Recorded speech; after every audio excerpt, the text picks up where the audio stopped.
I want to say the best performing, but definitely something if you need a safe top 4 is to play around this meeple. The players' rolldowns are not being kind to them, it seems like. They're being offered a lot of the units that were like, yeah, I did want that, but not 6 copies yeah, of that too many one. of the same one. Right. The wave theory. Absolutely. Finding 1 copy of Corki, at least, for NCC's board, better than finding 0 Namis. Yeah, and he's actually not slamming too many of his items here. He's going up against Maris, but his board looks really weak. I'm surprised he's not investing more into this Corki. Yeah, this is an 8-0 loss. It's a really bad loss, and I don't know what the communication was there where Maris said, please let me win this one, I really need it. Didn't really seem to be all right, hands off the keyboard. You're going to win, don't worry. Yeah, that was an unfortunate loss there, to say the least, as Maris actually has quite a nice board there, making use of this Misfortune as a 2-star, very strong stabilization unit before you can get to some of those 4 costs. Synergizes quite well there with the Akali. We've seen this so much across both days, where the Akali going fast 8, as long as you have the right setup and the multiple Novas online, then she's going to be performing much higher than a Absolutely, and the MF is a really good item carrier for that Kindred as well. When you do get to level 8, find that Kindred, put 5 Nova in. This is a solid like top 4 board, right? It's really hard to full win out unless you get to level 10, like we saw in last series. But John's managed to hit. Okay, the back where did that come from? Yeah, it looked like he had no gold left to work with, but sitting on 15 gold now, has managed to hit the Nami too. And with these items, has picked up a sniper there for his Riven with the RFC. That's an interesting combination. We've seen in previous sets some of these range units utilizing the RFC to really be a problem. Not as common here, but now has managed to stabilize, and it's going to be all eyes on Aurora to see if they can answer back to that. Absolutely, that Morgana, wow, so much HP there in the front line for Maris. But getting our 3rd choice here, gonna be permanently increasing the health of a champion in your front line, of course, versus a defensive component for your front line, of course, as well. So it's just what direction you want to go. Yeah, especially if you already want the Kale boon, but you've taken 2 of them so far, then you're perfectly fine to pick that up, that extra blessing there from the Soraka. As we see, other than this board, most of the meta is choosing 1 solid frontliner to take all of your items and then be the main star of the show. Versus if you play this AP Flex board where you can have multiple carries, just throw your mana items on towards your Nunu, and that's going to be perfectly fine. Does pick up the best friends. Does that mean that he missed it for a turn? I guess so. Yeah, it looked like it. It would be unlikely that he'd swap it back into a poor formation, but, you know, that's the advantage of playing as a team of 4. I'm sure someone on his team might have caught that. Right, absolutely. Or was sacking for a teammate That's potentially true as well. Yes. So it could have been either option. That Riven over there to the side with the rapid fire, the sniper emblem as well as a Morello's, that's the 3 weirdest combination of items you're probably going to see on a Riven as well. Yeah, I mean, it looks terrifying to be fair, but she has that blink. She has that blink straight to it. Kind of reminds me of a Warwick when, you know, you blink onto someone, they try and get away, but no, he's right back on you. That seems to be Riven's identity for this game. Love it. Looks quite good. Keeps her safe for the meantime. Unfortunately, a bit of anti-synergy because she will go straight in and not get any of those range bonuses, but, you know, it still looks quite powerful. And there's so many other stars of the show there as we have so many items there for Kian. Absolutely. Wow, this Rammus in the front line looks like a beast, but it was just a quirky one in the back line as well. And that's really the story. A lot of these AD lines, we see them get stuck on a Xayah 1 or a Corki 1, or these IP players, they just hit. Blitzcrank. Looks like we're going to have a ranged Blitzcrank. So Blitzcrank has a bit of an interesting identity this set because he does have that revive mechanic. So a lot of the times players will just throw random items on him. The Sunfire, the Spark, a TG. He'll stay at the front line and he'll stay alive for a long time. However, he can actually do a lot of damage with items like this.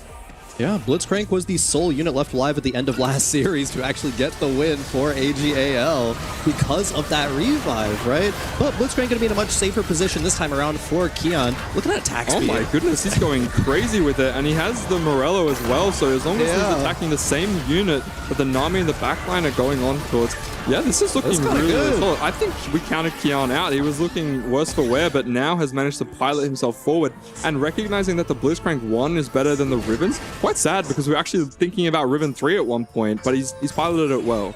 No, piloted it super well. I mean, the Nami 2 coming out of kind of nowhere, right? Getting a little bit of extra econ to find that from the augment. But Kian, I absolutely agree with you, Tamura, in a much better spot than we perhaps portrayed him in.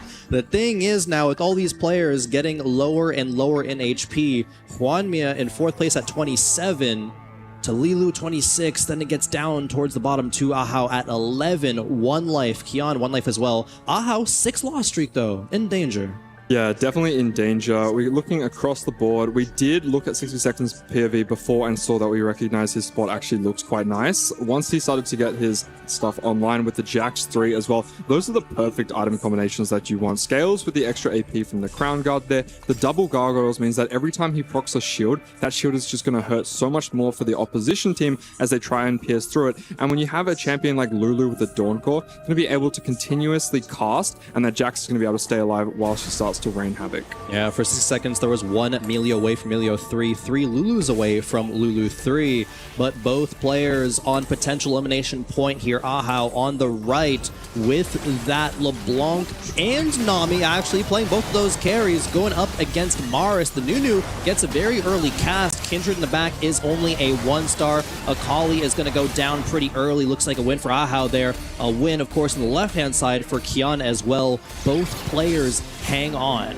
Just that 1-star Kindred, not doing enough damage on the side of Maris. Hwanmi was a player who was looking for that 5 streak in the beginning of the game, was looking super strong, was tempoing up, but didn't really have any direction to get to a point where he was going to play for those top 2 finishes. And Hwanmi kind of doing his job to stay alive for as long as possible, but now look at the HP totals for all of them except for 60 Second. 60 Second can already play for a first place. We know this from his board setup, that it is something that has that sort of potential, but who out of the rest of Aurora Gaming can hold on and finish in the top 4 with him? Dodging 7th and 8th is going to be huge just because of the HP totals, right? If Aurora Gaming goes out, even like an 8th and 6th, it's going to be so hard for the other player between Hwanmi, Lilu, and Ahau to get into that top 3 situation. Yeah, and it looks like 60 Second actually has the potential to knock out Kian now, but doesn't have the Lulu 3 online, is close to getting Melio 3, so this could have been the round where he could have taken out one of and really swung the tempo of the game. That being said, though, this Jax is going to be hard to kill. It is on the sides, the Gargoyle's not getting as much value. On the right side, we do see Ahau is looking quite close and might get knocked out here by Milo. LeBlanc, however, Aurelion Soul can it cast? No. Ahau hangs on.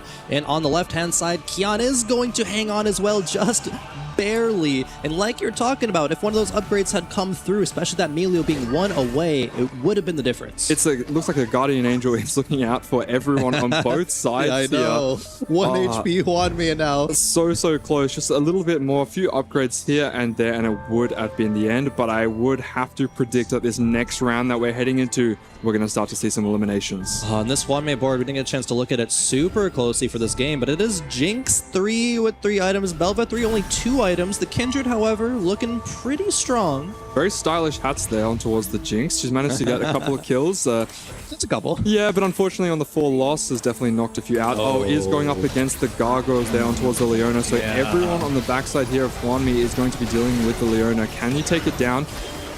Probably not. The Soraka's Miracle, right, going to be healing it up a ton. One more cast there from the Rex side, but I don't know if it's going to be enough as we are getting the revive from the Blitzcrank, and it looks like the AoE from the Kindred, one more down round, has taken everyone out, but can she do enough damage? She can. Yes. The scaling is so close.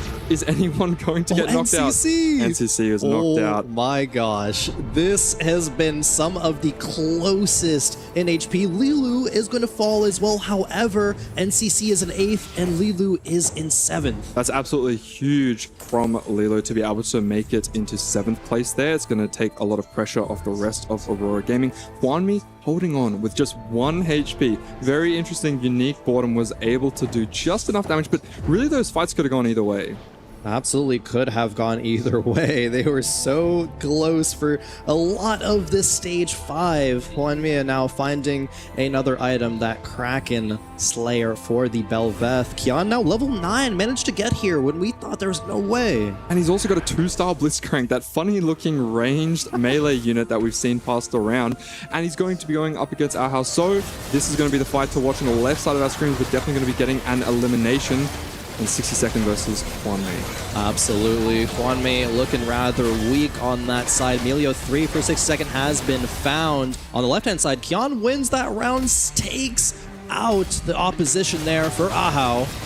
Hwanmi looks like going to win against 60 Second as well, pretty convincingly. I think great communication there on the side of Aurora Gaming, as I do believe that some of the front line there was not actually protecting 60 Seconds. So there's a little bit of wrapping because got through the Jax, and then after that was able to go straight towards the back line. So there's definitely a bit of communication there with 60 Second and Hwanmi to give him that extra win, as he was only on 1 life. Just one more round and Aurora could fall, actually. Hwanmi at 1 HP. Kian also single digits, but 7 wins in a row. This board has absolutely stabilized, and for 60 Second, Milo and Maris probably have 2 lives left. Yeah, I think we kind of counted out Kian because he looked like he was stuck on level 8, but once you get all these extra resources from something like the Cosmic Restart, if you can eventually get to level 9, that's when your board just caps higher.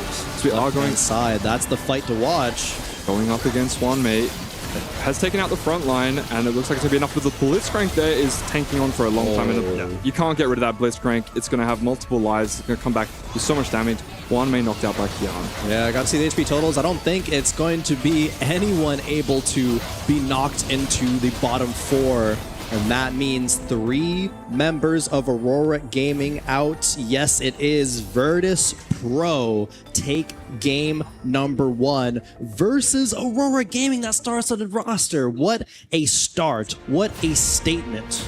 Yeah, very, very solid performance across the board. We did kind of see that in the middle side of the game, that we thought that 60 Second position was enough to try and play for those top 2 placements. However, just the HP totals across the board just meant that Virtus Pro had enough HP to lead it out.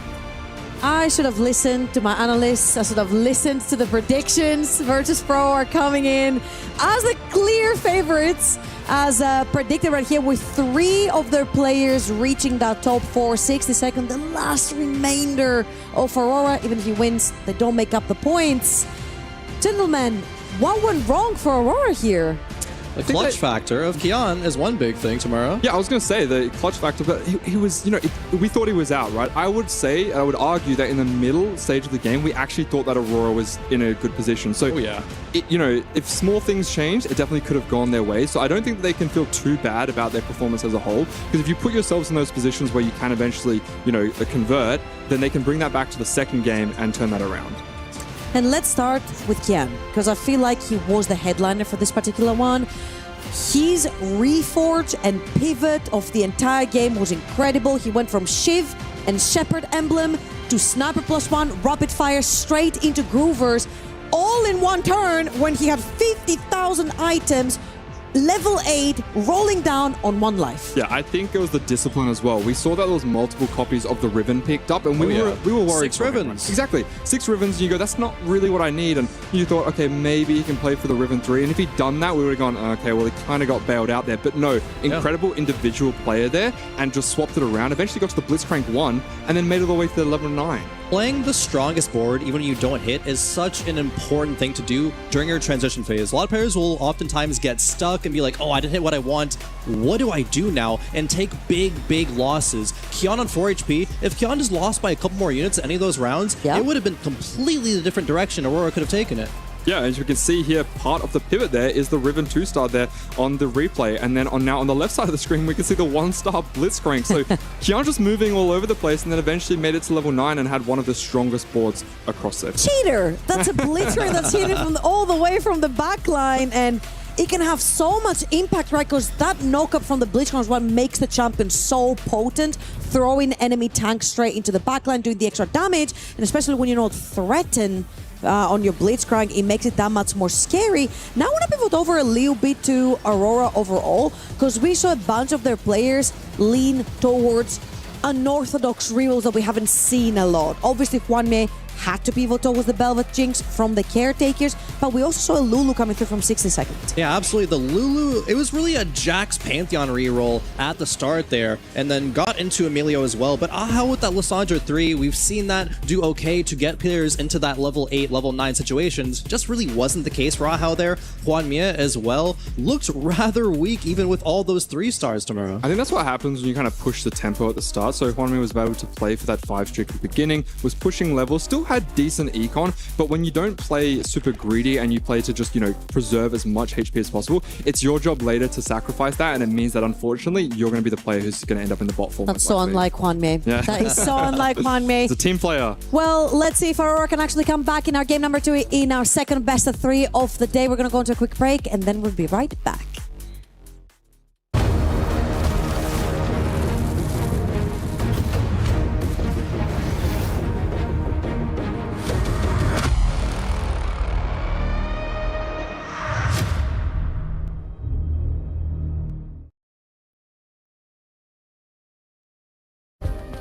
Play is in our DNA. Whenever we let it out, it becomes our superpower. Now imagine an entire city being built to supercharge it. Kadir City, powered by Play.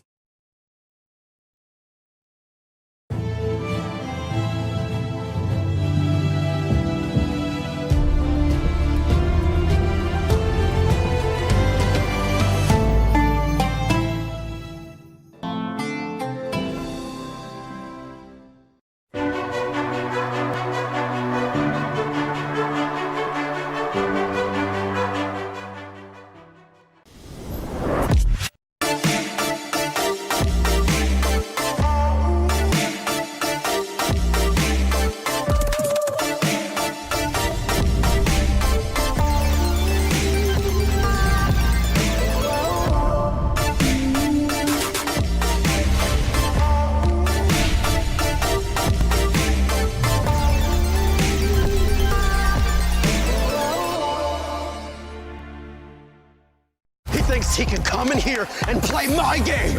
He knows nothing. Let's go! Tyler 1, you're done. This is my ladder. You can't climb it. That's an L airline. Somebody better hold me. Okay, yeah. Do something then. Raw energy. How far from blow the house down?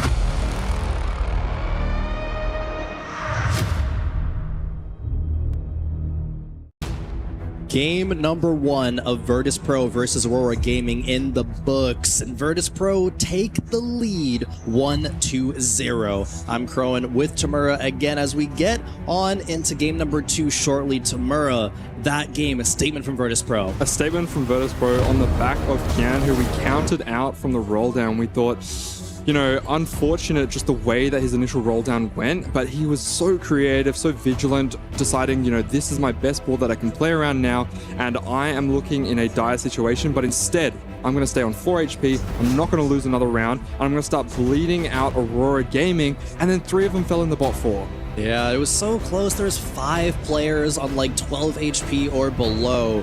Such a close game. And if you look at the endgame score screen, right? Oh, 3 Aurora went out in the bottom 4, right? You're like, oh, that wasn't really close. But it really does not tell the whole story of that game. Yeah, and that's exactly why you need to be watching it firsthand, because the fights were looking so close. There was so many micro decisions that really just made it go in the way of Virtus Pro. There's such a stacked roster across the line, and we've seen this has kind of been their narrative, is that, you know, they're a team that's been together for quite some time, multiple TAC Crown appearances, and now that they're back together for EWC, they've had so much preparation, and it's really starting to show here. Absolutely. Literally double the TAC Crown appearances from Aurora Gaming compared to Virtus Pro. But that doesn't matter. It's a 4v4 format. And so how did these players really mesh together? We did hear yesterday from Hwanmei, there's a lot of big voices in that Aurora squad.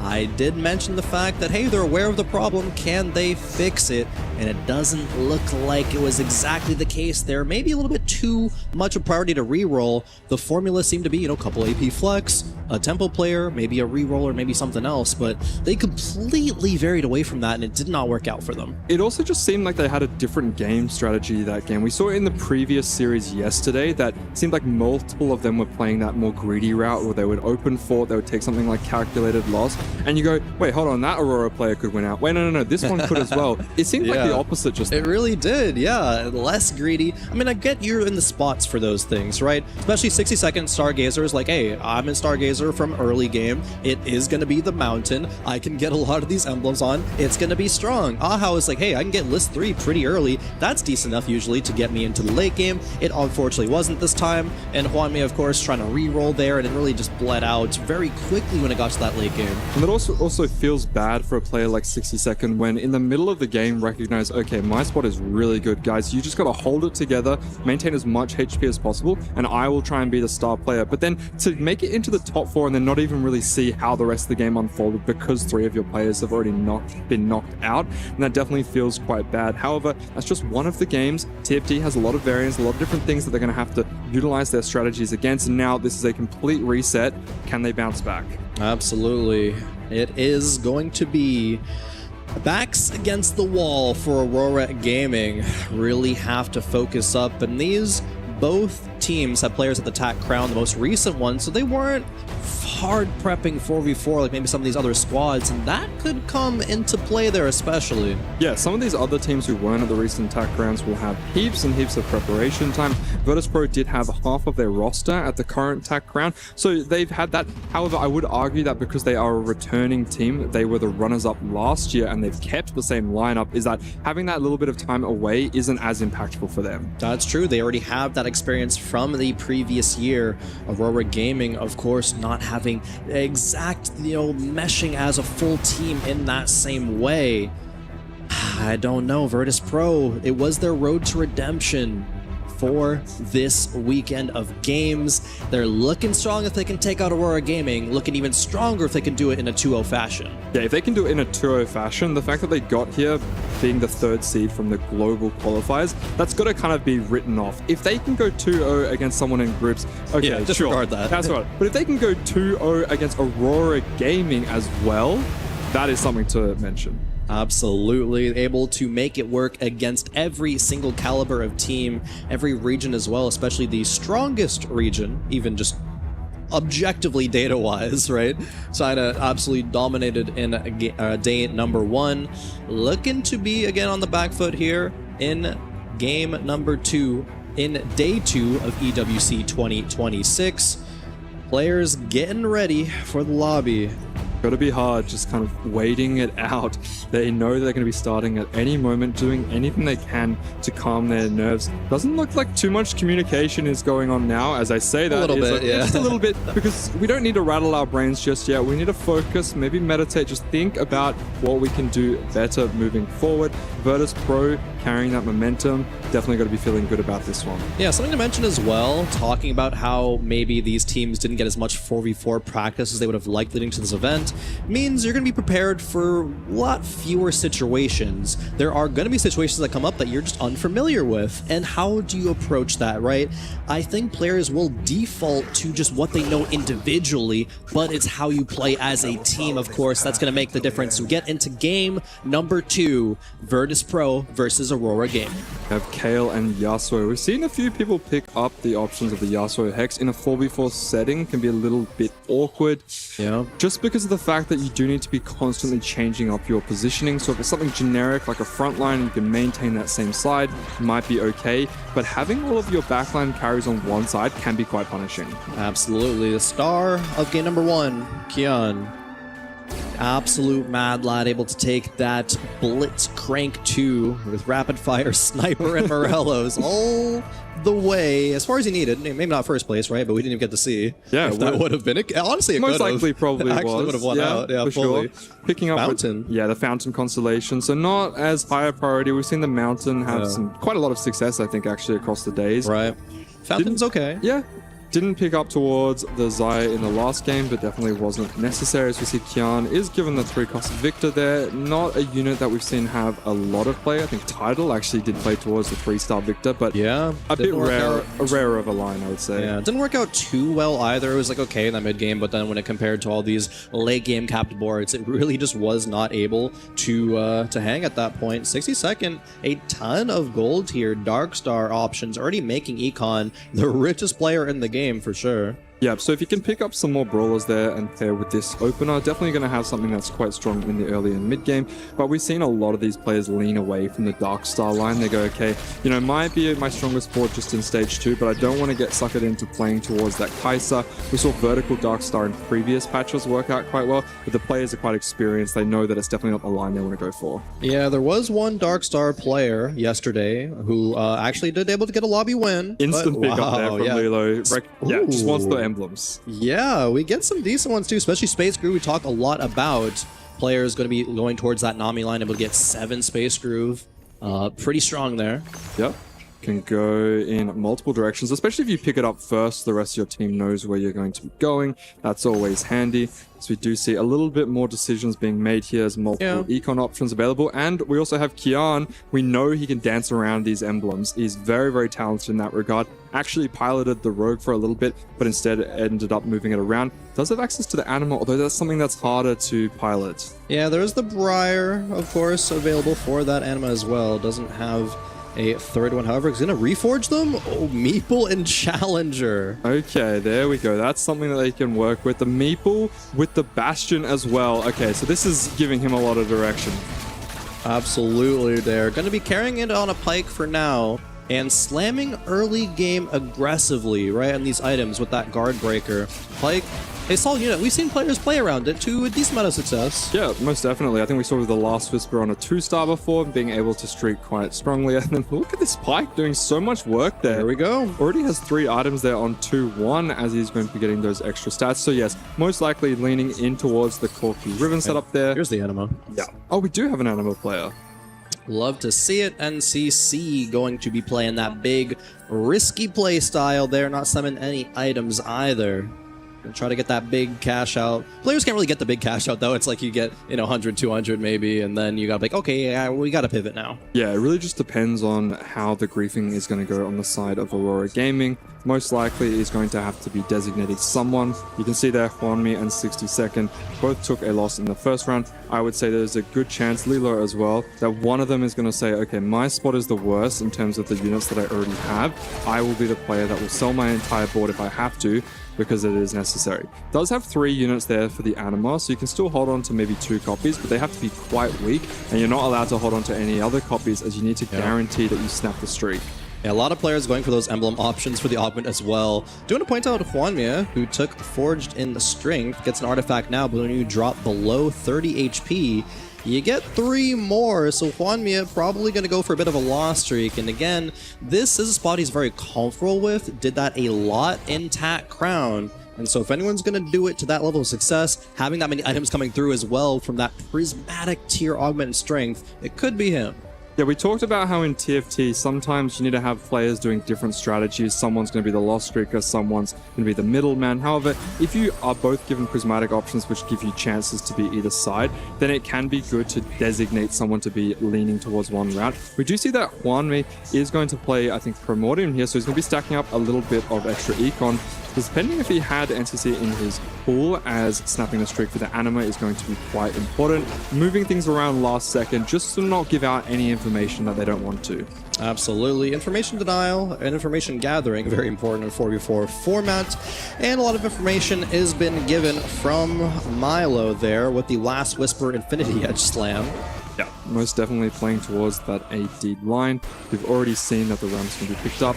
Maybe a little bit of extra direction here as we do get a look at some options. Some extra HP there for the Yasuo Hex, otherwise a tier if you are already playing towards the standard AP lines. Yeah. Although tier as well can be quite beneficial to those casters at the front line, those tanks that want to be casting multiple times. Absolutely. Both perhaps maybe some tank options there. It's a little bit awkward for the Yasuo slamming these hexes early because you're not really going to be oftentimes buffing up a unit that you're keeping for the entirety of the game. A little bit of wasted value, it seems like, at that point. That being said, though, Milo disagrees and is going to be going with the Yasuo. We'll see where he wants to place it. If maybe just hold yeah. it? No, okay. I guess there's no reason to hold it, right? You're going to be stacking up, even if it's like 3 rounds of that Poppy, it's still, 3 rounds worth of value. It's something. Yeah, we'll start stacking it up, and then also with the gargoyles, that synergizes so well because the extra resistance will scale multiplicatively there with the extra HP, and is going to be going to that stock standard AD. So if we play towards the Rammus, then it definitely makes a lot of sense to keep a unit that is most likely going to make the endgame board.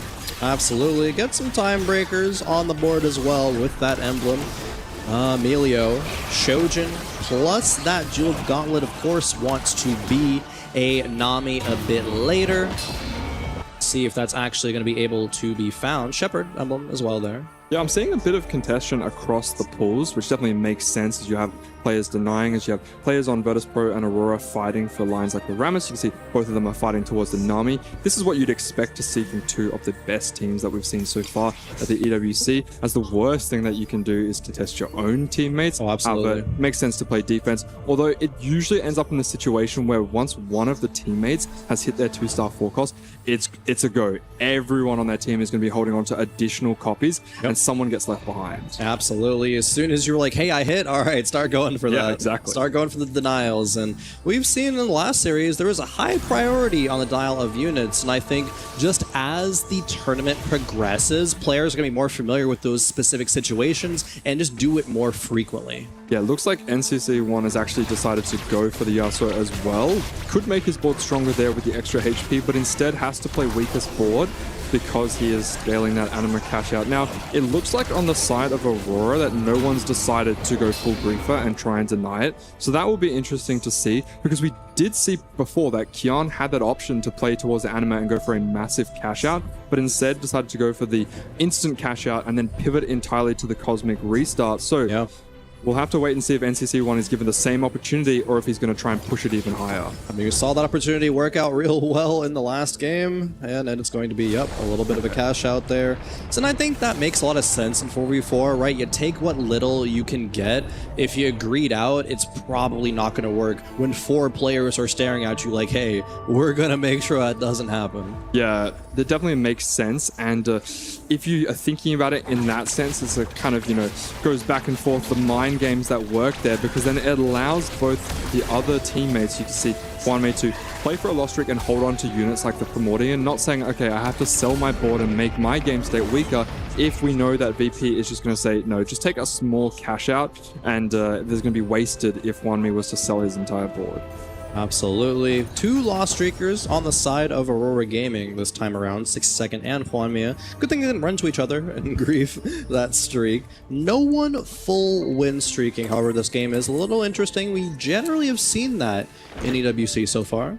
I want to take it back. I think I missed something, actually. Was NCC1's streak was snapped off camera, which is probably why he decided not to go that full route. So 2 times in a row now, Virtus Pro have had players in this best of 3 series that have played the anima line, but not been able to take it the distance and push it all the way forward to a mega cash out. So both 62nd and Juanmi getting very lucky that they are on the same team and they were both able to get a 5 loss streak, and they were able to destroy the hopes of Virtus Pro having a giga cash out. Absolutely. No giga cash out. It's going to be boding well for the other team. Alhao here with the super tanky Maokai, actually. That's already 3 items coming through because of buried treasures, right? Just getting a ton of components, and it's really good that they're tank components. Like, I think early game value is generally going to be more prioritized on those frontliners than backliners. Yeah, especially if you have something like a red buff and on a Caitlyn 2-star, you're going to have enough damage. It's going to be consistently dealing out. So as long as the front line won't fall, then that's going to be perfectly fine. If we do get a look at a few players across the board, we're going to get a little bit of a restart into an Ornn 2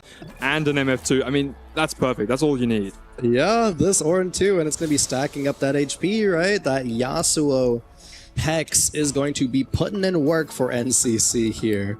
No traits online, besides the Space Groove 1, of course. But, yep. Just gonna be playing around those units, and they're strong individually, so it's okay. Yeah, and also didn't really have the stronger supports anyway, so that restart's not really going to be punishing him for units that he already invested in. Looks like the Ornn 2 might be the strongest once we get Bastion 2 online. Isn't going to opt into rolling because he recognizes that he is strong enough, but actually would prefer to start stacking up the HP on the Morgana. Makes sense. Morgana fits onto pretty much any board just because she is built different and will just work with anyone. But those items on the MF are going to be so powerful, and this is going to be a very strong board. So NCC1 kind of looked like the player who's going to be going for the win out to now, despite the fact that he's already lost a lot of HP, I'm predicting that he's going to get to the end game, the mid game, and he's going to actually be the one with the HP advantage to start sacrificing in stage 5. Yeah, makes a ton of sense. And we know from those item slams, it's Screaming LeBlanc there, of course, with Rageblade. And Gunblade, Milo, 5 wins as well, playing around... There's an AP line there, but Ahau here, Urgot too out of nowhere. Yeah, out of nowhere. It does have some nice items there towards the Akali if you wanted to go that route. We've seen the Stridebreaker as well as the Deathblade obviously being high priority. Urgot 2 being your item carry holder in stage 3 is quite rare, just because you don't usually have access to this 2-star quite so early, but definitely makes a lot of sense. It looks very powerful with this setup. This Maokai is not dying anytime soon. So many items available here. Yeah, even just a one star right from that Maokai is still very strong. Sunfire gonna be the Ornn item generated here, and it's a backline Kai'Sa 2-star. Again, has still that Last Whisper and Infinity Edge. That AD line could absolutely become a quirky just a bit later. Yeah, where are all these 3-cost 2-stars coming from? It seems like they're just all across the board. It really does, but Kai'Sa not able to win out this one. It appears Urgot just a little bit too beefy. A big win for Ahau there. Yeah, manages to hold on to his streak. The likes of Virtus.pro's Milo is going to be knocked down from that as we do get into the second set of God Offerings. A chain there from the Kayle. Yeah, another Hex, of course. It's the Mana Generation Hex for Yasuo this time. Pretty good for a lot of AP lines, which you know players are prioritizing. Yeah, there's a couple of them that would definitely benefit from it. Some of the AP lines that, as you mentioned before, were leaning towards the LeBlanc, could maybe play towards the Vex. Might not be benefiting from it as much. That being said though, if you already have opted in towards the Yasuo, sometimes it can be beneficial to pick up more of that, so you can eventually take that Yasuo boon at the end of the game and then get that extra boost to the hexes that you're already utilizing. Absolutely, it's going to be huge once we get to that point in the game. 6nd, one of the players who was lost streaking pretty heavily alongside Juan Mi has now found a Shen. We've seen this before as well. You play around the 3 Anima and the 3 Primordia, and that's just getting the best of both worlds. You get the extra units for the Econ. You can start to stack up some of those cash outs. Probably not going to be in a position to go for a really long one, given that it's later into the game. However, we know that these players love just to get a little bit of a cash out. Any small boost to their Econ matters. Willing to sacrifice a little bit of HP, because as long as you're able to play for a top 4 from your position, your players on your team can give you that extra HP. Absolutely. Here, 62nd going to be taking a loss versus Maris. Even with just Emilio 1, right? It's able to do more than plenty here up against seeing NCC versus Milo. NCC taking that win. We're going to be getting to the point here soon tomorrow where level 8s are going to be coming through and the roll downs are going to really tell the story here. Yeah, the roll downs are definitely coming soon, which is why we saw that cash out there, just picking up the extra gold there from the Alawi. Speaking of roll downs, we do have Kian rolling down deep. Yeah, he wants that Akali too very badly. Where is it? Isn't going to settle for something like the Belveth, is willing to hold on to as many 2 costs. There we go, finally. The last roll we got there. And as I mentioned before, this specific setup of items is what you want to see. Open sword there, plenty other options that he can go to finish off what he wants. For the double gargoyles onto the Jax, that's something that we've seen many times before. Yeah, double gargoyles, and is going to be more powerful than usual with the 4 Bastion actually, the 2 Bastion emblems, Challenger as well to benefit that backline. Kian did have to roll a lot more than he would have liked, right? Is going to have a hard time recovering economy-wise. Had a couple extra copies of Jax, had 1 extra copy of Akali, but as soon as you kind of go that direction from behind, you're going to get denied, and you're not going to be able to get to those 3 stars. But the tempo, right? You're behind pace. Yeah, definitely behind pace, but if you look on the right side of our screen there, all the HP totals there for Virtus.pro definitely looking quite comfortable. So despite the fact that he had to use a lot of extra econ that he might not have wanted, the storyline there for Virtus.pro is actually looking quite promising. And look, if Kian says, okay, I'm only 74 HP, I'm not going to hit 3-star Akali this game, I'm just going to push levels and try and stay alive for as long as possible, I would say that Kian is definitely in a position where he could maybe play for 6th, and then he's done his job. Right, exactly. Speaking of Hwami, done his job getting 30 HP and getting those triple artifacts here. So we got the mittens, the flicker blades, Void Gauntlet, of course, as well. looks like he might have to sacrifice one more. His board, he doesn't have enough money to level up and roll down. He's going to make his strongest board that he can now. So ideally, Hwanmi goes up against someone quite weak or maybe someone that can sacrifice HP. A little bit awkward there because Aoha's still sitting on a 7-win streak. So this is about the time that you would hope to sacrifice some of that HP to your teammates. But if they need Aoha to be the win-out player, he needs every bit of gold he can. Yeah, I think players or teams typically will just say, hey, Aoha, you gotta just sacrifice this streak, right? And Hwanmi does run into Lilu, however, and is going to have a lot of items on the bench, so Hwanmi's going to get rewarded there. Yeah, definitely. 53 HP, you know, it's not a crazy amount sitting at 4-1, but the fact that Hwanmi's sitting on 26 HP means that if he can sacrifice and wait until Hwanmi does his 4-2 roll down, this is looking really, really well done here from the side of Aurora Gaming. Almost perfect. 2-unit loss, yeah. About as close as you can get from having a perfect loss there.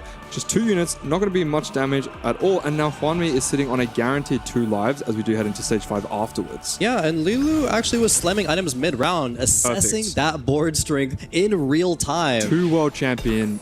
That is what you would expect from them when they're going up against each other on their own team. 100% there. This sometimes is a game of inches, just 1 or 2 HP.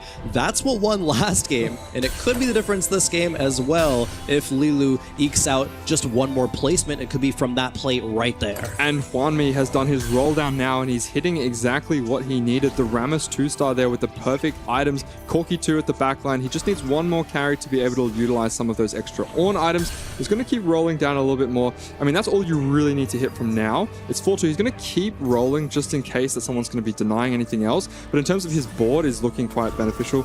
And one final roll comes in, gets his best friend value. NCC on the other side has managed to do his roll down as well, and his board is looking strong on a 5-win streak. Yeah, we do have Karma being the only carry. A little bit odd on the items there for the Karma, though.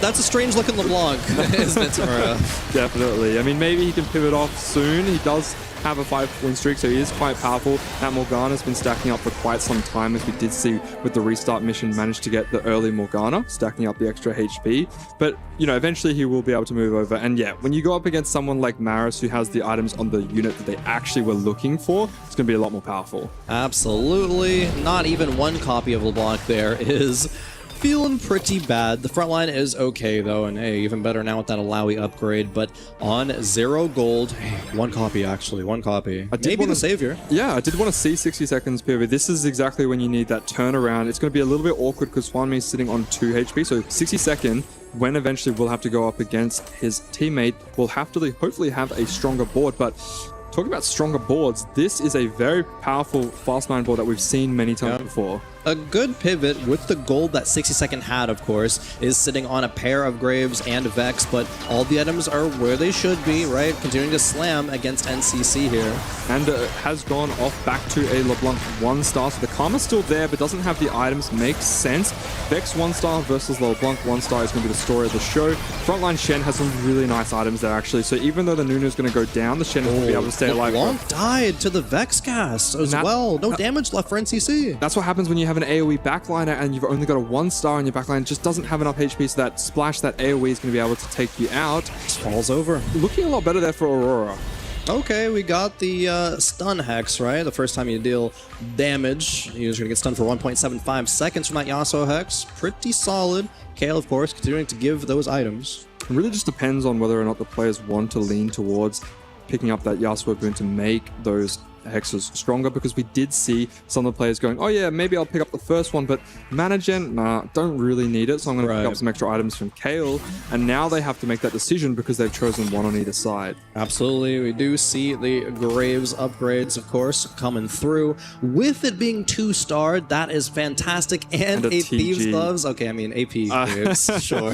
It'll be enough for now. Vex 2 as well. Okay, so 60 second actually did decide to go for that final Yasuo hex, but it's still going to be getting the Kale boon towards the end of the game, sitting on 16 HP with the Fiora on board. Actually, with this strong board, we could be seeing a stage 5 where 2 of the players, Hwanmi and 60 second on Aurora, have 2 lives. Absolutely. They have done a perfect job, seemingly, at stabilizing Virtus Pro towards the top right now, but in just a few rounds, that can change and flip it on its head. Milo versus Maris here, both Virtus Pro members, fonding 2-star copies of their carries. No Riven 2 for Maris, though, but looks like it perhaps doesn't matter. That Nami damage is just too crazy, while Morgana never dies. Yeah, the Milo at the front line there had the Bramble, so going up against a matchup of Nami, definitely going to be Bubble's going to be popping and absolutely piercing through. Not enough resistances there. So you do start to see the HP totals shift. We have highlighted Aurora Gaming's positions, how many of them are looking quite good. Across the board in terms of the HP preservation, Kian is still looking very, very favorable at the top. So VP in a similar situation to before, where we thought that Aurora could take game 1, but instead they just didn't have enough HP to work with. Absolutely, and a lot of the members towards the bottom, actually the bottom 3 for Aurora, they do look pretty strong. Lilu, I think, is looking the weakest of the 3 because that front line is not upgraded. We got fantastic damage dealers, but they need to have time to deal that damage. Exactly, and we mentioned before with Lilo versus Hwanmi that they managed to give HP to Hwanmi whilst Lilo not taking too much damage, and crucially, he's now on 21 HP, which in the end of stage 4 or early stage 5 is definitely going to be 2 lives, given that his board is decent enough. Bit awkward because he is the AP flex board, but might not be strong enough. He's going up against NCC1, whose Morgana is very, very powerful. The LeBlanc one is going to be enough. Doesn't die to AoE, but Lilu still on 1 life. Not a bad loss there, is probably 1 life, and all of Aurora Gaming actually in the bottom 4 now with Ahau on a 5 loss streak. 62nd and Hwanmi, they both really have to win out. Both other players, I mean, they might not be strong enough. Might not be strong enough indeed. I think it's going to be up to Auha to see where he can place, because even if Lilo sitting on 11 HP does eventually get knocked out, I would argue that 62nd has managed to get the Graves 2 online quite early, and already sitting at 9 HP thanks to the Fiora there is going to continue to get stronger and stronger, and this is pretty much the standard fast line board that you would expect. Hwanmi sitting on a 5 win streak, so they showed potential, but their boards on average, the 2 of them, are actually a lot stronger, but Auha sitting on a 5 loss streak at 32 HP heading into stage 5. I don't know if he's going to have enough HP to deal with the likes of NCC1. Did just hit a Kindred 2 for Ahau, so a little bit better there, but I'm kind of with you. I'm very concerned for the HP we'll actually be able to have. No one on Virtus Pro is really solidified as a streak, though. It's just loss, win, loss, win. However, there's still just a big HP gap to have to get through. Yeah, it seems like it's the same story as the first game that we just witnessed with Virtus Pro having that extra HP, although one thing I would argue is that this time Aurora Gaming actually looks like they have players who can play for first. So definitely an improvement, and I think this is looking a lot closer. It's really going to come down to the matchmaking here, as we do see 60 going up against Milo. That is perfect. That's exactly what you want to see. If he can actually take out the win, Graves is going to be the tank for just a little bit longer, and there's no Gunblade or healing onto him, so he's going to stay alive just long enough. Lulu falls. Maybe a little bit better items that would have been, been able to do more there with the Graves. I think this is okay for Aurora. Hwanmi dropping a life there, that's not great. Concerning. Very concerning, in fact. Lilu did his job sacrificing HP in a really good way, but it ended up not mattering, unfortunately, because goes 8th anyway. Hwanmi, the player that Lilu sacrificed HP for, now dropping dangerously low towards that 7th place. 62nd may be the only hope left, but one player, you need more than that. Yeah, NCC1 sitting still on only LeBlanc 1, so if he has some poor matchups, definitely could be getting knocked out soon. We'll have to wait and see who they're going to go up against. So do you see Hwanmi's board there with the Riven is looking quite powerful. Oh, is going to be going up against 62nd. Have they timed this right? Have they managed to allow 62nd to sacrifice his board just enough, because he is able to beat, he is able to lose out against Hwanmi, and the fight is looking actually quite good there for Hwanmi, despite the fact that 62nd's board is a lot more powerful. And this is perfect play there from Aurora. As long as 62nd lives, that's exactly what they needed. They will live. They're playing to their win condition. Of course, NCC taking a loss, and this is where the HP totals start to get a little bit closer. Aurora Gaming, they are behind, but they are playing from the spot absolutely perfectly as to what they need to do. Absolutely perfectly. Hwanmi on 10 HP. It's very, very scary. Both of them now are going to be on one life. We saw before they were able to position it well, where Hwanmi was able to take a previous round and then give back, and 60second doing just the same, as we do get a look at 60second with one of the strongest boards you can produce in TFT. Look at that Fiora item. Yeah, that is a crazy TG roll. Fiora did just get upgraded as well, going into Ahau. So, you know, another teammate on teammate violence there happening. On the left-hand side, NCC going also up against a teammate with Maris. Can NCC hang on here? The board is just falling rapidly. The Nami damage is looking like it is too much. The front line falls. Trying to hang on, but no, it is going to be NCC taking a loss there. But on the right-hand side, 60second hangs on. Now, the question is, was that intentional? Did they want to just let NCC1 go because they recognized that he wasn't even on LeBlanc pair, right? So there was no way that he was going to be able to take out the likes of Aurora Gaming. So now that they've done this, look at the HP totals there for Maris and Kian. Quite healthy up there. They can play it and spin it in a way that make it so that if the matchmaking continues, eventually these players that are on one life from Aurora Gaming, they're going to have to verse each other. They will at some point. The matter is just when that will happen. Milo and 60second on our screen here. Not much more they can do to improve their boards, right? Both 0 gold. They look strong. See what the matchups are going to be. However, it is 60second versus Milo. This is an important match tomorrow. Yep, and you can look at the Fiora has managed to roll the Steric Stage there, so the TG is really working out. The Shen actually has a bit of AP scaling, so it's going to be quite beneficial.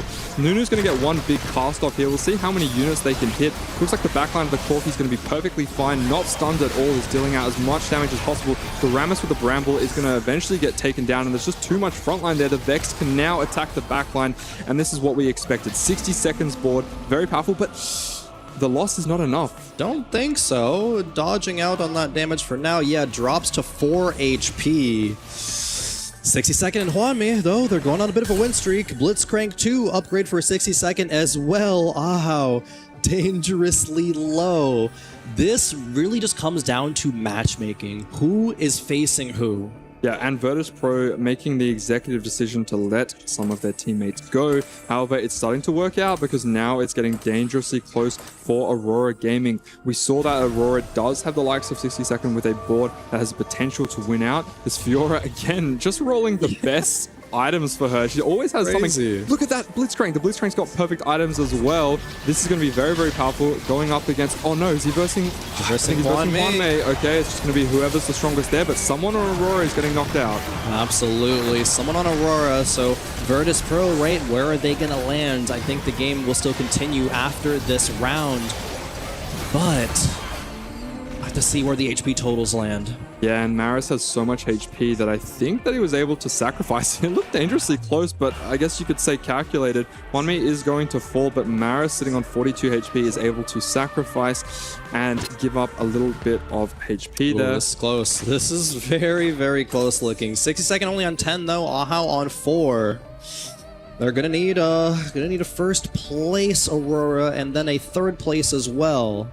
So a 1-3 needs to come out here, which is perfectly fine because if you have Maris's HP, that enables VP to go all the way to second place. If Aurora are playing under the win condition that they need that 1-3 placement, we already know that 60 seconds board is phenomenal. If the TGs keep rolling his way, that he can definitely play for first place, it's really going to be up to Ahau. Can he eke out a third? Yeah, definitely curious as to what Ahau can do with that 5360 gold now, right? Spending all of that leveling up. Same with Milo here as well. Yan and Ahau we see leveling up to 9. Or an upgrade coming through for Kian. Same with the Kindred upgrade. Big hits there for Kian. I mean, this is one of those boards that if you can't hit early, you're going to be having to push levels and still playing around those standard 2 cost lines. So Kian's board, definitely quite powerful. All eyes on Ahau here. Who does he get matched up against and can he take him out? It's a ghost. Okay. This could have been perfect. A little bit scary though, depending on how it was going. Kian versus Milo on the left. One of them is going to fall. One of them is going to fall. It all comes down to 60 seconds. Did he make his board weak enough into a position that Ahau is able to take it down? It's looking terrifyingly close. Someone on VP is going to be getting knocked out regardless, but it's whether or not this Kindred On the side of Auha has enough damage, and I think it's going to be a team kill from a Ghost. Right. Oh no, the Kindred. Oh, team kill from the Ghost, actually. That could be it. Let's see where it ends up, and Kian falls, but Ahau falls in 5th. It is over. Virtus Pro take out Aurora Gaming 2-0. Can hear them behind us. Absolutely. They're hyped. They are so hyped behind us. Ecstatic with their performance. Dominant performance. I mean, this is... I didn't expect this. A 2-0 victory there for Virtus Pro. Very, very dominant performance. I do think that on the side of Aurora Gaming, they looked a lot better this game. They had multiple players who potentially could have played for those top 2 positions, but it seems to be a HP issue. It really does, and I think Aurora Gaming did show they know how to preserve HP when it comes to facing each other, but preserving HP overall, the entire story of the lobby, it's just a little bit too far that they have fallen. They had a lot of good spots. If they had maybe, 10 HP more, would have been a different story. But Virtus Pro really came out saying that, yeah, we took down Nemesis 2-0 yesterday. It wasn't because Nemesis were just weak, it's because we're actually really strong. Proving that. Also the resilience from some of the sides of Virtus Pro, where they had multiple players, Kian and NCC1, showing that they'd like to play around that lost streak strategy there with the Anima. And despite the fact that Aurora tried to answer that with 60-second and Hwanmi saying, okay, I'm going to play a really weak board. I'm going to play 5 lost streak here and snap your streak. Virtus Pro said, it's okay, you can do that. I'll take a smaller cash out. Instead, I'm just going to beat you with a HP advantage. Absolutely, that is all you need at the end of the day. We talked about at the beginning, the road to redemption is what Virtus Pro were on, and they are sprinting down that road. It seems very hungry to get that first place that they were so close to last year. Yeah, and we asked it before the game started, was their day one just an easy 2-0 victory for them, going up against a weaker team? However, we thought this is where they're going to get tested, and I would argue that this series, despite the fact that it was 2-0 on paper as well, they were tested. Exactly. It looked a lot closer, and some of those fights really just mattered at the very end, but now they've shown it. Now they've proven themselves as they make their way all the way forward into the next day. They have a 2-0 victory, They are the team to fear. Absolutely, but looking on the other side too with Aurora Gaming, gotta start asking the questions, right? What is this roster doing wrong, perhaps? We heard from Hwanmi yesterday, a little bit of communication maybe, not necessarily going to be optimized there. Yeah, because the individual play actually looks quite good. They had a lot of good spots in the second match as we get to see some of the replay. Some of these boards looked phenomenal. It just seemed like towards the middle of stage 5, there weren't many options given they were all 2 lives or 1 life. Absolutely. Aurora Gaming, they had their faults yesterday too. Got 1 win taken off of them by Nongshim. They did win the series, however, but getting to it by Virtus Pro. Barry was talking about it a lot with the Chinese super team, right? They have a lot of accolades between them. They got Hwanmi, they got Lilu, 2 world champions. But also the stacked lineup of Virtus Pro have been together for so long, and this is a clear example. You can see this replay here. On the outside looking in, it looks quite bad. Oh no, before Maris taking out his teammate, but they recognize it doesn't matter because Aurora have such little HP to work with that Virtus Pro's macro gameplay from a 4v4 perspective was on point. Yeah, Ahau actually trapped the Akali in the corner there. Maybe thought he was going to be facing a teammate in that round. Maybe still is, actually. Yeah, but it's just those little micro positioning things, right, that really make the difference, separating a good TFT player from a great TFT player. Yeah, and even if Aurora wants to try and argue the accolades of being the stronger individuals, Virtus Pro showing up here on the global stage, the EWC 4v4 tournament, that look at these guys when they work together. There we go, there's the high fives. Yep. The team play is phenomenal. Team play in TFT, team play in real life as well, of course. What a phenomenal performance, and this really looking forward towards the playoff bracket. Virtus Pro looking super strong. They get to chill now, right? They've 2-0'd. They get to now watch the rest of the competition, really solidify the small weaknesses they did have, because they did have some, but not too many. I think they're feeling pretty good. They're definitely going to be feeling good, and because it took them longer to get here, they had such a long road before to be able to play all those extra games. Now they get to relax and actually aren't the ones that have to play more games. No, it's honestly as well. We were talking about, hey, if you played more games, maybe a little bit more warmed up. We said that about Aurora Gaming coming to the series, right? Maybe they just had a little bit more, but weren't able to do it. Got 2-0'd by Virtus Pro. So let's head to an interview with Virtus Pro and with Trouble to see exactly how that happened. Thank you guys so much. Amazing cast. And congratulations. I'm here with Milo and Alicia, who's going to be translating for us. Congratulations. You guys have made playoffs. 2-0 yesterday, 2-0 today. How strong are you? Chúc mừng em, đội của mình đã đi đến vòng tiếp theo của cái chương trình này. Thì hiện tại bây giờ á, là ngày hôm qua mình đã là 2-0, hôm nay mình cũng 2-0. Thì hiện tại bây giờ mình cảm thấy sức mạnh của mình, cái đội tuyển của mình như thế nào? Thực ra thì từ trước khi mà qua tới Pháp thì bọn em nghĩ bọn em trên thua khá là nhiều, nên là cái kết quả hai team 2-0 này thì cũng hơi bất ngờ một tí. Kiểu như em không, cái này là cá nhân em nhá, em không nghĩ là các đội yếu thế. Honestly, for us, before we came to Paris, we did not have the confidence. But today, since the result has been so well, we are really surprised. We didn't know that we would have such a weak competitor. Wow. Okay, so Aurora is one of the biggest teams that we have here in EWC 2026 with Juan Mien, big names, tacticians' crowns behind them. What was the preparation playing against them today? Hiện tại bây giờ mình đã đánh bại đội tuyển Aurora, là một trong những đội tuyển lớn trong cái EWC năm nay. Cùng với đội trưởng là Huân My đã có một cái vương miện chiến thuật năm nay. Thì mình đã có những chiến thuật nào khi mà mình đấu với họ ngày hôm nay? Em nghĩ về phía Aurora thì chỉ có mỗi Huân My mạnh thôi, còn những người còn lại thì cũng bình thường. Nên là bọn em chỉ cần việc đánh 3 nhà vào top là win rồi. For us, we only appreciate Huân My, that is the stronger player. The rest is just manageable for us. So we just focusing on all of us going to the top 4. That is enough.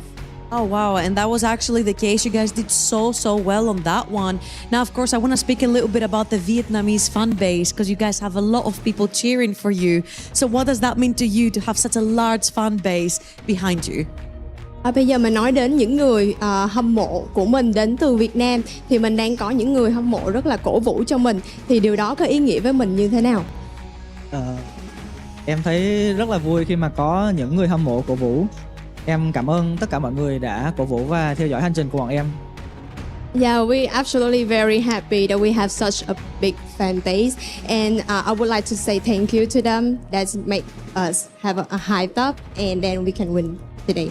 Absolutely. Vietnam is always incredible at supporting their teams. My last question right here is now you've made playoffs. Weibo is on their way there. That was the final in 2025. Do you think that if you face them again, you'll take them down this time? Hiện tại sắp tới mình sẽ đi đến vòng đấu loại thì mình sẽ gặp lại Weibo là đối thủ của mình vào năm ngoái ở trận chung kết. Thì hiện tại bây giờ mình có chiến thuật gì, mình suy nghĩ gì khi mình sẽ gặp lại Weibo và mình nghĩ là mình có thắng hay không? Về chiến thuật thì em cũng không rõ, nhưng mà về tinh thần thì chắc chắn là bọn em rất là muốn để đánh bại Weibo rồi đó. We are not sure about the tactic we're gonna face them, but we are really definitely want to win them this time. Absolutely. Cannot wait to see you guys in playoffs. Congratulations again, Milo. Thank you so much, Alicia, for the interview. We're going to go into a very quick break and we'll be back with the next best of 3.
Welcome to Hydration Station here at EWC for Teamfight Tactics. We have two Mouse players right here, and the rules are as follows.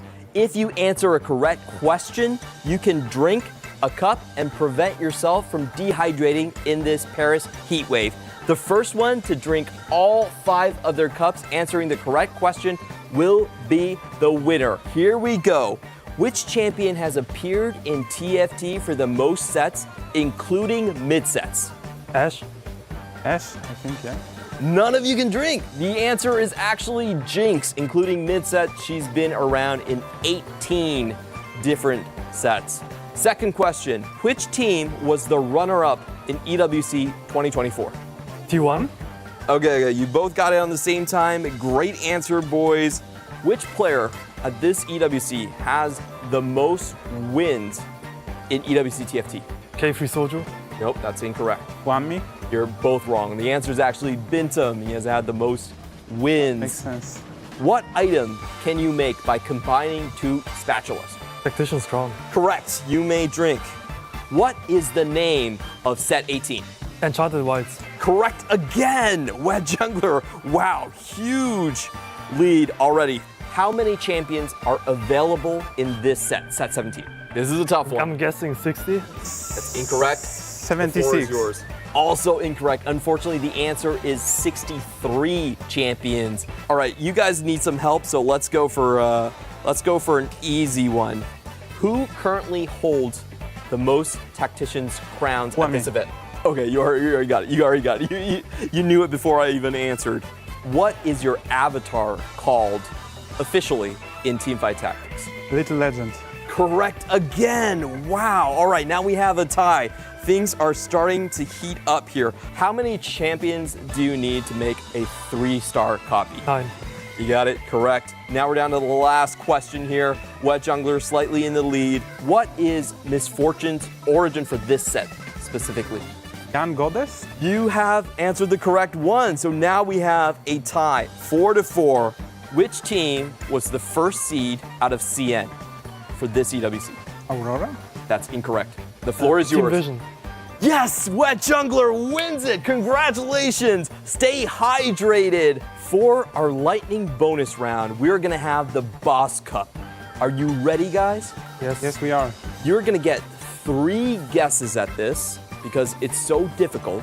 Which player at this EWC event has the best career AVP? Ironbog? Nope, not Ironbog. K3 Soju? No, but I'll give you a hint. It's one of the players you're about to face really, really soon. Li Tuchuan? Correct! Congratulations, Wet Jungler. Li Tuchuan has been the AVP leader since set 11, a very elite player. Wet Jungler has clearly done his homework to scout the opposing team. Well done, well done. And that's been Hydration Station at TFT.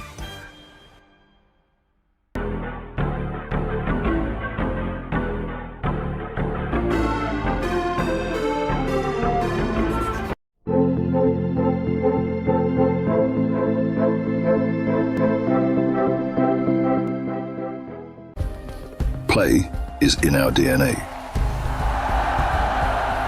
Whenever we let it out, it becomes our superpower. Now imagine an entire city being built to supercharge it. Kadir City, powered by play.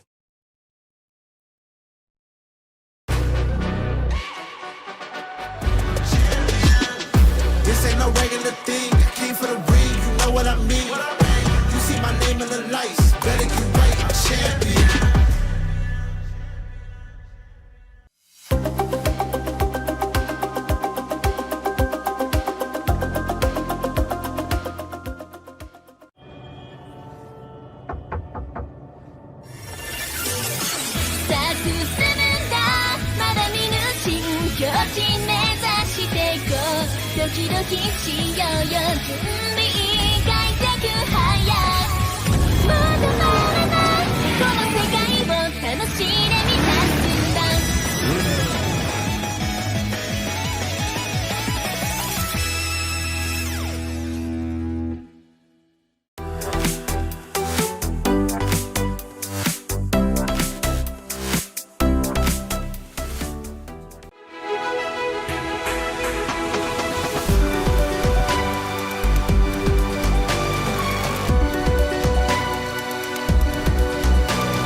The human body was built to move. Not trapped at a desk in one singular posture for 12 hours a day. It's time your chair evolved. This is Secret Lab Titan Evo. Ergonomically engineered for you, gamers, hybrid workers, artists, backing your every move. The human body was built to move. Not trapped at a desk.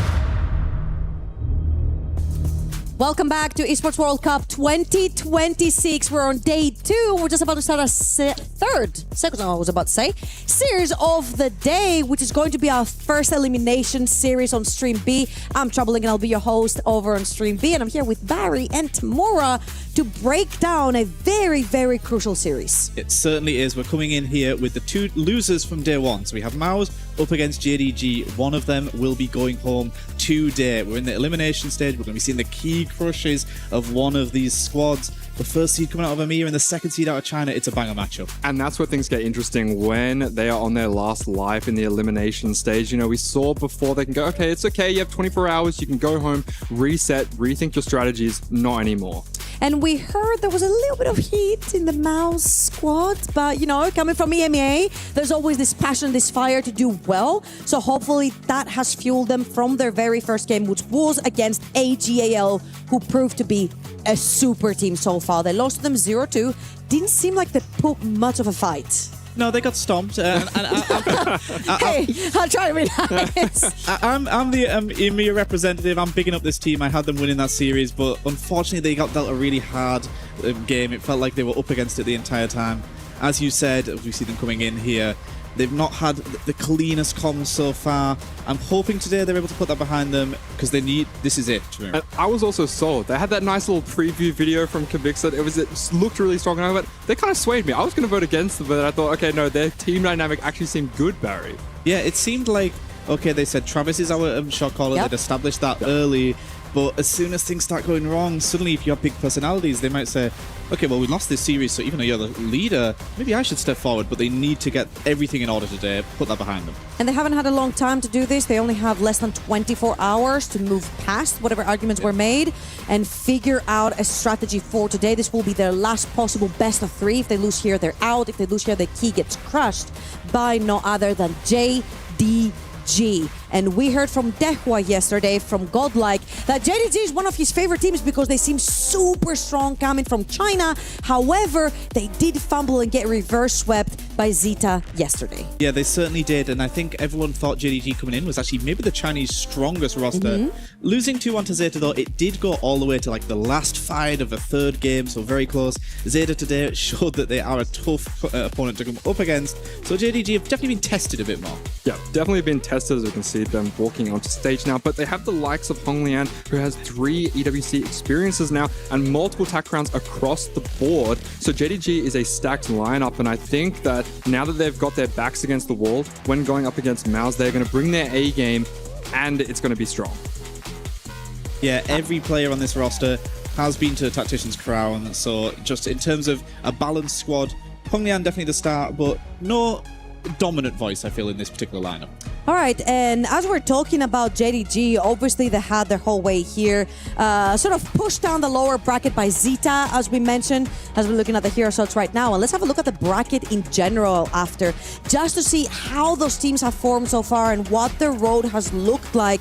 Because JDG coming in as the favorite, as you mentioned, from China, even though they're not as star-stacked as other teams, they're in the lower bracket, and this is serious. And that's what happens when you have these sorts of matchmaking, because they go up against the likes of Zeta Division, a very dominant Japanese org, and unfortunately dropping their series 2-1 today. They're just so dominant, so it makes sense that the overdogs there from China were actually knocked out. And it might get even worse. Even if they can make it past Mouse, or if Mouse can make it past JDG, Aurora is waiting for the next best of 3. Yeah, the decider match for whoever makes it through today is going to be even more difficult. Aurora coming up up. So the route to playoffs for either of these sides, very difficult. Maus, if they go all the way, they're going to have to go past 3 CN squads, which is as hard as it gets in 4v4. That practice is going to be incredible, right? After that, I'm sure they just win They'll out. just win out. So just keep going. What doesn't kill you makes you stronger. That's right, especially when you're having through the lower bracket rounds, you're going to become a legend, right? You lose the first one, no one believes in you, you just make,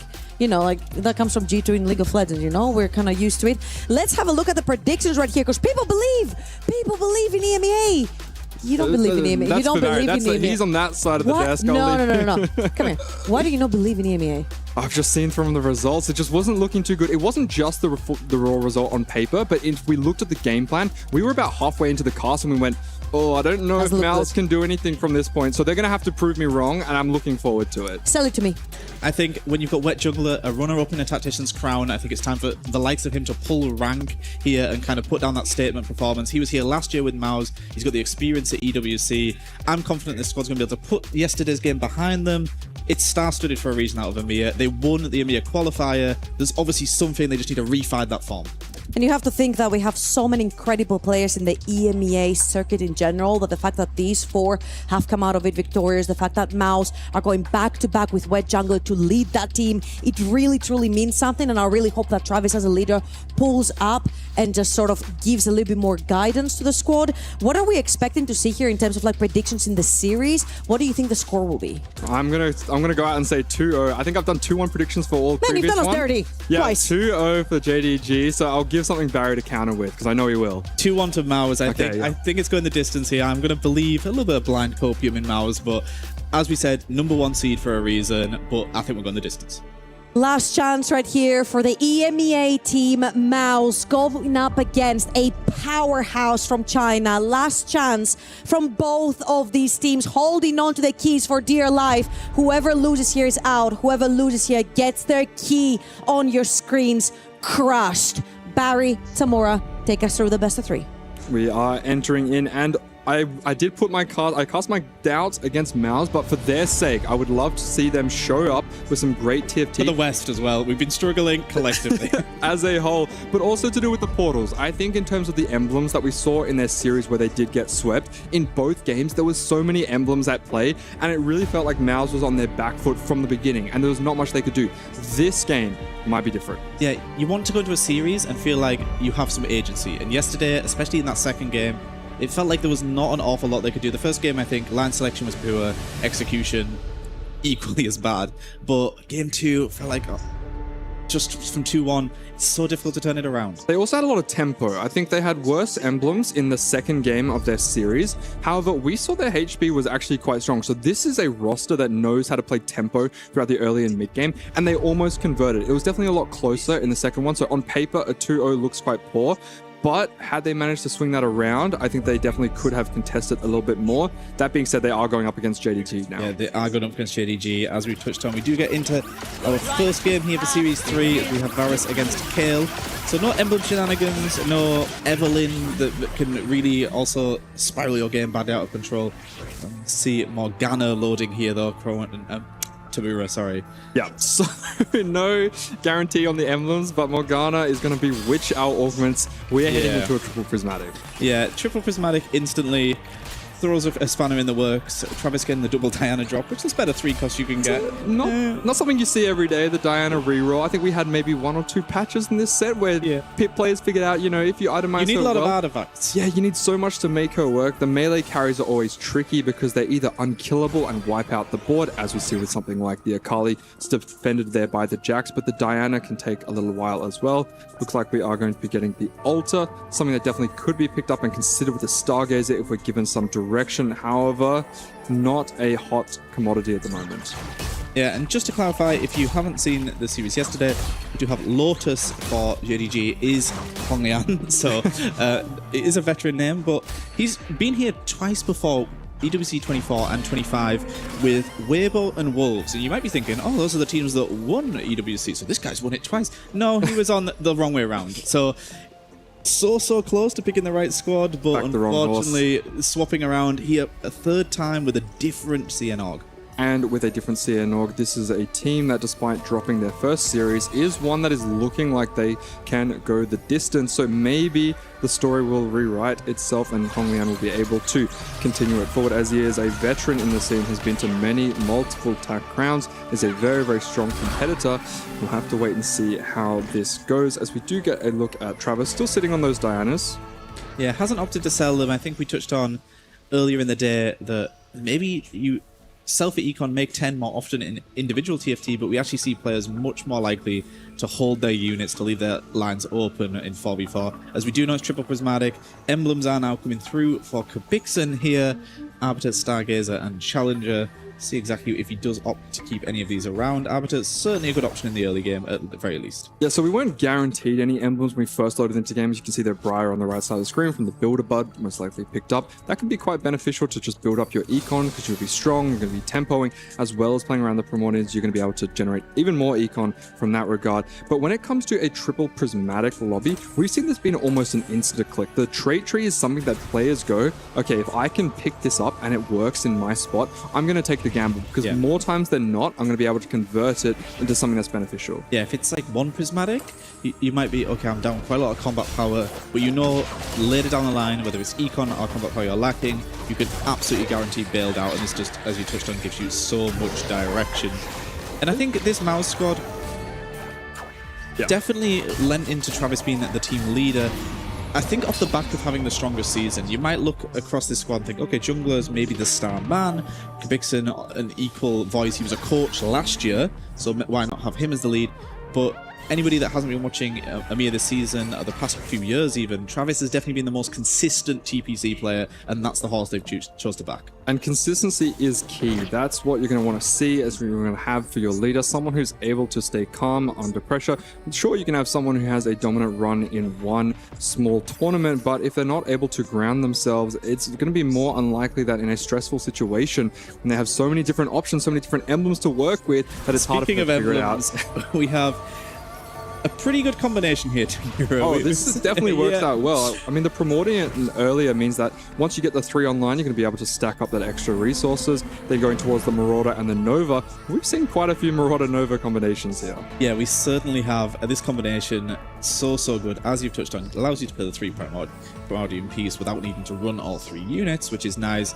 Can definitely play around the likes of Akali, which we know every team is going to be leading at least one player towards. We do see Builderbot on the other side there was picked up as well. So a few players leaning towards tempo, other players thinking about maybe being their loose streak options, as we always expect to see. Yeah, we can get a look at Kezi, who's managed to hit the Leona 2-star, a unit which is picked up very, very frequently when playing towards the Arbiter line. This is because if you activate that Arbiter that gives you extra copies of the Leona, then you're able to get multiple. I think we got a blink second look at Kubixen, who also had the same setup. So depending on where he wants to go, could opt into that line, because it's just so much consistency. Technically extra econ if you want it, or board strength. And if you have board strength, that's going to convert into econ and HP. And having the comeback story as well just allows you to be the loose streak player if you need to, and you're going to get your power down the line. You did see a flash up of the augment. Wet Jungler is on the worth the wait, and you got Milio, so definitely better you can hit, but you can certainly play around Milio in quite a few lines. We've seen the Stargazer variant. If he doesn't want to reroll, which I imagine will worth the wait, maybe he won't, he can still use Milio as a tempo AP flex carry and build many boards around. And there's the extra Leona we can see, so confirm that he didn't just natural it, but definitely got extra copies there from the Arbiter. We do get a look as an extra Reforgers offered there from Kale could be very, very beneficial for some of these players who don't like their emblems. Yeah, I think you touched on Trait Tree being so favored anyway.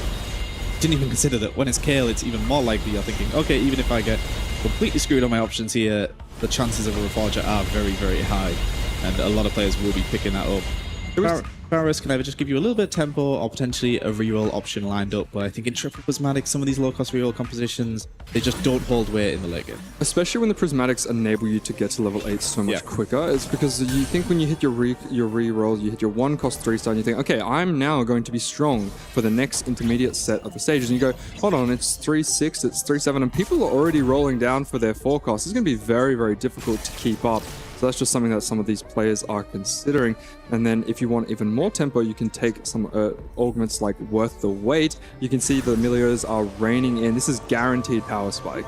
Yeah, certainly is. We talked about AP Flex being a good option. This is a different way you could play it. I imagine still would likely be playing around the standard Stargazer core, because the likes of Nunu are just so powerful. Even if you just end up running it as a 3-piece to pair alongside it. Could even, of course, just end up with Corky Riven, and you have this secondary carry in Emilio 3-star, which you could have as your Morello provider, for example. So a few ways he can take this, leaves himself very flexible, and just having Timebreaker early always very important. Now we know that players like to play tempo when they are in a 4v4 environment. This allows them to get extra money, extra HP that they can leverage and give off to their own teammates. We can see two players there on opposing sides, Org and Lotus or Honglian, are trying to get to that stage where they can maximize that. But on the reverse side, we actually saw, I think it was Travis who might have had Pandoras. Now, this is a big gamble because Pandoras as a prismatic, if you don't like your Radiant that you get, it takes a while and you don't know when it's coming. Yeah, certainly does. As you point out, you could be rolling it for a long time. Sometimes you have to pull the trigger on something that's fine, but it's because you can't just leave it rolling forever. I think throughout stage 2, definitely okay. With it being triple prismatic, you don't want to be rolling that item indefinitely. As you touched on, both teams trying to have a win streaker and a loss streaker with Tucci and Travis as they're trying to keep their 5 losses alive, Org and Lotus on the flip side. Very important to have players healthy enough to save your teammates in the late game if you need to. Going up against Jungler, who, yes, he's got Worth the Wait Emilio, which will be coming through 3-star very soon, but also a Maokai 2, just natural. So it does kind of solve his frontline issue.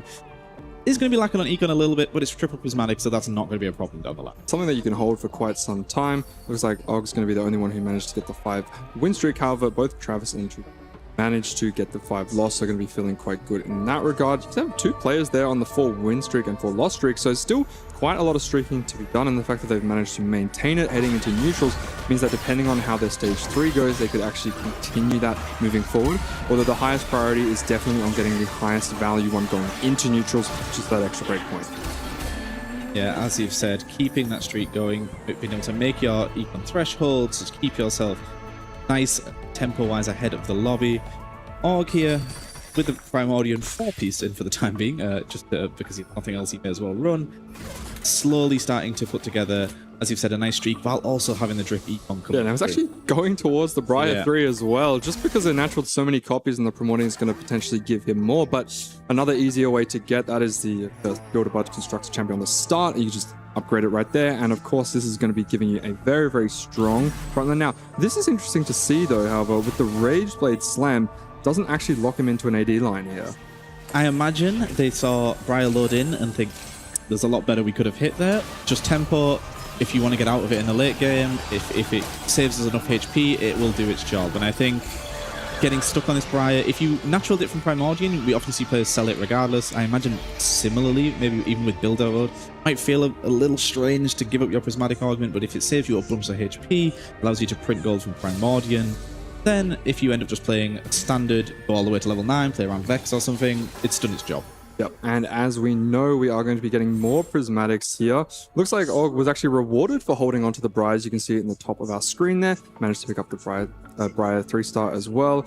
Now, this is where things get interesting. You have options like Luxury Subscription. We'll be getting some 5 costs. We have Tiniest Titans. We can play the long game. We haven't seen too much success with it, so instead we're going to go with something that's going to give us guaranteed power. Emilio 3, getting access to a red buff and a blue buff for that unit. Yeah. Very I mean, I touched on it. It kind of is the Morello red buff applier, and you've just got exactly what you need there. It allows you to then itemize a secondary carry as soon as you can find them. This is exciting to see. We talked about the Pandoras being a little bit of a gamble because you might be waiting a while before you're ready to settle on a Radiant item. Now, Radiant Void Stuff, that is something that is perfect because if you're playing AP, you can never be too upset about it.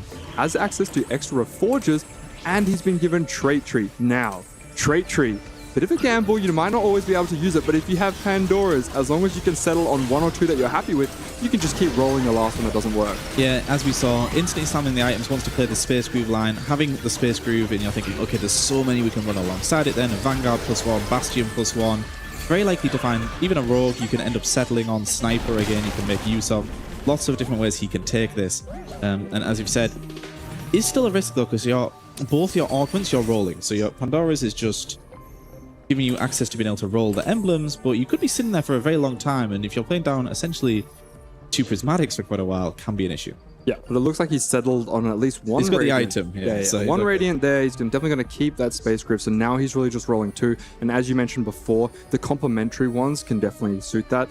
If you're going to sit there and roll for 2 of the exact same trait, it's not easy. You have to settle, I think. Exactly, but then the supplementary ones work fine. Yeah, I think as soon as you see something that's usable, you should be just absolutely, unless you need to be the win-out player, unless they get to a situation where, okay, we have to gamble this player, maybe you should roll their emblems again, but I think for the most part, as soon as you get something usable, you will go that way. Travis here is the player that opted for Akali on the Mao's side of things. We did expect to see an Akali like we do every game. I think Mao's ended up not leaning into it as heavily as maybe they should have, having a reliable player on the line each game.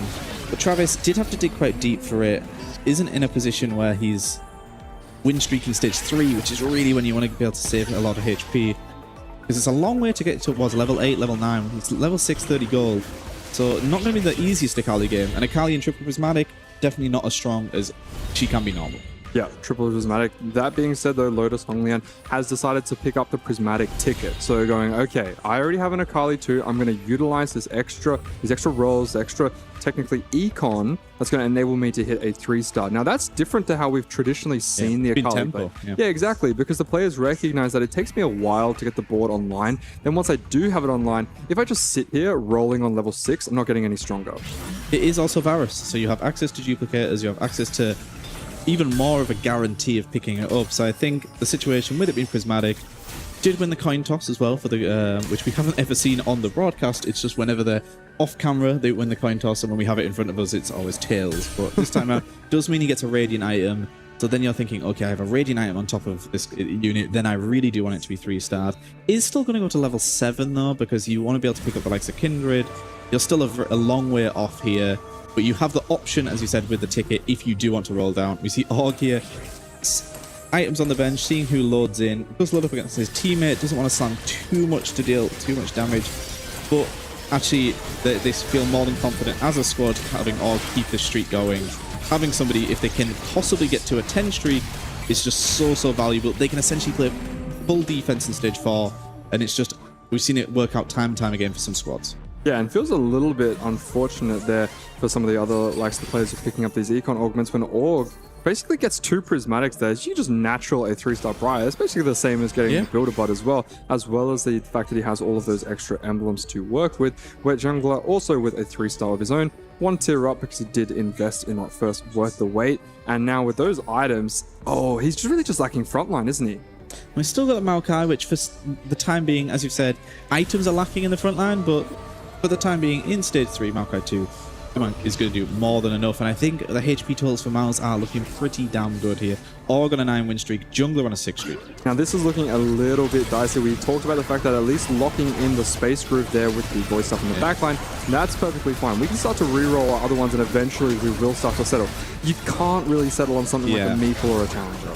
I mean, JDG, unfortunately, as a squad, they're already kind of falling behind in tempo in this lobby. It feels like Miles have 2 players that have a lot of HP to trade with, where JDG, you have someone that's full sacking here, and then you don't really have a lot of players that are going to be able to guarantee give you lives later. We have Bastion loading in, which I imagine will be locked in, and then you're just rolling the 1 emblem. But yeah, you would hope that you get them a little bit faster. Hopefully only 1 more round for Tucci. And this is also something that happens when you have the Pandoras, is that you have to either keep rolling to the board that you've already hit, or you have to hit something meta like Space Groove and go, okay, this is good enough, I'm now going to play towards that. If that's how you play your style of TFT, of going, okay, I have these emblems, I'm going to merge my board into that, look across the board, all 1-stars. And the reason is because he wasn't committed to this when it was in stage 2. Yeah, exactly. You have the look. We saw it just for a second, a split second. We saw the double Space Groove. So 2 Space Groove and a Bastion. You can't get better than that. Certainly cannot. So patience has worked out there. He's been taking his time. He's finally got to the point where his emblems have lined up perfectly. It does make playing defense from this Mouse squad very easy, in that if you hold Nami as a team, there's not much he can do. I imagine he'll be digging for a Riven as a secondary carry, but it very clear holds here for Mouse, and a player with not a lot of life. If he doesn't hit this Nami 2 on his next roll down, he could still be in trouble. Looking relatively rich though, I would imagine that Chuchi's going to be picking up his next augment almost immediately. Yeah, you've got to go. You've got to go. He's already pumped. He's ready to go to level 8. He's going to do his roll down. And the advantage of when playing around with the Bastion +1 is that he only really needs to hit Ornn 2 to be stable in stage 4. It's not like he needs the Morgana. It's not like he needs something like a Rammus to hold him through. That will be enough as long as he has enough supporting carries. And then as long as he hits that Nami 2 with those items in the backline, he's looking to be in a very powerful position. Might even want to go towards an AP Riven to support it. We'll see on the right side of our screen how quickly can he choose, because the players are going to be looking to deny. He's considering a few things. He has enough items, so might not necessarily need the golden gamble. He's going to roll over it. Yeah, hasn't went too fast there. Does go for the items coming through, just extra belts. Does need to start rolling. We saw even Kapix on the left-hand side was even faster. So quite a lot to do for a lot of players here, especially the multiple emblems. We touched on the double space groove coming through. Ituchi can put together a board. He just found a copy of Riven, which he wants to get in there. Finds a Blitzcrank. But a few sitting on the Nami pair, though, this is the big hit. The problem is he has 2 spats, which isn't a problem, but he's thinking, okay, who do I drop here? I want to fit people. There we go. He hits the Nami 2 has been hit. We're checking back in here with Kubixen, who also had these 2 emblems. He got the Shepherd coming in. Primordial and Challenger not doing an awful lot for him, but they served out their purpose early. You're able to get the Shepherd in now. Checking back in here with Lotus/Honglian, who, off the back of this Akali, still been staying relatively healthy. Opted to stay level 6 though with his prismatic ticket, so fully committed to just trying to get this 3-star going. He's close to Jax, he's close to Maokai even, surprisingly, but no more copies of Akali. Interesting, because he doesn't actually have the belt overflow augment, but if I was looking directly just at his board, I would have predicted that he did. Kind of seems to be the theme here, as we saw previously, the naturaling, the builder, but it seems like all these players are playing with 4 prismatic augments when really they only have 3. Yeah, we do check back in here with Org, though, who is still on a win streak. So we are at 4-3. We have 100 HP. If you're trying to put yesterday's kind of stomp behind you, this is exactly the situation you want to be in, especially a player like Org, who we know isn't necessarily a team leader. He's just kind of plays his role. This time around, he's going to have to step up a little bit. But with his emblems, he's had such clear direction the entire game. And he does have the Graves online. One thing that I wanted to point out is that it's a little bit awkward when someone has 100 HP, because we've seen in previous series, if one player is at the very, very top, and then all of your players are starving for HP, and no matter how much HP you give up in stage 5, they're all going to fall into the bottom 4. You look back and you think, okay, maybe I should have been a better team player earlier, like now, and give up some HP to my teammates. Yeah, we see it takes a big loss there as we check back in here with our Akali reroller. Jax 3 has also been hit for that front line, so things are looking pretty good for Honglian, who opted to stay level 60 now to try Econ up to push on levels. Varus and Kale still our gods, loading in the option of just a potential extra bow there if anyone feels they need their final piece for their carry. Yeah, especially if you are playing around something like the Akali 3-star, definitely want to be leaning towards the Varus, getting more benefits as you get towards the Varus boon at the end, with bonus from all of these 3-stars, or maybe if you're playing like the likes of Kubixen here, who's just natural the Leona 3 because he's been printing copies this entire game. He's rolling down and has unfortunately not managed to hit his LeBlanc 2-star. It does get it there right at the end, so now the board's starting to come online. HP is looking a little low though. Yeah, HP is looking low. He's got Money Monsoon, so he's down combat power from his 3rd augment. In terms of emblems, he's only making use of the Shepherd. The Challenger and Primordial are doing nothing for this board. So you're essentially down 2 augments, just a bunch of belts coming through your only combat power. Definitely not the strongest spot to be in, considering we are on triple prismatic. And we did talk about this before, that the Mals might be feeling a little bit bitter about their previous 2-0 with the emblem RNG. You look at this setup here, you thought, okay, I've put myself in a great position. However, now, unfortunately, 2 of my emblems are not being utilized. Then you go to the other side of JDG and you go, oh, you know, if you just hit Pandora's, then you can get pretty much anything that you want. At least they have Org, who did get almost perfect emblems for his game, so kind of balanced out there. Org has now started to sacrifice his HP as we expected from a loss streaker, full win streaker, sorry, now taking a few losses in stage 4, able to trade some HP over to his team. As we look across the standings, Kezi at the bottom, 13 HP and a Dream player facing down the potential elimination, and going 8th has been very defining in these games. You might think, obviously, going 8th is the case, but in 4v4, it just makes such an uphill battle. You then are looking towards, can we have someone win out? Quite impressive that Hongling was able to hit the 3-star, because if you look at Travis, he's still playing towards that line as well. So there are multiple Akalis out of the pool. As you can see on the right side of our screen, pushing levels to play with that very similar itemized Akali, as the items are quite well known. However, going up against Kezi there on the side with the LeBlanc, 1-star at the back, might not have enough damage, but is taking a little bit of AoE. Akali is healing up with that Gunblade, but just does not have enough frontline to deal with it. LeBlanc is just going to be able to survive to deal the final blow there, as some of these players are looking to be in a very bad position. You see some of the Mouse players are, you know, very, very healthy at the top, whereas some of their teammates, unfortunately, are drowning at the bottom. And it feels like the players that are drowning are also in pretty rough spots, where the likes of Kezi, he has comeback story, so you want to be low HP to an extent. Whereas Travis, it feels like, okay, he has had to go for this level approach with Akali, the tempo option, because the reroller elsewhere has took the 3-star option off you. But he's went for the Commerce Core for his 3rd augment, so no real combat power coming through there. Not much upside. We know with Kabixin the items haven't exactly materialized. We see putting his items on the bench, see who he just load in against. Yep.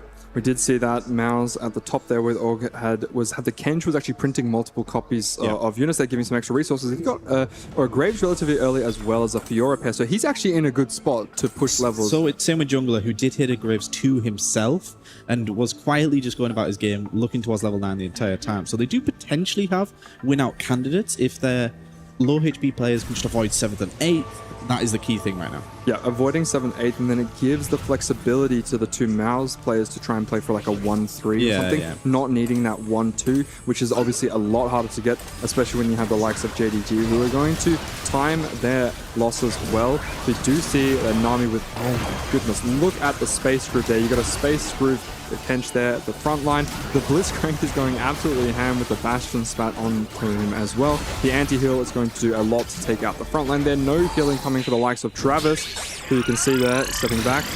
We have double eliminations loading in here, as we do see players starting to fall throughout this lobby. Travis, as you said, went down, but the key thing is that Kezi fell to Kabixin. So Kabixin was actually able to pick up a win there, a player that was low on HP himself. Jungler, though, unfortunately, is on the 6-loss streak, so despite the fact that he got the Graves online fairly early himself, still on low HP totals. We do check in here with Org, our remaining Mouse player with quite a lot of HP to work with. We knew these emblems would be very good.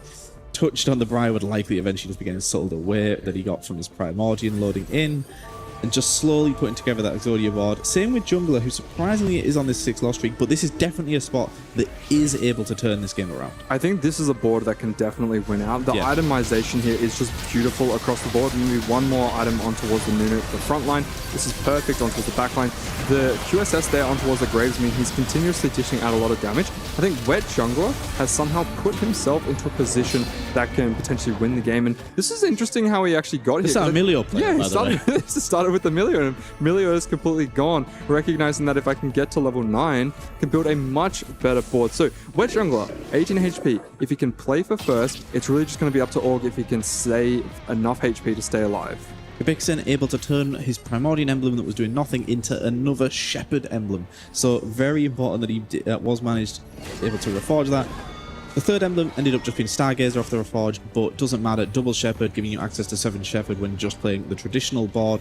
Certainly needs it in this spot, because his front line would be lacking a lot otherwise. Did lose the previous round though, so is facing elimination as is Tucci on the right-hand side of the screen, playing this Yi Kindred line. Yeah, the Yi Kindred line, definitely not a fan favorite, and the Leona is going to be positioned perfectly right up there against the entirety of the front line. LeBlanc should be healthy for quite some time. That being said, no resistances, so it does go down quite quickly. The Edge of Night is going to proc for the Master Yi. LeBlanc is going to have to switch her focus on towards the Bramble to the side, but this front line is just going to be enough. The Master Yi, unfortunately, not going to have what it takes, and Kabixin's got to be feeling good about that one. Kabixin's had 2 eliminations himself, where he's knocked away 2 of the JDG squad members, climbing up the standings here, and all of a sudden, this game's looking a lot better for Maus. Jungler has stayed alive himself, barely losing that round, but 2 HP and a Dream. The problem is that there's definitely win-out players on the side of JDG. How far can Jungler take his game? We know, even though he's got his potential Exodia, basically has nothing from his augments at this point in the game.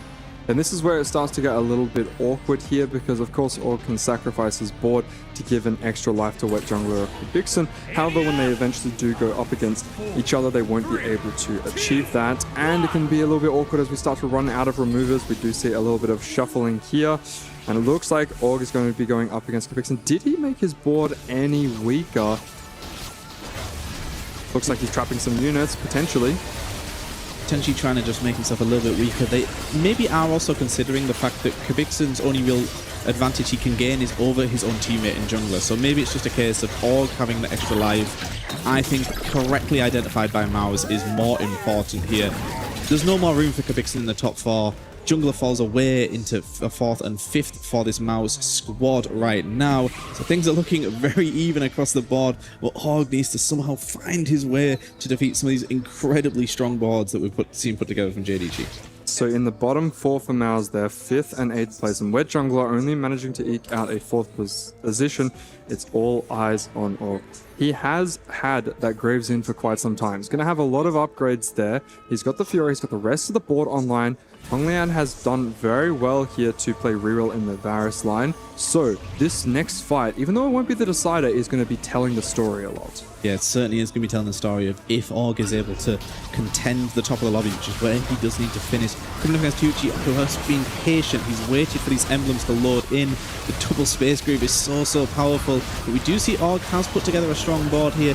Whether or not it's able to keep pace, we see the blitz from the space groove is just wreaking havoc. But this Graves has been in an awful long time. It's a very close round. Org barely falls, but it is certainly a winnable matchup, Tamira. It's definitely a winnable matchup. I think the only problem is that he hasn't managed to hit his final upgrade, so he definitely can get a little bit stronger. That being said, both can be said for the likes of JDG. Yeah. Still sitting on the Blitzcrank 1. If that is managed to upgrade, that's going to make a huge difference to the power spike of that game. I think Org is still in it. If he can hit his upgrades there on towards the Fiora as well as the Shen, his board is going to get significantly stronger. It's also still making the backline, so Org close to spike. Yeah. It certainly can do. Kindred 1 is your primary carry. That is going to be a massive upgrade. As you've said, though, elsewhere, Space Groove still has room to grow as well. So it's all important that Org gets the upgrades he needs. And now, no one's immediately facing elimination. We have 34, 33 HP for JDG. Org himself has 2 lives. So again, we're not going to be seeing anybody fall away just yet.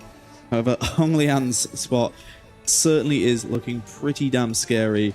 I mean, this is dream scenario. Managed to get himself to level 8, even though I guess the Kindred 2 online. He's just hit everything. Yeah, I thought he was playing a little bit of defense there, but no, he actually needs it for himself. The Kindred 2 is going to make his board a little bit stronger as well. Was playing a little bit of defense there might be a bit risky because he actually sold some of those extra Fioras and Shens. We'll have to see, was that unit hit on the other side? Yeah, so Fiora 2 already hit. Shen's 2 still waiting, so just going to be looking for extra copies to try and deny that. Positioning is looking quite good as the Akali is wrapping around to the side. He's going to have no trouble taking out the tanks from the side.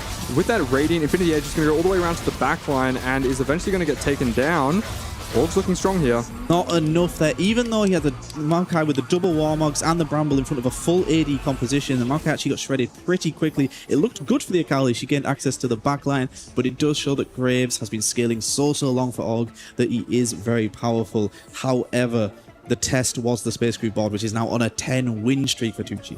Yeah, 10 win streak. I think Honglian has done all that he can. Eventually is going to get knocked out, and that's going to be perfectly fine for JDG, recognizing that it's just going to have to go down to a 1 versus 1. Both boards are looking pretty much as upgraded as they can now that Org's starting to hit all of this, and it looks like we're just going to be delayed a little bit as the likes of JDG are going to be going up against each other. I'm almost certain that they're going to make sure that they don't want Honglian to accidentally win a matchup by rapping or doing something crazy, because they know that they have a worse chance of taking out Org. Yeah, I think as we see here, the Ghost matchup just loading in, a fairly routine round for Org, able to pick up the win here. Elsewhere, as you've touched on, Tucci will hopefully be able to keep 2 lives for himself, as expected. Makes sense. It will be Org Tucci going head to head. Honglian is clinging to life with 1 HP, but just playing spoiler on the showdown matchup we're antagonizingly close to seeing. Yeah. We'll have to have a look at that Space Group matchup as it actually goes into Org's battle. As we did see that the Blitzcrank there was only a 1-star previously and only barely managed to win. So when you have all those extra buffs working for the Blitzcrank there with the multiple Space Groups, we'll have to wait and see if it's going to help. Surprised he has the 2 Primordial in play, and he does have 2 Reforgers, so he could if he needs to as well, try flip for an emblem to see if there's anything better he can get. Org is loading in against the Exodia Space Group board, Tamura. And that Gargoyle's placement is absolutely perfect there. So the Kench is going to be taking all of the focus fire. Nami on the side there, dishing out maxes of damage, and is already starting to get towards the backline. The front line has dropped to the side of Org. Blitzcrank still has the revive available. He's going to get knocked around, but the Fiora dashes to the backline and takes him out. And Org is going to take a win. It's not going to be over yet, but that fight looked very promising there. And Org, the last hope here for Amir, the last hope for this Mouse squad in this first game. They were up against it yesterday, the 2-0 defeat. They are in this do-or-die game. We can see Travis, the team leader here, is in his ear. It's in the Kabixon's leading in. It's a complete team effort here. They recognize the Reforge on the emblem coming through. He's got a Voyager emblem as well. So the first Reforge into Anima, second time around, Voyager, the best he could have hit, one of the best he could have hit. So he has just got even stronger. Yeah, so now it's going to see, is there any positioning that Chuchi can do to change things up? Huge upgrades coming through. Massive upgrades. The fight looks relatively close, but the Fiora was able to dash around. The Gargoyles was placed correctly. There's so many clumps there against the Org. We're going to see where the final placement is going to come down. Chuchi's keeping all of his units safe across to the left, and the Gargoyles Kench is right there at the front. Maybe the Nami will be safe this time. And we'll see how if this Graves can get firing. Last time around, the Blitzcrank played an awfully big role, as we do see Fiora this time around is not able to get the same type of access onto the backline. She's been tossed and turned around by the Blitzcrank. Looks a lot better for the Space Group board, but no, Org just has too much. He's got even stronger. Chuchi stays alive. One more round is needed for this Mouse squad. A team effort really coming through here, Tamura. We saw them together realizing you can get stronger, you can reforge these emblems. I think Org himself had not even realized that. So they really pulled together here to try get him over the line, but Tucci has stayed alive, 1 HP and a dream. Even on the global stage, sometimes backseating is recommended. It is allowed, and it looks like all of the team coming together. You can see that in the cameras before. Org is going to be feeling good about this, but this is going to be the final fight, looking now to take him out. As long as Org can clutch it up, all of the melee carries have fully itemized upgrades. Certainly how. We have to keep an eye on this Fiora. If Fiora falls too early, that could be decisive. Looks a little bit better here. Last time around, she was not able to get any access onto the balls line. Fiora remains untouched. Kindred free firing away. The Graves also untouched. Just too many damage dealers for this Org board, and that will be it. He walks over this Tucci board. Mouse pick up the first win in the series, their first win of the tournament. What a result against this star-studded JDG roster. Incredible result there. We thought they were out. They didn't have enough players looking to play for those top 2 placements, but as long as the rest of your team can find that middle ground, that safety net, all you really need is one Starstruck player who can play for first place. And we are rejoined on the desk by Trouble. Org, the Greek of doing it for Amir. I'm sure you're very happy to see this. My Greek pride cannot take this. Org plus the power of friendship, I want to call it, you know, because we had a lot of controversial chit chat about like Mouse not necessarily getting along together or having the same idea of how they want to play the game. However, this time around, they grouped up, they helped Org, and they got a huge victory. That Graves unit with so many upgrades seemed to be super helpful for that win. Yeah, they just had too many threats. The Graves remained untouched. Fiora, the Kindred was free firing as well. I do think you could see on the cam, Travis and Kabixon were leaning in going, hey buddy, by the way, you have 2 Reforgers and a dead emblem. And he's like, oh, you're right. So definitely a team effort there. I think if there were any doubts of whether or not this squad is on the same page, this will heal those wounds for sure. Having such a decisive victory like that is just a great performance. Yeah, and it looked great, and it was something that was a little bit unconventional in the sense that he actually played the win streak into the win out play. That's something that you don't normally see because you don't get as many resources that way, but because you got a relatively early Kench and then a relatively early Graves as well, you can start to stack up those extra resources quite early. And honestly, there was a lot of direction in general from the Mouse players, and that's what we wanted to see yesterday. We had the Worth the Wait coming through with Milio for what jungler, very clear direction, and then 3 insane emblems with Primordian, Marador, Nova coming through for Org, which kind of screams Akali, but there was already an Akali reroll player in the lobby. Yeah, he essentially just used those emblems to tempo. We thought, okay, these emblems are amazing. There's even reroll lands you can play off the back of it, but I think he realized triple prismatic, some of these reroll lines fall away. Even the likes of Akali can't keep pace with these stacked boards. You're seeing elsewhere double space groove coming through, and you're thinking, I have to turn this game around. Use them to get himself to level 9, then made great use of the Kale Reforgers coming in and able to turn this game around into just an Exodia setup. Yeah, and Exodia set up at the end. It actually took a while to get there. We saw some of these final hits only coming in right at the end after that. It's Kindred 1 for the entire Kindred game. Hope, the last neutrals. But that doesn't really matter because as long as you have that Fiora giving you a little bit of extra HP, then you have the Graves starting to stack up those modifiers. By the time you get to those upgrades and you have your final board, it doesn't matter who's left, you are going to come out in first place, even if they have all the Space Groove emblems in the world. And of course, we saw Churchy do the same kind of tactic. However, not with Reforgers. It was the trade tree into the Pandoras, trying to turn as many Space Groove emblems into his line as possible. And this does look like an Exodia, but the final form of Graves seems to be too strong. It's a unit that perma scales every single time with every upgrade, so it's just really hard to outcap. Definitely something that I like to see as well, because we've seen some of the previous Exodias being that if you hit multiple the same type of emblem, you get to the chase trait, the prismatic, and you just win the game like that. However, that's not the direction that we've gone with this set. As we can see, some of the player reactions is that you are actually rewarded for pushing levels, maintaining tempo, having a lot of extra HP, and starting to get those modifiers online. And that just feels so good seeing those cams as the EMEA representative. This is the #1 seed out of EMEA. We expected so much. The way they fell behind yesterday was very disappointing, but they've came to play here. JDG was a lot of people's favorites out of CN. This is the squad that we saw. Dahuya was saying, well, we think these are the best. Well, they're facing elimination here. They're right up against it. And this is it for Mouse. They pick up finally their first game in the entirety of EWC 2026. And they're going up again the powerhouse of JDG. They're 1-0 up. Can they close out the series in Game 2? We'll find out after this.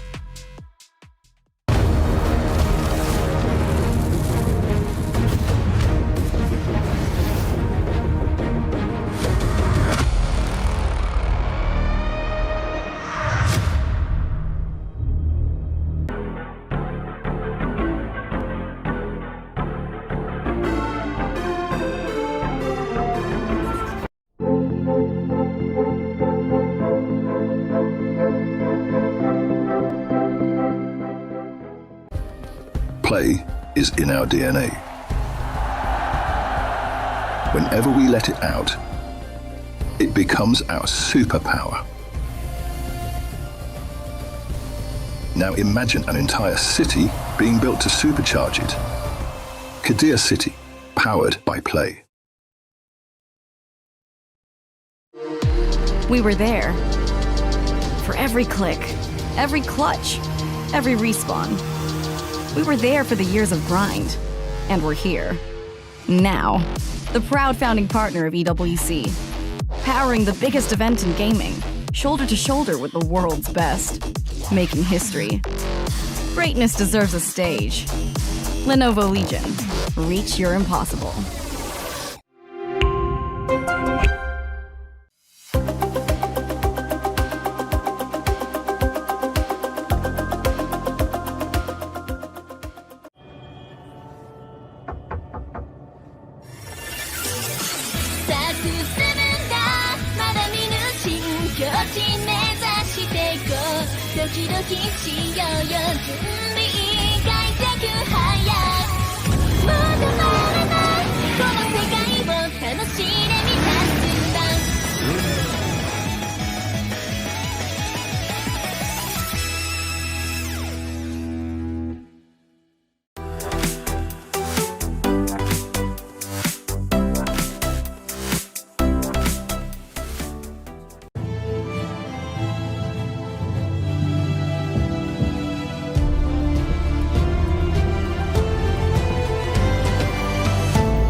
Welcome back to Teamfight Tactics at EWC 2026. We're in the elimination round here of Group B. Mao's picking up the first game of the series against JDG. I am Barry Baden, joined by Tamura, and we went all the way to the last fight there. It was a nail-biter. It was a nail-biter indeed. The final fight from Org.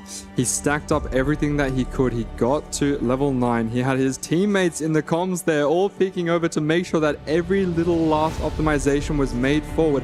And he needed that because he was going up against the likes of the Space Group, multiple Space Group emblems, Blitzcrank 2, Bastion, everything you could need to support your Nami. Had a Radiant item on her as well. However, that was no match for the melee units such as Fiora, Shen, and Graves jumping in there. Yeah, he just had multiple carries, too many options. It's very hard to position against the likes of Kindred, Graves, and Fiora, all these different backline options. I think interesting that he didn't end up going for the Vex variant because his teammate in jungle was doing so. You might think, a lot of people might think that's the stronger variant, but they could have clashed heads with each other.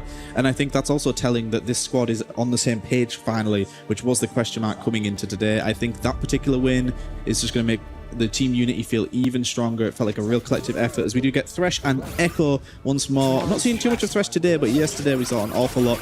Echo we're just constantly seeing time and time again.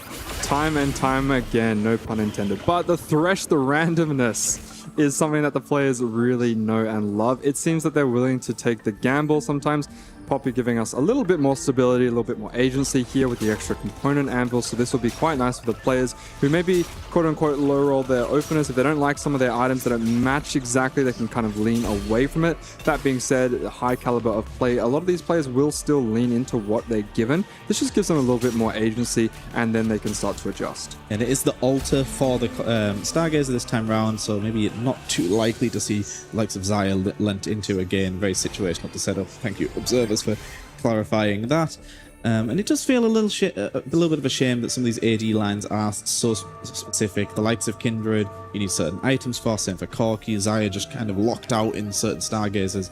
And AP Flex definitely being more favored by these teams. Yeah, we did actually get to see with Org playing around the Kindred towards the end, just because they had that Nova, especially in the 2-1 trade. And as you mentioned, didn't lean in towards the Vex, which is usually favored. Did have some quite nice items, but the items are relatively interchangeable if you have something like a Rage Blade and a Gun Blade. So just the LW that you'd rather move over to some of the AD lines. That was more of just an AP setup, an AD setup, sorry, on the melee carries. Now, Org did play tempo, went fast 9, was playing around the melee carries. Instead, now he has the likes of the Akali that he can lean into. You definitely need somebody to play tempo, somebody else to play open. It's just time and time again. Tucci here with the early Nova core himself, with the Akali, with it being the extra anvils as well.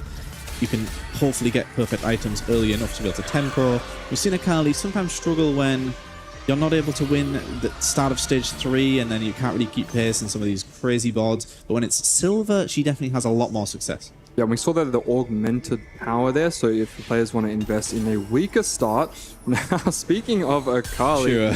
Yeah, that's Akali pair. You're looking at the items right there and you're thinking, okay, you know, not the best there for the Akali. That being said, you can definitely utilize them towards the Jax. I'd say the Tears maybe the only one that they wouldn't really be favoring too much. The instant Crown Guard there for the front line definitely makes sense. Gunblade as well as a nice pickup. And now we can actually hold out from that last component anvil to wait and see what we get, because then we can tailor it a little bit better.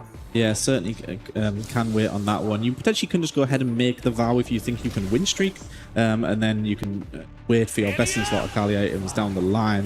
Kvix in here having the early 3 Primordial, gets a full item and a Forger from his slightly magic roll, so that is pretty damn good. Does get a Hand of Justice, which we don't see get made ever. Yeah. And that is often telling if whether or not an item is particularly favored. Yeah, I was actually thinking about that because we saw the tier on the likes of the Akali, thinking, okay, well, how come the Hand of Justice isn't No one favored ever on makes it? this item. Yeah, no one ever makes it, because you do get that innate precision, given that you do tech her in with the Nova trait, of course. But you'd think, okay, well, I'm going to be building items like the Stride Breaker. I want the raw stats. Why wouldn't I want a Hodge? And the reason is the players have recognized that when you make a Gunblade on the Akali does so much damage innately. When you have the Gunblade, not only does she heal herself, but she actually heals up that Jax. The players love to stack the Gargoyles on the Jax, and so when you have all those extra resistances, the Gunblade healing is very beneficial. Thank you, observers. Org had gold coming through from his slightly magic roll, as does Jungler, so a lot of dice is being picked up by our players across this lobby. Org actually full opened off the back of it. Jungler with the option to play this Gwen here, slamming a Void Staff on top of it, opting to play a little bit of a stronger board. So Org looks like he's been selected this time around to be the sacrificial lamb for stage 2 for this Mouse squad. Yep, and a little bit of an unconventional Briar there over there with the Gargoyle. It's just a 2-star because if you play around your 2 stars very, very early game, it can still be more beneficial than playing something standard. Does already have the kickstart there for the Zoe, so once some items are online, be quite strong indeed. Seems like a lot of these players, if they get the right setup, have been able to convert into a nice forming board because of the extra item anvils, as well as here we can see with the Bixen, who's managed to pair that Infinity Edge with the Hand of Justice. A very old combo that I feel like we've seen time and time again, maybe not as much in this set. Yeah, it feels like it's fell out of favor quite a bit, but I do think Miles have identified Kivixen here as, okay, it's up a full item. The other Magic role players in the lobby have just got things like gold, it's a silver lobby. If you can go IE Hodge on a Talon, then you should be able to hopefully win streak. This is the potential threat to that though, because we have Primordian 3-piece already activated by Honglian, who is going as Lotus for this tournament, and he does have Belveth 2 already. This is awkward, I would like to say. He's taken the random emblem, so he doesn't have that much agency in terms of where it actually takes him.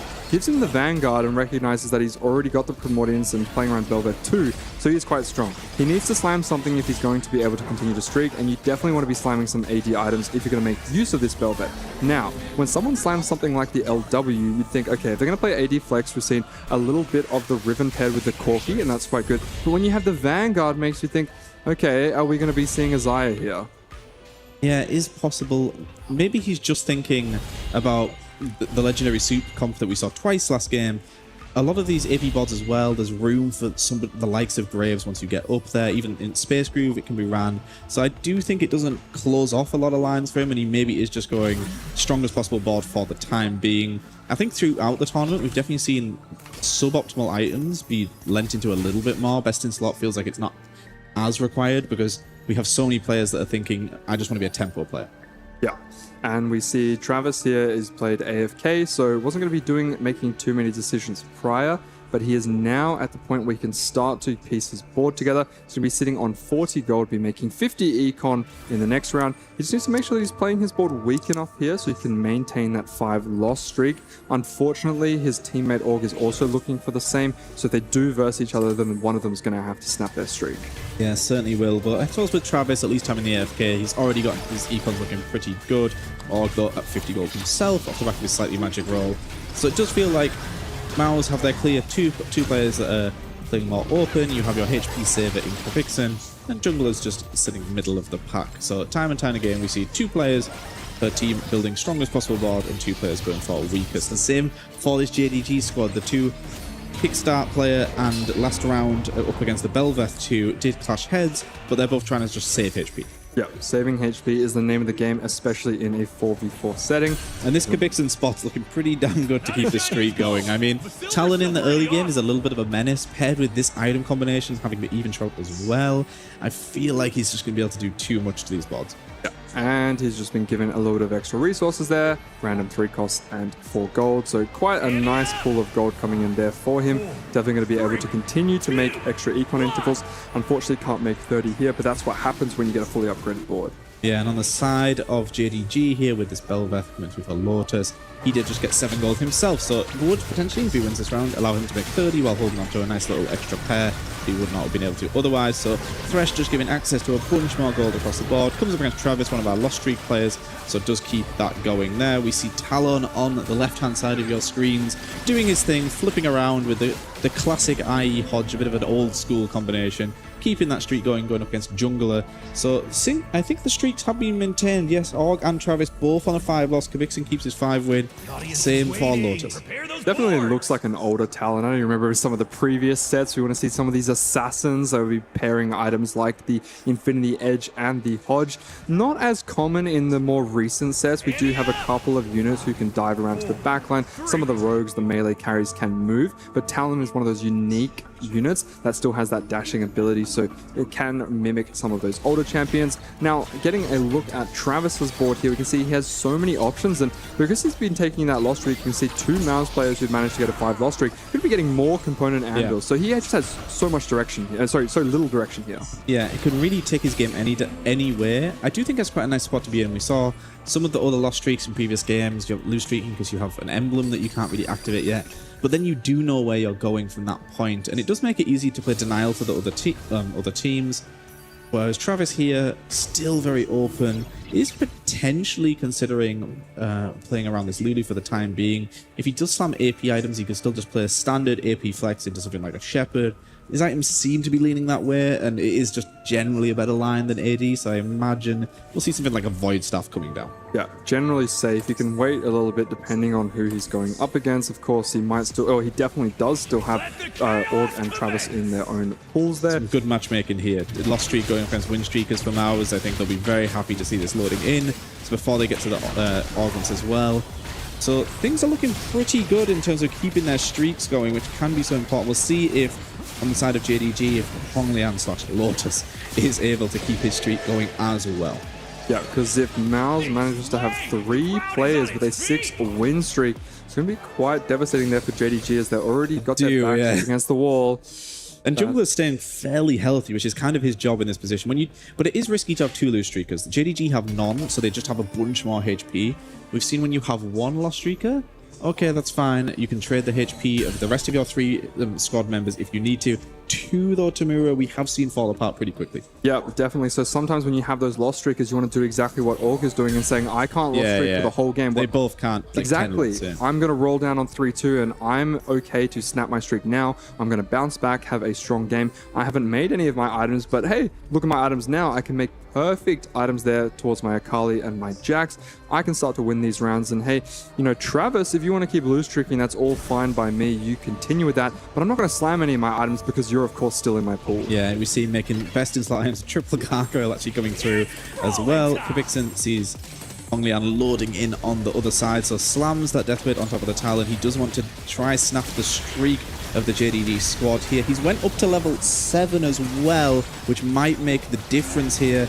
We'll see. Second win has came through for Honglian though, so a little bit more combat power from the Augment. Talon is flipping around, doing his best. It looks like he does just have too much from the level 7, making a big difference there. Snapping the streak of the JDG star man. And for Mouse, things go from strength to strength. Travis keeps his loss streak going, or after deciding to do the roll down, picks up a win, so starts preserving HP. Jungler as well on a very clear line. He's got a Void Staff and Morello already. He has upgrades coming through like the Alawi in the front line. Things are looking pretty good. Yeah, I don't want to cast a curse them too much here because I know that you I will. Yeah, okay, you will.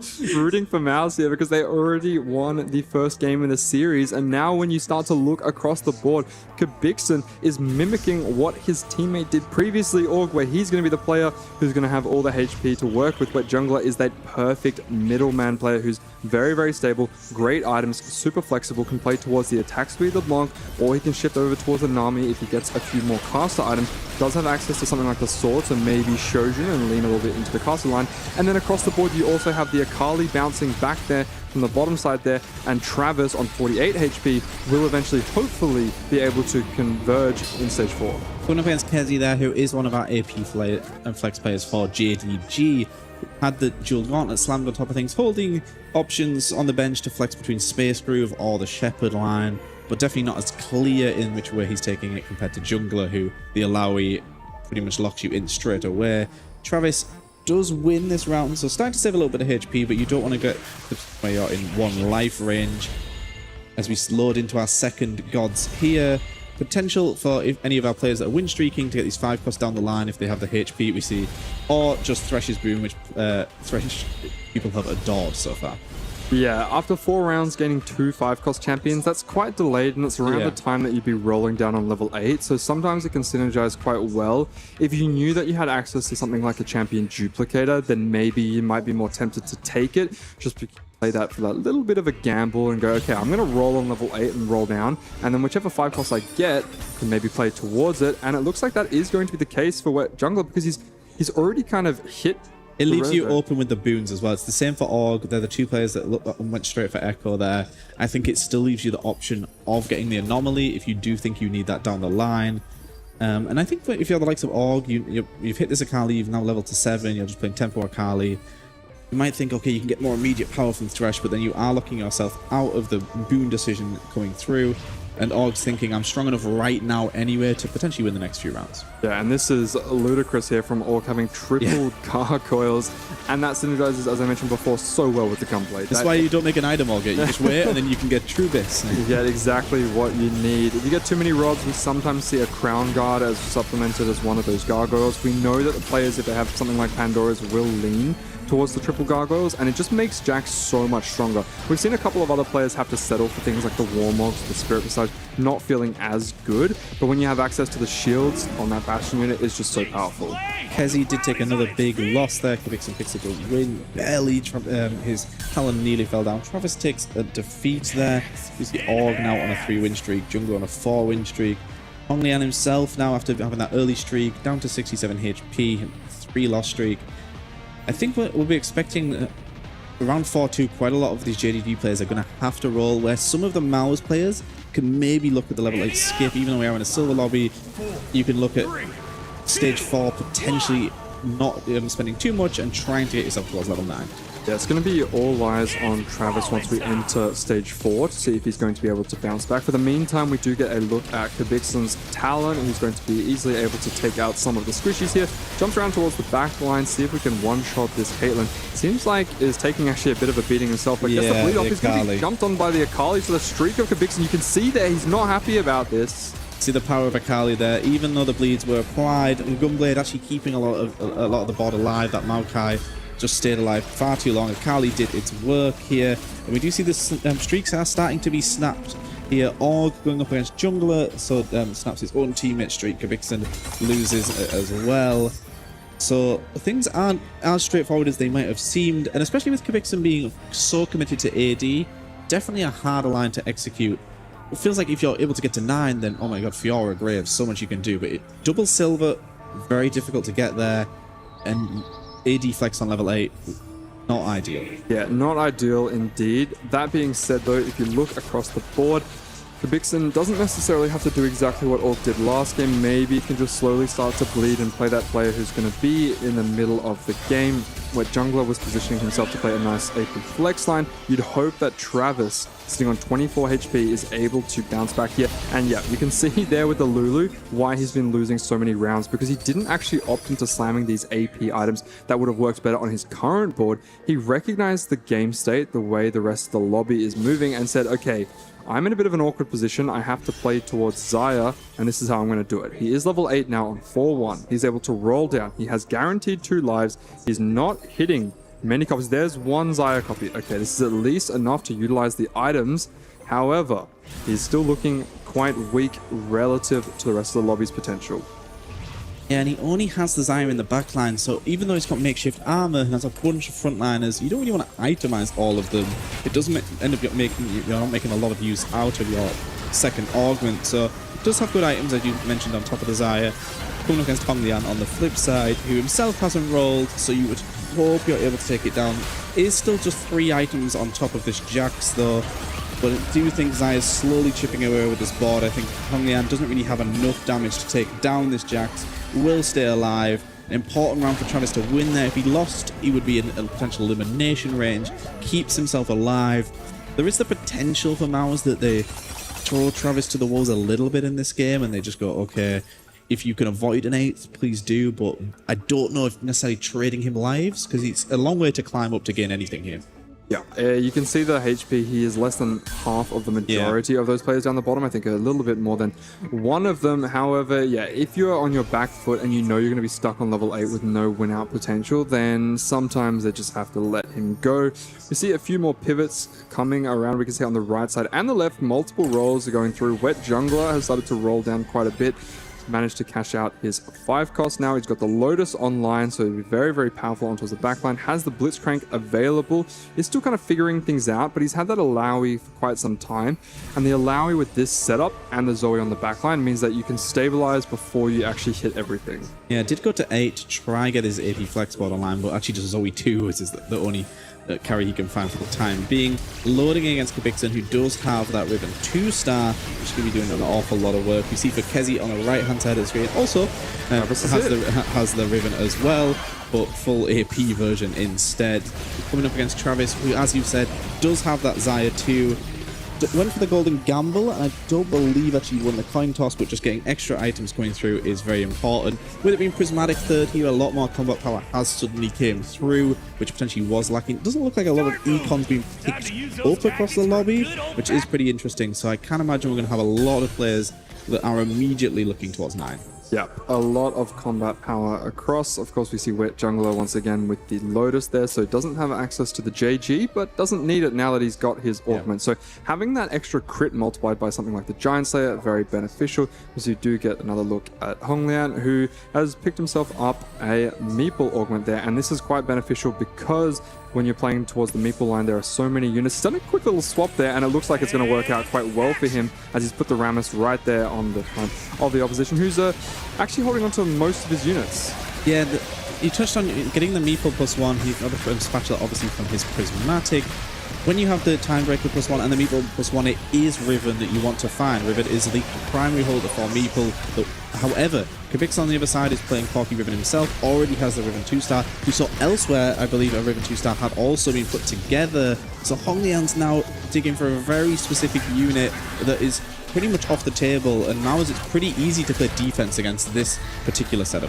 Yeah, and so Travis does need to be thrown a little bit of extra HP from his teammates, but it doesn't look like it's as futile as it was before, because now that he's sitting around 7th in placement standings, he can actually hold on for a little bit longer. We do get one final look at what the choices are going to be between the gods, whether or not they want to go with Echo or stick to that Thresh Spoon with the variants. Yeah, I think a lot of players left themselves open to making the decision here. However, when you see Echo is not going to give you anything for the next 5 rounds, maybe you just have to take Thresh, especially if you're low HP in the standings. So I think players were maybe leaving themselves a little bit more flexible. Travis being low down in the standings meant he got to pick his unit coming through, which he did get a Nunu for. So suddenly you have Xayah 2-star, Nunu 2-star, Kench and Morgana being hit. He's got a bunch of frontline. He's got the makeshift. So even though the rest of these trait bots, they're also going to live a little bit longer. Orc has got himself a Fiora 2 with a GG on top of it. Still, Akali is the carry for this board, which feels like it shouldn't be the case, but that just shows how powerful this Akali can be. However, has lost the previous 2 rounds. Feels like Prismatic loading in, especially for this Akali player, maybe just lowered his lobby placement a fair bit.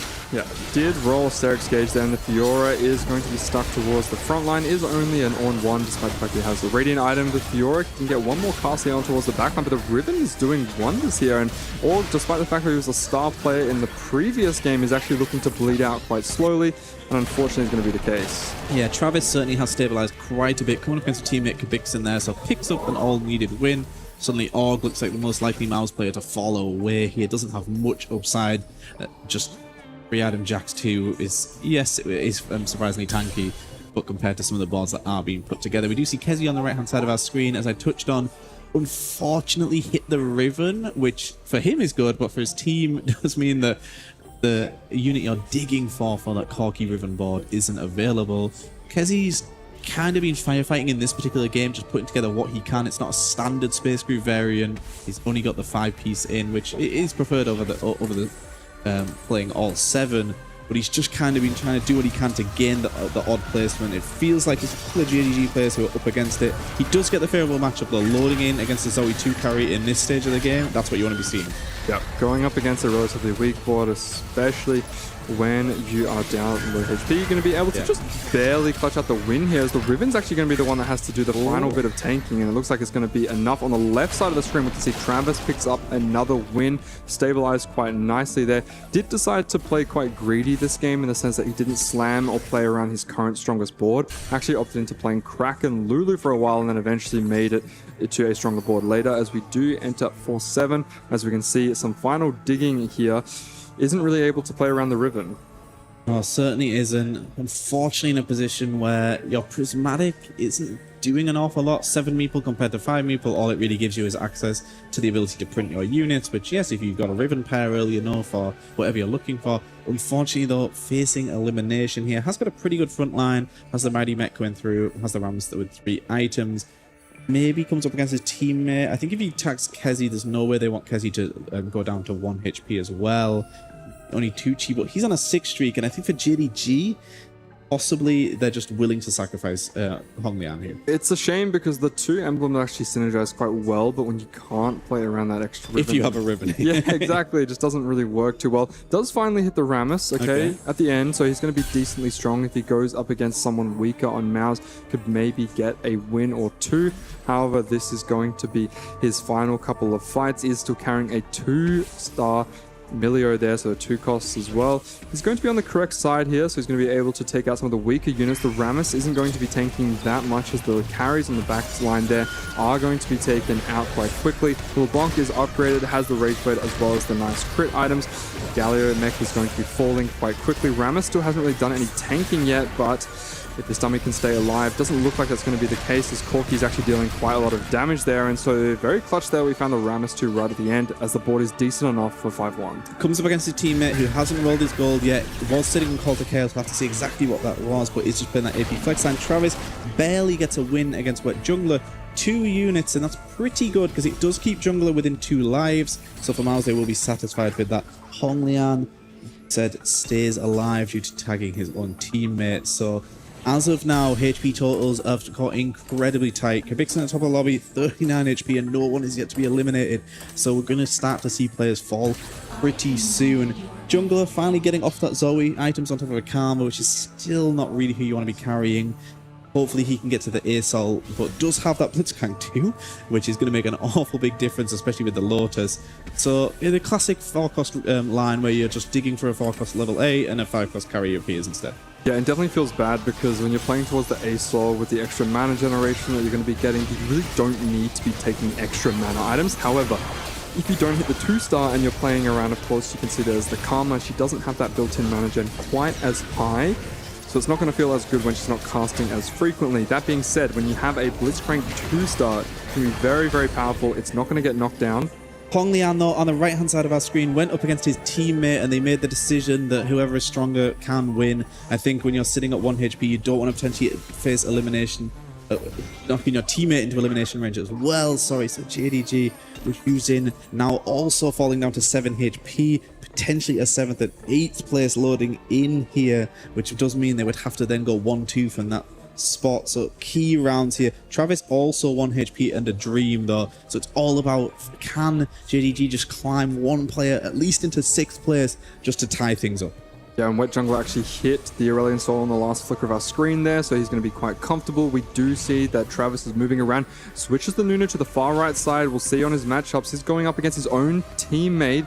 Not too sure if he wants to give up a life, because the board is looking a lot stronger, and I would have to think that he's definitely going to win that one. On the other side, we can see Wet Jungler did stabilize, did manage to hit the Aurelion Soul, but didn't move the items there from the Karma, so Karma with no mana gen is going to be more than enough damage to But with the Blitzcrank has done enough work here, and despite the fact that coming up against the level 9 Zhugin board that does have Sona 2 in the back line, paired with a Bard 2, which have items on top of it, did fall down here. Travis rolls over his own teammate. Org stays alive though, and with the elimination we saw on the right-hand side for JDG, 8th and 7th place Tamura, they now have to go 1-2 to win this lobby. That is crucial, and with 33 HP, 22, it is still technically possible. However, we have seen some pretty strong boards here from the side of Maus.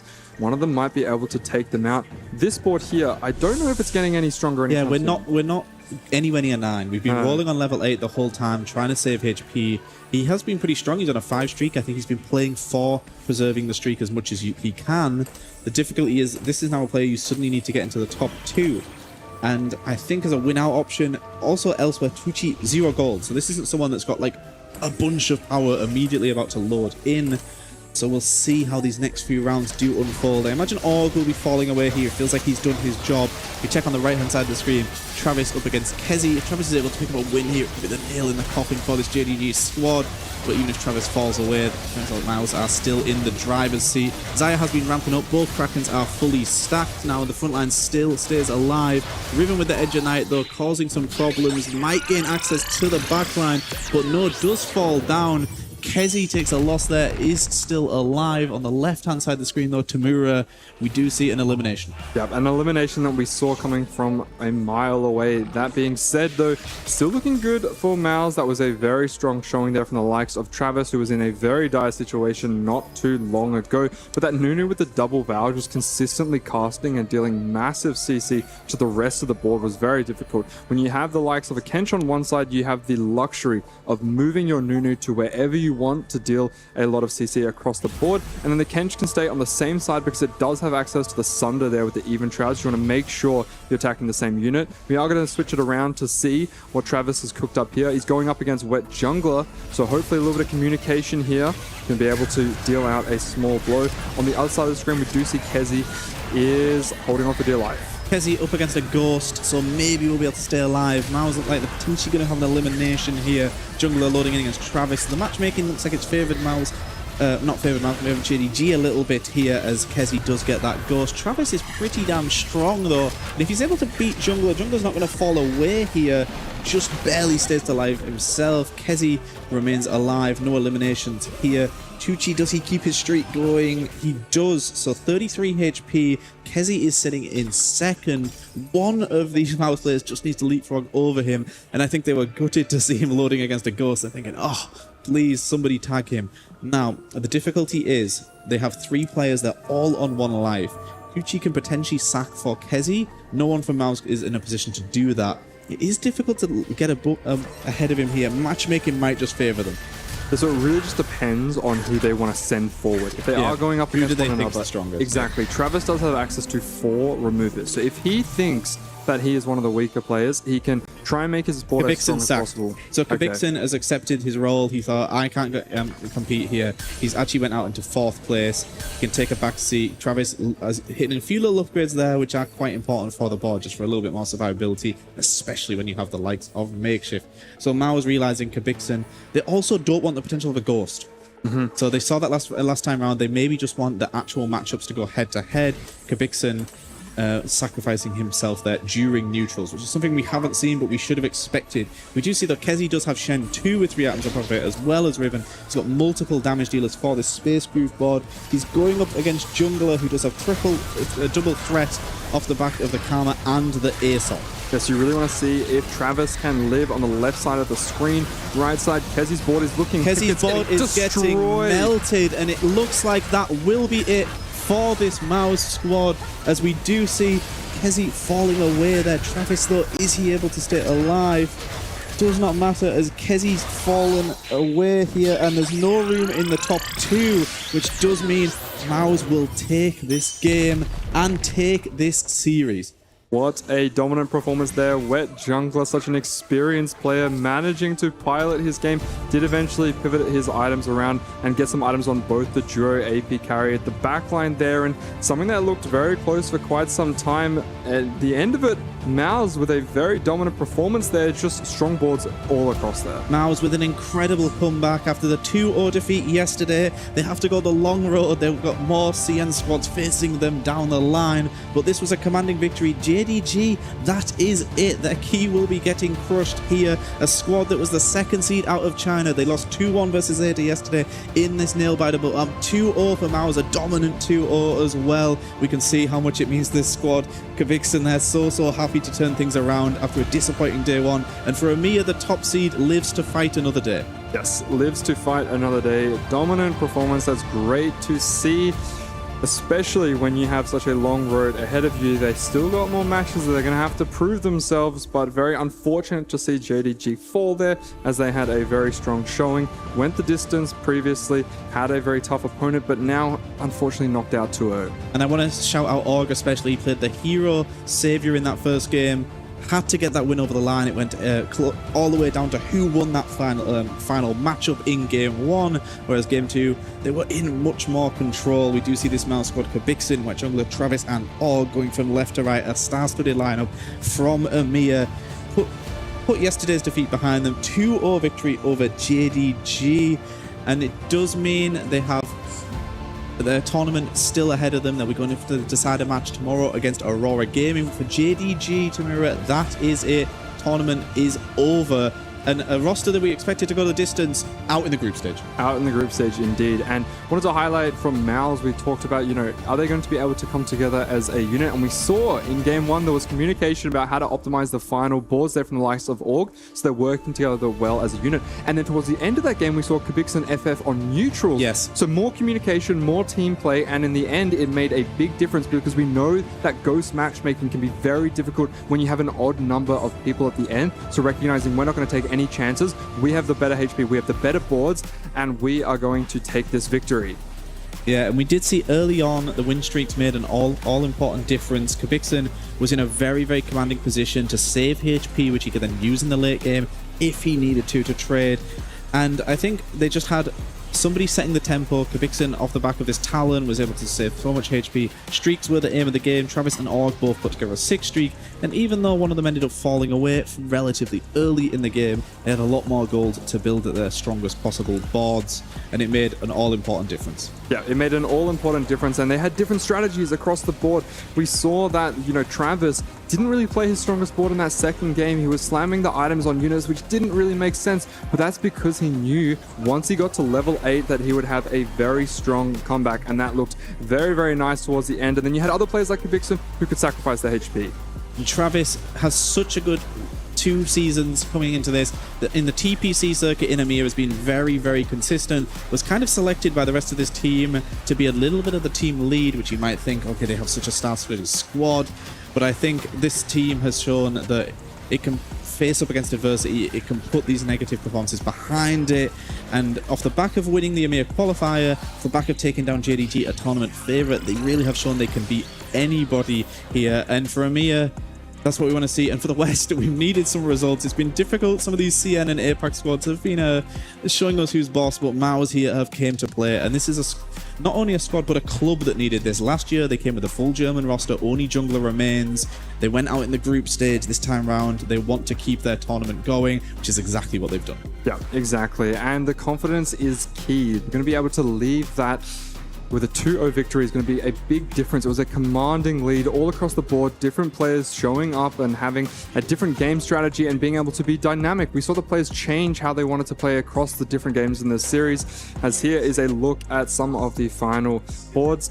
We can see across how they were going. You can see different strategies that were picked up towards the end. It was a nail biter on both sides, just based on how the final positionings can line up and whether or not these final strategies with their comps works out. Yeah, and the situation with 2 of the JDG squad members falling out in 7th and 8th place meant they had to go 1-2 in this lobby. As soon as Kezi fell away, that was no longer possible. So despite the fact they did have the win-out player, just HP totals made the difference there. Everyone was in elimination range. Kabixin sacrificed himself. They didn't want to have any possible ghost matchup scenarios, but we do have a winner's interview with Org. So Trouble, take us away.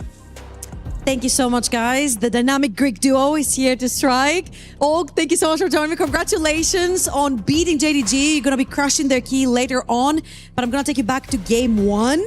You're the reason this is a 2-0. Please guide me through those last moments of the game where you're 2 versus 1. We had basically 2 win-out players. Either me or Jungler would win the game, and Jungler's spot was good, but he was lacking a bit of HP, and JDG had a really strong player with the 2 space group spots, and I got an early Graves. I knew that if I make it to level 9 with Sentu and Graves too, I can maybe have a chance versus him, and hopefully it worked out. So yeah, we won game 1, so I'm super happy, yeah, of course. It was really cool to see the Graves, an ever-scaling champion every time you get a mod. There was a moment where Travis came in, Kabixin came in. Did they soft backseat you? There was an emblem that got popped off and got reforged. I mean, because yesterday we had some decisions that we weren't sure that which has basically said that if we need any help, we should just help each other. We're here to like win, and even if we're sure our decision is correct, like when they can provide the assistance, like it's always good to like have second opinions and stuff. So I was asking Travis, like, should I get this upgrade on Graves? Should I get that item? And they were helping me. Of course, I had my own plan, but having extra eyes on you can only help you. Like, I don't think there's anything backside like on that. That's it.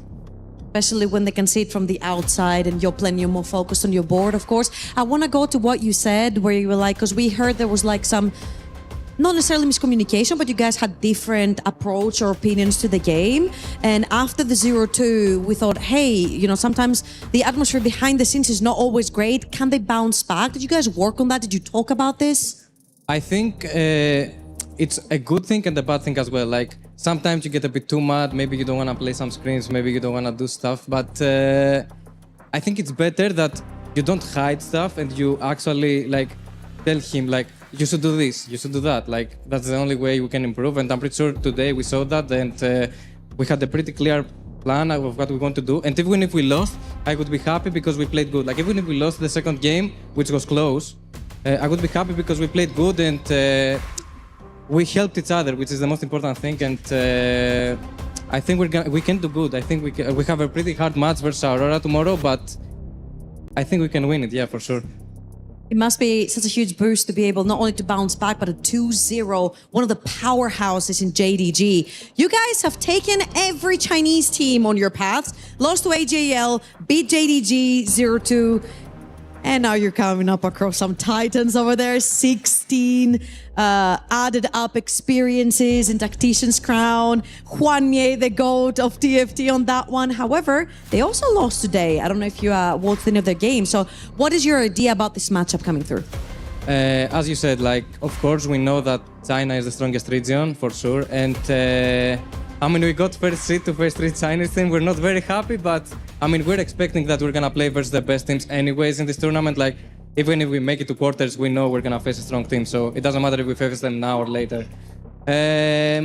Of course, they're pretty strong. Like, it's gonna be a hard match, but as I said, like, if we win this, why not win the whole thing? You know, like, it's the best team probably from China. So even if they lost, I'm pretty sure like there's some variance in this game as well. Virtus Pro is also really strong as well. Like, I'm pretty sure our group is like very, very strong. Like, every team is like, we're not like saying, okay, they're easy, we can win, you know, like, we're going focused, of course, and I'm pretty sure we can win though. I'm excited for tomorrow. I'm excited.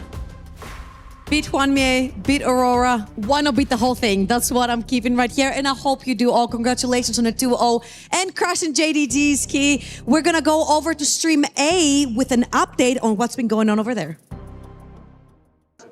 What's up, B streamers? It's your boy Degon here with your A stream update. In our first match, we had the reigning title defenders pushed all the way to the brink by Godlight. The highlight in that game was in the first game. It was a 2v1. The Godlight members had it down, and the wrong player ended up clearing their board. It then allowed Weibo to come back and win that one in game one. It does go all three, but ultimately the way of the reigning title defenders. Weibo survives and moves on as our 2-0 victor.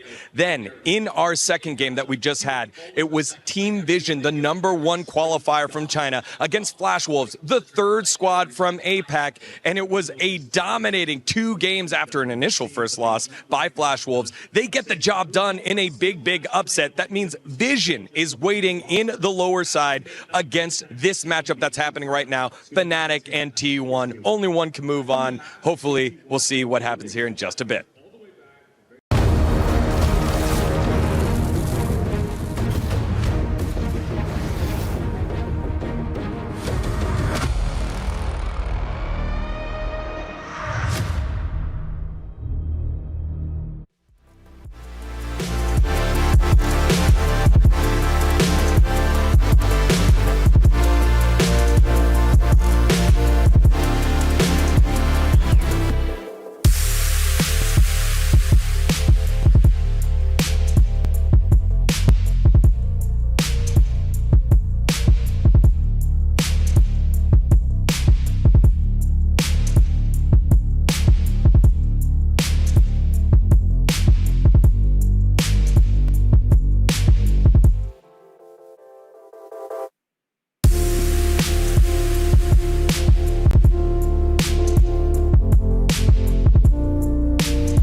Play is in our DNA. Whenever we let it out, it becomes our superpower. Now imagine an entire city being built to supercharge it. Kadir City, powered by play.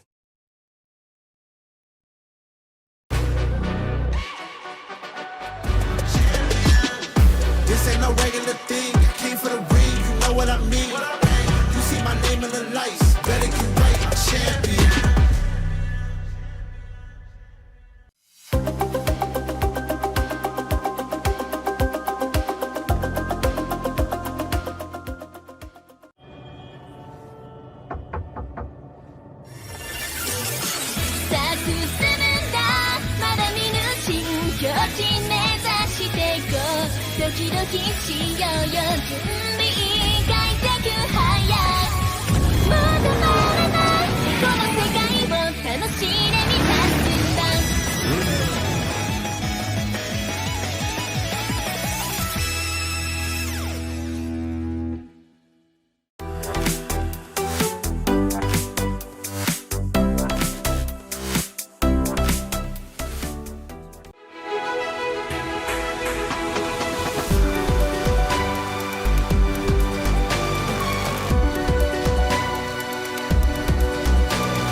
He can come in here and play my game.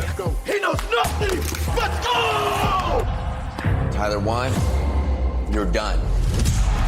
This is my ladder. You can't climb it. That's an airline. Somebody better hold me back. Okay, yeah. Do something then. Raw energy. House of blow the house down.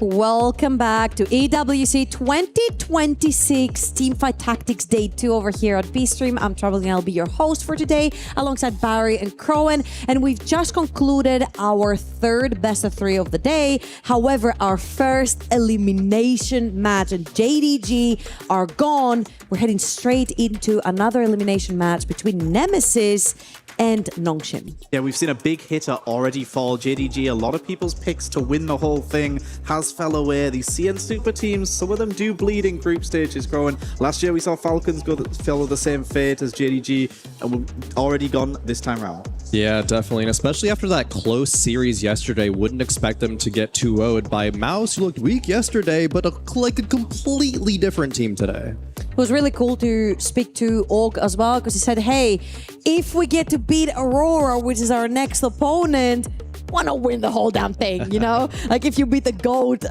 in a 4 versus 4, might as well have won the entire tournament. And it means they'll have went through 3 CN teams to get out of the group stage, which is about as hard as it can possibly be.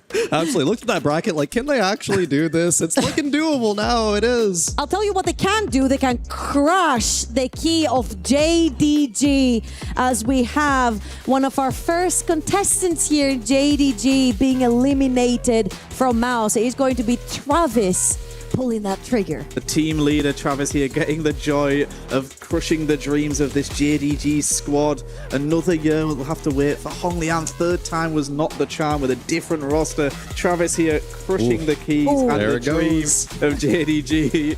feeling pretty satisfied with himself, and why not after such a big upset? I feel a little satisfied like looking at that. Yeah. It's like one of those It was like, a clean one, like hydraulic press things that just like squish objects, and the dreams of JDG are officially dead now with that key crush, and we got another elimination match right before us. Yeah, the reality is right in front of our contestants behind us, especially with the key crush that we just saw. Nemesis did not put up much of a fight as we expected yesterday. Yes, they're coming in as the underdogs and people that are lesser known out there, but they're still got some pretty heavy hitters. I'm looking at Phoenixa. He's usually super high in an A ladder. Yeah, absolutely. Phoenix, definitely the most recognizable player amongst that roster, is the garage guy, right, as the meme, but is hanging around all these high-level NA players, is part of their study groups as well. So I really think kind of needing that veteran experience, I'll say, quote unquote, even though it hasn't gone to attack crown, but being around the scene for a while, I think still is a big reason why he can lead. I think I will give them benefit of the doubt. They lost to VP, who we just saw crush Aurora. So maybe it was just a case that they actually had a very difficult matchup. VP... Wait, is VP that strong or is Aurora weak? Well, that's what we're about to find out We'll how find good that one Nemesis out, are. yep. But I do think VP last year's runners-up, it was about as difficult as a start as you can get. But now Nemesis are up against it. They have to step forward here. And Americas has been struggling so far, so this roster has a lot of weight of expectation of the region on their back. Yeah, absolutely. Looking at Team Nemesis, I think their game plan actually is really good. Looking at the lines they decided to go, it's just the execution that really was lackluster yesterday. So like a fantastic level 9 roll down by Panchi. It was amazing, honestly, but that's just individual skill. You gotta still play well as a team. I feel like Panchi had one of the best level 9 transitions we've seen. 120 gold, sell the entire board, hop on the items, get your 2 stars. Proper positioning as well. So in one round, an entire full transformation on the board. Looking over at Nongshim though, they had a pretty difficult start playing against one of our heavy hitters right here. They don't come out on the other side, the winners. However, you guys have told me, even though tier 2 players, they don't look like the underdogs. No, they certainly do not. They won the APAC qualifier, which they had to beat VP and Zeta to get here. And then they lost 2-1 to Aurora in a really close series. And this squad has been together for a really, really long time. So in the Korean circuit, there's lots of local 4v4 tournaments. They know each other inside out. Absolutely, they do. Taking a team like Aurora Gaming to a Game 3 is no small feat. Yes, there's a lot of question marks on how are they going to show up here at EWC, but there is especially a lot of potential. I'm looking at Nongshim as the favored team in this matchup. And I'm looking at Silak in particular. He was very keen on playing those one-cost reroll lines that didn't necessarily pan out very great for him.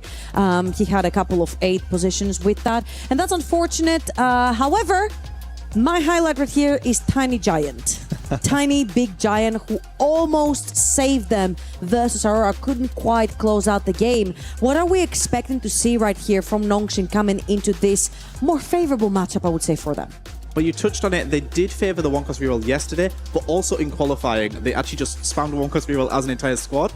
And the meta has shifted between the qualification period and now, so maybe they weren't fully caught up to date with what to see. I think Nemesis, as you touched on, Crowan, maybe more up to date with the meta. So I think Nongshim, maybe a little bit of a reset, just play what everyone else has already identified. Yeah, I think Nongshim realized from game number 1, like, okay, this reroll one-cost strategy, there was a Cho'Gath Lissandra, they're like, let's just throw this away, actually. And they were, again, kind of like I was saying with Nemesis, they're playing good lines, and I think they have the favorability when it comes to the execution style. They've been playing for a long time, like you've said, and that really goes to have you get a big advantage in a 4v4 format. And I feel like a lot of our players have primarily been looking for direction super early on, because that pretty much solidifies which player is going again for the top 4, who's going for the win out, who's going to play bait for the other team. However, our teams, Nemesis and Nongshim, are ready to take on the stage for our last best of 3 for Stream B, and this is going to be an elimination.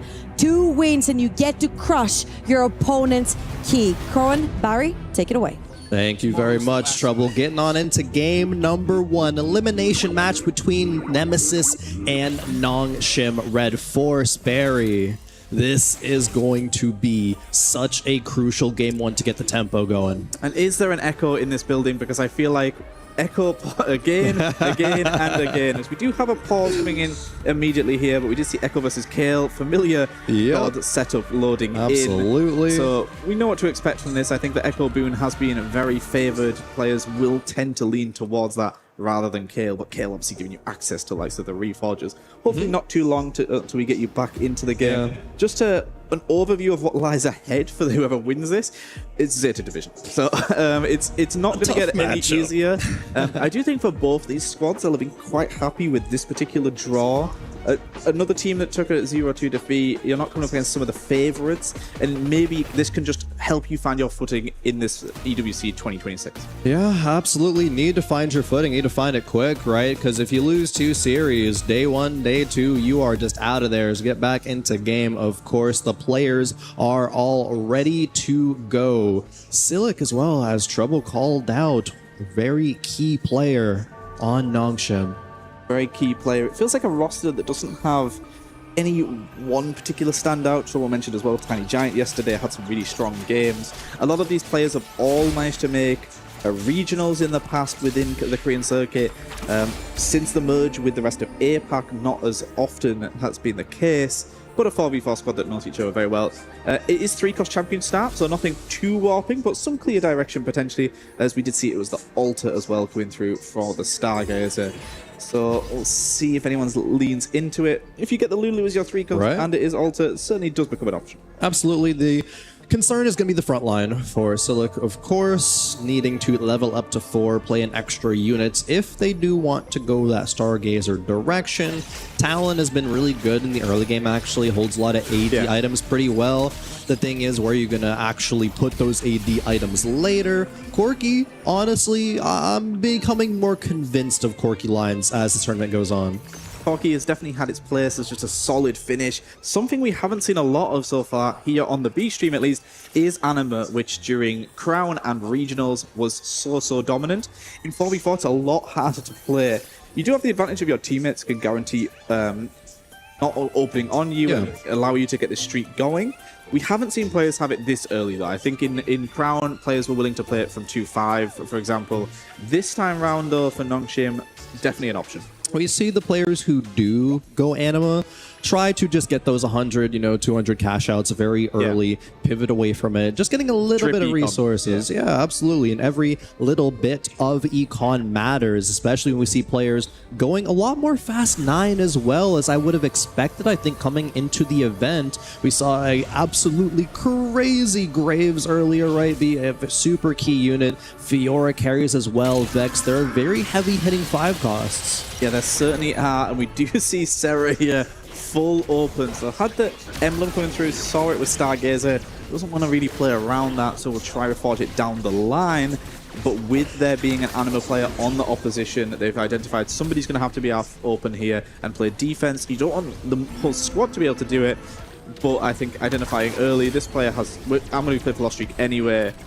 Well done by Nemesis to have that quick realization. Absolutely. For Nemesis, taking a look at their games yesterday, they did contest each other a little bit in game number 2 with a couple of Akali players. And we've seen games where there's 4 Akali players, right? All of them trying to play tempo, but it did seem like the direction from Nemesis was good individually, but again, just as a team, needing to shore up some of that communication, perhaps. I think they're going to be a little bit more locked in today, though. Yeah, I do think there's a lot to be said for it's your first time probably on a LAN for a lot of these players because it's not the stars of Americas. They're used to the study group together. They know each other very, very well. But you've traveled all this way. You're up against in an international tournament. The lights are on, and sometimes you might not be the cleanest. I think we saw that from Mouse as well, and they've turned it around. And they look like a completely different team. So it's definitely possible for both these squads that we could suddenly just see a complete new variant. I think across not just TFT, many different games, we've seen teams from day 1 to day 2 just look wait, this is the same squad? Yeah, so right? I think for one of these rosters, that will definitely be the case here. Absolutely. New team, new day, perhaps, for Nemesis. Nongshim, of course, as we talked about, did show a lot of promise yesterday, taking a game off of Aurora, but Aurora did just fall, 2-0 as well, so who really knows? Yeah, we're starting to get a feel for who exactly are the heavy hitters here. I think the fact that Nemesis lost to Virtus.pro, I think Virtus.pro really have established themselves as one of the strongest teams in the tournament so far. As last year's runners-up, we should have expected that. We downplayed them a little bit due to the fact they were technically the lowest seed coming in. So I do think for Nemesis, second seed out of Americas, they've got to back themselves. They had a tough day one. You see loading in here. With it being a silver augment lobby to start off with the gods not being too shaping, with it on just 3-cost start as well. More of just a traditional game. I think that's kind of what you want to see. Just get the nerves out of the way. No emblem shenanigans, no prismatic shenanigans, just comfortable routine lines. Yeah, and this is a potential win streak opener for Phoenix but the difference might have been no items being slammed. Of course, there's no AD items there for the Belveth. That's really where we see early game Belveth shine, when you slam just kind of whatever tempo items, but not willing to make even like a crown guard for the front line, right? Wanting to remain super flexible. But we typically see teams have one really strong win streak player, or at least someone who tries to do that very aggressively, because then the tempo they have so that they can sacrifice HP for the rest of their teammates, or just guarantee a top 4 for themselves, is rather strong. Yeah, you need somebody with the HP to be able to sacrifice later down the line. You want potentially an open forter who can play defense and also be a win-out candidate due to how greedy they are playing. Things that we're starting to see be established pretty early on. I think that is the name of the game right now. I think at the beginning of 4v4, we saw more of these crazy shenanigans where people are like, okay, all 4 of us are going to reroll 3 costs and we're all going to hit. I think things like that are kind of, that doesn't work out too well. It's a bit unreliable. I think the tempo player, the full open player, this is the expected 4v4 setup from this point on. Yeah, and then you just got your generic good early game, right, with the Timebreaker, things like Primordian Timebreaker, of course, going to be getting you a little bit more value, even if you're not full opening. I do think I want to see Nemesis kind of just stick with the game plan of, hey, 2 players play AP flex lines, typically LeBlanc and Nami are going to be strongest. 1 player play Tempo Akali. We just saw Panchi having Akali, going for Timebreaker, going to have a lot of those re-rolls saved up to stabilize on 3-2, tempo on into level 8, level 9 perhaps, as we see Akali boards do, and then the 4th player just plays whatever is left. Yeah, certainly will be the case where you just have 1 player who leaves himself very open. You look around the lobby and you think, okay, this line's untouched. It's not currently been denied, which is a key part of it. And absolutely. You can go towards that. Do you want to touch on, with it being silver augments, they tend to not be as shaping, but some of them that can be. We see Emblem coming through here. Just the Rogue for the time being definitely can make that work on the Meeple line. With the Riven, Augmented Power is another that can down the line give you an awful lot. But Expedition was also picked up in this lobby, which is the cash out silver augment that once you sacrifice 33 gold, you're going to get a powerful reward. So in a silver lobby, definitely a player to keep an eye on for something coming down the line. Absolutely. We see Jihaning do a little tech choice there of trapping the Ornn in the corner, making the team a lot worse going up against a teammate. Not wanting to have too bad of a loss as well. I don't know if Ornn would be able to take down this Meepsy, however. Still going to be a 3-0. Yeah, still will be a 3-0. Did unfortunately obviously win 2-3. So wasn't able to keep the full streak going. Very difficult to do so with Anima as we expect in 4v4. So likely, as you've said, 100, 200 cash outs, things like this. Yeah. Keep yourself going. Does have augmented power as well as the potential for it dig a bit deeper within the Anima trait. So is the 1 player they could be looking at for higher cap. However, just using it to gain this little bit extra gold coming through, getting a copy of Alawi, not too bad at all. No, not too bad, and I want to take a look, of course, at the top and the bottom of the HP. They're both Nemesis with Riveting. had a 5-win streak. There were 2 players, actually, Nemesis also going for that full loss streak. Sarah 2020 did win, unfortunately, right? Wasn't able to preserve that. But Panchi, I think, was in a really good spot, again, for perhaps that Akali. We'll have to take a look at Panchi around 3-2 to see if that is indeed the direction. Yeah, you touched on Panchi had the highlight moment for this squad yesterday. Yeah. The LAN type play where it feels like you can only do this on the 0 ping, where you have to do everything in one round. Yeah. And I think for Nemesis, they have a bit more agency than they did at any point yesterday. Having 2 streakers, keeping that full 5 win and 5 loss, going into this game is something they didn't really have. Riveting here, getting another upgrade, sitting in a pretty good position. I think that's a wonderful word to bring into the equation, right? It's going to be the agency that these players have. When you're playing from ahead, being proactive, you have a lot of agency. You can dictate the pace of the game in that way. We saw it with Maus. I mean, yesterday they just couldn't do anything, and today it felt like they were in complete control. So absolutely, there's been some games where they're really difficult to call, but certain spots you just feel so comfortable early on. Nemesis definitely will be feeling a little bit better about how this game's going so far, but there's a lot still to go. The likes of this emblem will be getting reforged down the line, potentially on both sides of things as well. So a few more coin flips that could still spin the game in either direction. It's actually kind of nice that Riveting did win that round, considering they had like 5 components on the bench there, or on the side, I guess, and going to be able to get the 3-2 augment first, again, to give more direction, have that agency, be like, okay, I maybe perhaps have an augment here that is going to give me a lot of power, perhaps in a specific direction, of course. Belt overflow, yeah, that's a lot of belts there for Jihan Eng, who is playing Anima, has a lot of resources now to work with. This is what Jihan Eng wanted to see. He wanted it to be gold augments so that you get that prismatic. Feels like when you take augmented power, if you just have a gold up on a silver lobby, it's nothing too crazy. This is exactly what he was hoping for here. Does mean the rest of the lobby is quite a bit far behind you in terms of your potential upside, especially when you're playing this early Anima. You've had that extra drip econ coming through. As of now, still not really committed items. Does have the AP items coming through finally though, so it's going to be just an AP flex, you'd assume. Help solve the front line with those extra belts.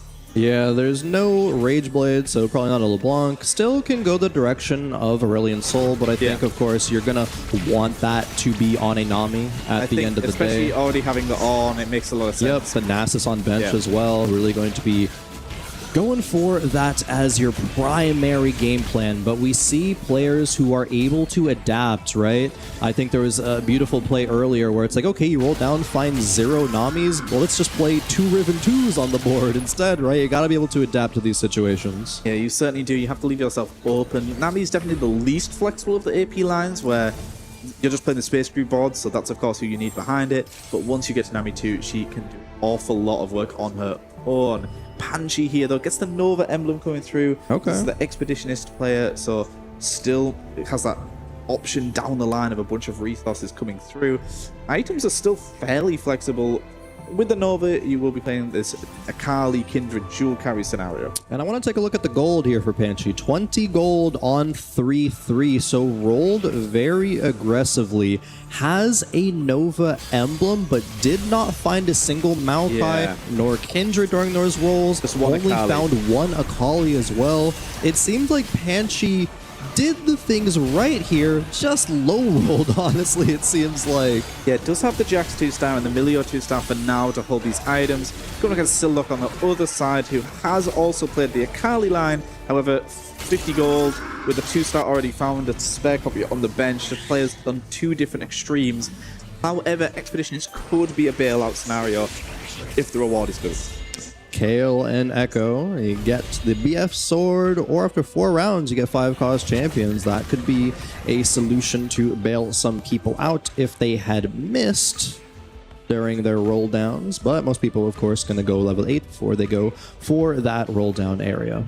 So a few 4 costs coming in here for some of our loose street players, the likes of Nami and Riven being offered there. Might just sway the decision. Especially when you're considering already playing the Space Groove. Ooh, there's a Nami. Did see the Nami pop up for himself, so we'll be picking that up nicely. Huge. Will be very, very strong for the next few rounds. Tiny Giant here getting his artifact from the Latent Forge, something that is very, very shifting. Playing this Primordian line, actually possibly the Jinx variant, it looks like, which we haven't seen a lot of. I feel like a few options there. We could stick with those units. We could re-roll them. We could tempo with them, or we can pivot completely to Corki line. I think there was a Last Whisper DB, very, very strong for that line. Panchi, okay, finds a Kali too, actually. We've had to dig very, very deep, though. Yeah. So does have Urgot 2 alongside it. We'll be sacrificing the Pantheon here, so getting very, very close to that Expeditionist coming through, but is sitting at 10 gold. However, this composition doesn't need an awful lot more than what we have seen. No. With the Nova +1, if you're able to get up towards that Kindred, can just make all the difference. Having the 5 online, Akali will be able to make easy work. Kind of. Against your teammate, you want it to be close. Right, You kind of perfect. Perfect scenario here. Panchi has unfortunately had to dig very deep, but finally getting things going. Had to dig very deep is really behind pace here. Yes, we very. consider this line as like a tempo style of play. It's not really feeling very tempo right now, but if Panchi gets on at least like a 5, maybe 6 win streak, then we get to get those resources back. Yeah, when you compare it though with Scylla, who just hit Akali without really needing to dig at all, is able to level up, lacking a little bit in the front line compared to Panchi. You've got that Jax going at least, but level 7, 40 gold, 7 streak. Yeah, this is that's the difference. This is the difference here. This is what you want from Akali. It's a tempo composition that falls off in the late game most of the time, sometimes just keep pace. But certainly you want to be in a position where you have the HP to sacrifice for the rest of your team. Panchi probably isn't going to be in that position this game. No, and Silic, right, 7 win streak, was able to preserve a lot more HP with having a lot more resources as well. Level 7, 40 gold. Rolling over everybody comes up against. Right, yeah, still super strong. Even with that Rek'Sai as the frontline choice, not even needing a Jax, recognizing the strength of that unit, because if a player was like, oh, Jax Akali, that's the combo, right? Let me just put that Jax 1 in there. It's strong enough, huh? But maybe not always going to be the case. Certainly isn't going to be the case. But for Nemesis, elsewhere things are looking pretty damn good. We have 3 players sitting comfortable HP. We have Phoenixa here, who has Void Staff, Rageblade. I'll just have a LeBlanc pair already by 3-7, so not bad. Did take Magic Roll, we did take then Advanced Loan, so we are going to be losing a little bit of power going into stage 4-2, but making the use of the Econ advantage here, rolling earlier, getting these highly contested units. Will be digging even deeper here. Needs to hit the upgrades in the front line though. LeBlanc 2 already found, so no defense can be played against that. Speaking of front line, 2-star loading in, a Kench as well, which can be splashed in. For Nemesis, this roll down is going perfectly for, as you touched on, maybe the star man on this roster. Absolutely. Star man. Phoenix needs to not carry this team to victory, but just be a very consistent part of it. Lead the line, and this is exactly what you want to see. Just 100%. No more defense can be played from Dongshin. He's already hit his core units. The secondary carry for this LeBlanc can be anything as well, so that's the unit that you can't deny. It's Nunu, LeBlanc are the 2 holds. The rest of the front line, you can play Morgana, Kench, whatever. Backline, Karma, Aesol, Nami. You've hit the 2 that are the most important here. Rolls over a Nongshim board as well, so matchmaking very rewarding here. Absolutely. Putting down a bit of a statement, as we do see though our Nami player, as we touched on, had this pretty early and is able to put together a streak as well for Nongshim. Yeah, Phoenix with that strong board that we just saw doesn't need to roll at all anymore. Can just save up, econ back up, and go level 9. So in a really, really strong spot now. But then there are players like Sarah who level to 8 only have 30 gold to work with. Yeah, let's see exactly what they're able to pick up. And honestly, spending 6 more gold on that Rust might not be a good enough upgrade.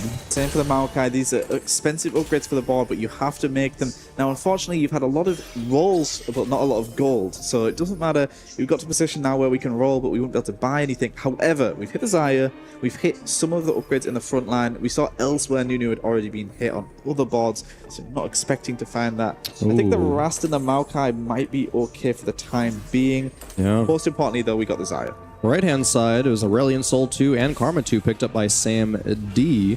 So a true player of that AP flex. It's literally just whatever you hit. Not bad items as well for that Aurelion Soul. Carrier version, of course. Jewel Gauntlet, Guard Breaker, Karma with the TG, actually getting a blue buff, which is rather nice. The front line, though, that seems to be the story of this game for players. It is lacking a little bit.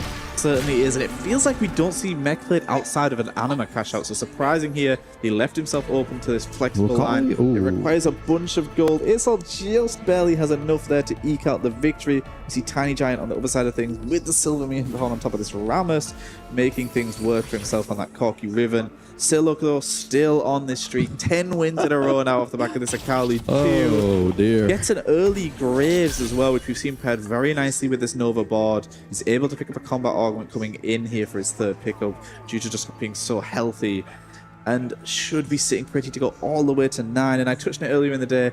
The Akali reroll 3-star doesn't feel like it's too warping. It's this version when you just 6 gold unit, I'm going 9. If you're sitting at home being like, what is this Akali tempo y'all are talking about, and how do I do it? Just look at Siluk this game, and that is a absolute masterclass on how to run it. Sarah perhaps needs to take a masterclass, it seems, because this level 8 roll down was very, very tragic. Did find a Xayah too, right? It's a carry, however, that really does not excel, especially comparatively to the Corky being the other AD option. There is 4 Stargazer on this board, and it's enough to kind of like barely win this round, honestly. It does not look very strong. We have cybernetic implants and we have 6 swords. So we have 3 DBs in the backline there. So there's a bunch of raw AD coming through. That's true. However, you have Dawncore and a DB on top of just a Samira. Feels like really not making much use of that at all. And you said the front line certainly is lacking a little bit. So I do think Sarah maybe just trying to claw 1 or 2 positions if they can, but doesn't have a lot more upside for this board. Unfortunately, your teammate is playing the Nunu as their primary tank, but that is pretty common across almost every board. Right. There's a lot of tanks to go around, but it is unfortunate when, like, I would Not say... for Stargazer. Right. Not a little for less. Stargazer, but Nunu, especially with that CC, right, just provides a lot more stall, a lot more time for your backline. That would be exactly such a solid option. Panchi didn't win streak for quite as long, maybe, as I would have liked to see from her, but it really just goes to show the strength of the lobby. She has done an okay job, though. Is middle of the pack in HP, has recovered that economy a little bit, but still stuck on level 7 with 50 gold. Yeah, off the back of the expedition, I imagine got a bunch of econ coming through, and the Graves pair is the key thing that you picked up here. So you're level 7 with an early copy of Graves. Having the pair, though, until you get to the 2-star, is just costing you an awful lot of gold. However, as you've said, level 7 50 gold has the possibility to get to 8. Don't think 9 is really in the sights, though, and it feels like Nemesis potentially have a couple of players that are going to be stuck rolling on level 8. Nongshim definitely on the flip side have the likes of Siluk, who will be going all the way to 9. This Asol, though, definitely doing a little bit of work, but not enough up against this double threat in the backline. The Dawncore Samira even helping out a fair bit. Sarah clings to life off the back of just the raw AD power.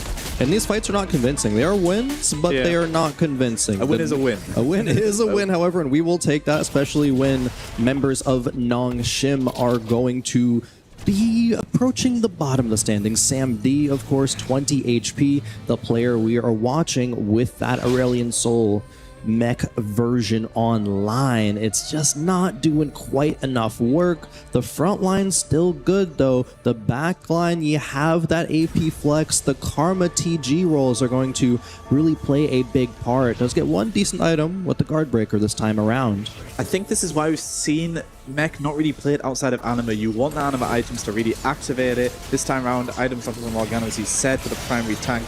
Asol needs these really, really long fights, and I don't think the front line is going to live long enough. Nami, off the back of these artifacts as well, just having so much survivability for the front line, so much raw AP. Morgana just barely clinging to life. The next bubble will take it down, though. Then we're on to the back line. Sam D's not long for this world. Just a close victory for the Nami player. Yeah. Sarah's winning. Another win. So as of now, no eliminations. Sam D now on a 3-loss streak, potentially facing down in 8th place.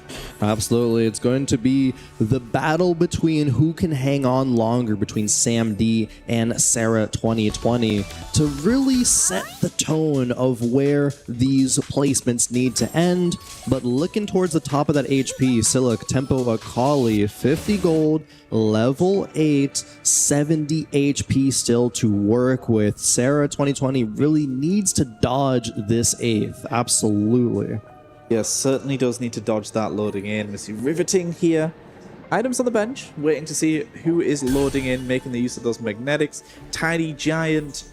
Another Corky too. Gets the Corky loading in. We're seeing it more and more favored as the tournament goes on. It's just a comfortable pickup. And there's a lot of players here that they're stuck on level 8. They're clawing for placements. It feels like more of a scrappy game than we've seen in some of the other lobbies. Oh, definitely. Really, these teams going head to head, just trying to claw out every possible position. Yep, the boards are not the strongest, but they are decent for this point of the game at least. A saving grace for Sarah has been that Nunu one actually getting cast off in multiple fights, but it is going to be up against Panchi here. That is another teammate. Panchi, I believe, did have items on the bench, however, so should be a Sarah win. On the other side, Sam D versus Silic. Another, teammate versus teammate. It is going to be a win for, I think, both of these players. Yeah, I mean, if Silic isn't sacking with a million HP like that, then... This is a little closer than I would have hoped on that left-hand side. Good loss, actually, for Panchi, and good win for Sarah. I think perfect for both teams there. Silic has the HP to sacrifice. The only player sitting on a bunch of gold here. Tiny Giant also has a fair amount of gold, so can get a bit stronger.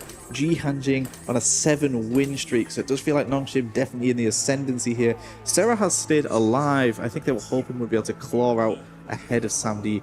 Oshilo, 11 HP, picking up a win there.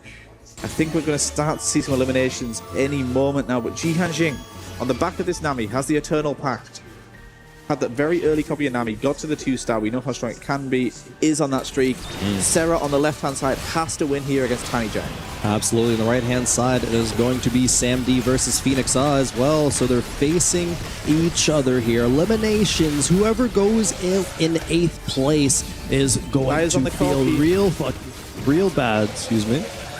Thaya on top of the Corky makes quick work of that, and Tiny Giant's board falls down. Sarah stays alive. Somebody is eliminated. So for Nemesis, step 1 is complete. They avoided that 8th place. Absolutely. Now, they still have an uphill battle in terms of HP. 8, 12, and 13 for 3 of their members. We have Nongshim players sitting at the top of the lobby, lots of lives to spare. Silica's now went all the way to level 9. Now their teammate has felt aware that they were potentially willing to sack for. They can spend those resources. The likes of Ji Hangzin and Silic had gold, and Tiny Giant all sitting on gold. Potentially because they thought, if I load in against Samdi, I don't want to pull the trigger just yet. That is now gone away. So we'll see how strong Nongshim can make these boards. Silic especially all the way to level 9. Absolutely. As we get into this fight, Sarah, 5-win streak. See if it's able to make it 6 versus I'm Riveting as well. This Xayah, can it tear through the front line of Riveting? It's going to be a Nunu getting the cast off yet again. Corky with a rogue emblem trying to get through that Tom Kench. Tiny Giant on the right-hand side is going to win out just barely against Panchi, and Panchi goes down actually while Sarah survives. Sarah does stay alive. 2 Corky matchups in a row, 2 victories in a row for Sarah. 5 victories total. Panchi and Riveting now fall away though, so if Nemesis face one more elimination here, that will be it in this first game of the final series of the day in day 2. And for Nemesis, Sarah is looking awfully strong, has managed to get all the way up with this Stargazer board. Samira actually putting quite a lot of work with the Dawncore, not just providing a little bit of extra damage, but actually the CC she's providing has been quite key in some of these matchups. Phoenix here, suboptimal secondary carry in the backline. We've got an IE on top of our Karma, definitely not what we were hoping for. But also the advanced lone player, not a lot of upside when you are essentially down a full organ. No, definitely not. And these HP totals from Team Nemesis, I don't know if it's going to be enough. They have to dodge each other, win out every single round. Tiny Giant, though, that Corky in the back line, making quick work of Phoenix's front line. Riven into the back line is going to be taking out the LeBlanc, taking out the Karma, and taking out Team Nemesis here in game number 1. Nongshim take 1-0 lead in this series. Yeah, and unfortunately for Nemesis, just not enough HP in this particular game to ever really be in the ascendancy. Silic was running away with things. The tail of this game are the 2 Akali players. One of them had to go all the way to 10 gold. You're stuck level 6. You're not even win streaking. Silic's on this 10-win streak, able to get himself all the way to level 9, and just the lack of HP across this Nemesis squad did mean they unfortunately fell away, and Nongshim picked up the win in game 1. Looking at Sarah's position, I would not have expected Sarah to be the last member alive left of Team Nemesis. And yeah, it's going to be done there. So 3 members of Nongshim still left alive. And what does Nemesis have to do now is the question getting into game number 2. They do look pretty similar to yesterday. Like, their game plans are good. They're almost there, but they're falling short in just a little bit under kind of what Nongshim can provide in individual skill and again in that team play. Feels like land selection was actually not too bad, as we are rejoined here by Trouble on the desk. Nemesis there unfortunately falling 1-0 down in this series at the end of the day. It all seems like a little bit as if they haven't figured out the roles, I feel like, in this team. Because individually, they're all fantastic players. They know what positions they're playing from. However, the role distribution has just not yet stacked. Yeah, it feels like some of these squads, I think especially we saw Zeta earlier in the day, Title just slams levels, slams items. His job is to save HP. Other players are more than willing to sacrifice themselves. And it feels like maybe they're just every game being a little bit too flexible, maybe some more defined styles going in. A little too passive, perhaps. I think, again, coming back to the word agency, right? You have a lot of decision points to make, and you have to be proactive. It's going to be those item slams, getting that, like Title earlier, 10-win streak into 10-win streak back-to-back games. Nemesis aren't quite going for that kind of play style. And it seemed like a huge turn from Siluk right here. His first game at EWC 2026 for Teamfight Tactics was a whopping 8th with 1 cost rerolls. He completely turns it around, starts playing a Kali tempo, an 11-win streak, which saved a lot of HP for Nongshim. Yeah, it certainly did. And for this Nongshim squad, they qualified for the tournament off the back of the 1 cost reroll. The first game of the first day, they lent into it, and then they instantly realized, yeah, never mind. And they're playing the more traditional lines off the back of that Akali this time round. For Siluk, as you said, Trouble really made it work and just had so much tempo the entire time. Right, and they did get a little bit unlucky if we think back to Panchi's roll down at 3-2.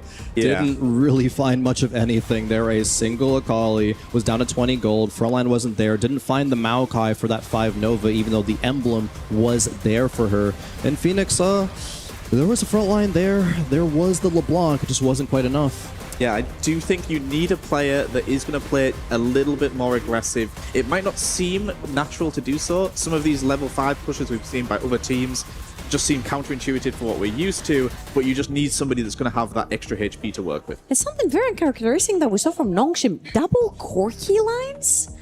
Yeah, they made the Corki work this time round as well, and I feel like Corki, as the tournaments went on, has become a little bit more prominent than we would have thought. It feels like less situational than the likes of Xayah, even maybe less situational than Kindred in some spots, especially with all the Akali contests. And Corki Riven, it definitely has its place in these games. Absolutely. I think it's a lot of item recognition. If you have the items for Riven, she's been absolutely that double damage threat that you really need to complement the Corki.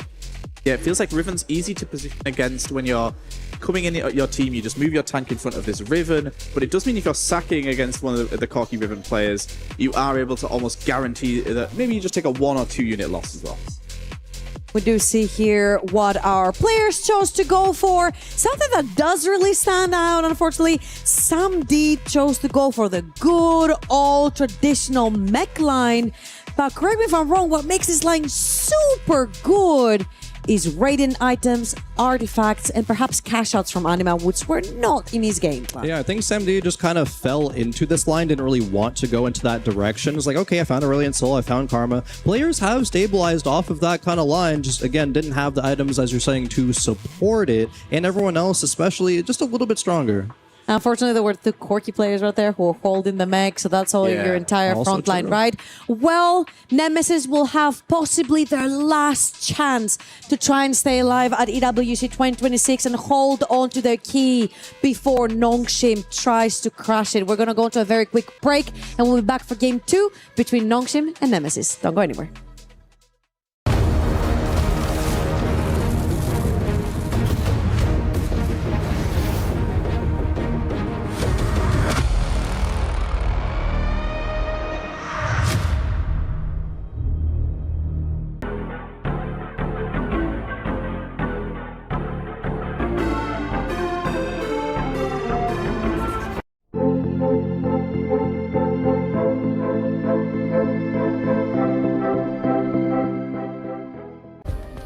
Play is in our DNA. whenever we let it out, it becomes our superpower. Now imagine an entire city being built to supercharge it. Kadir City, powered by play. We were there. For every click, every clutch, every respawn. We were there for the years of grind. And we're here. Now. The proud founding partner of EWC. Powering the biggest event in gaming. Shoulder to shoulder with the world's best. Making history. Greatness deserves a stage. Lenovo Legion. Reach your impossible.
Esports World Cup up.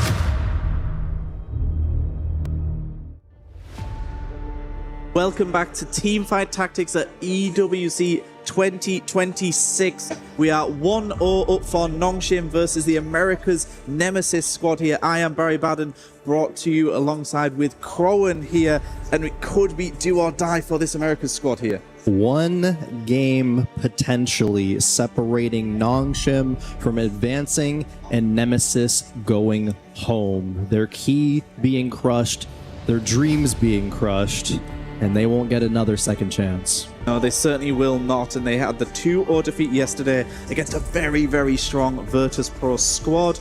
However, they now are 1-0 down against Nongshim, who themselves went up against Aurora in a much closer series than we might have anticipated. So there's really no weak teams. We are in the final here at EWC. We're in the group stages. These players have got through the qualifiers. They've knocked out some big hitters.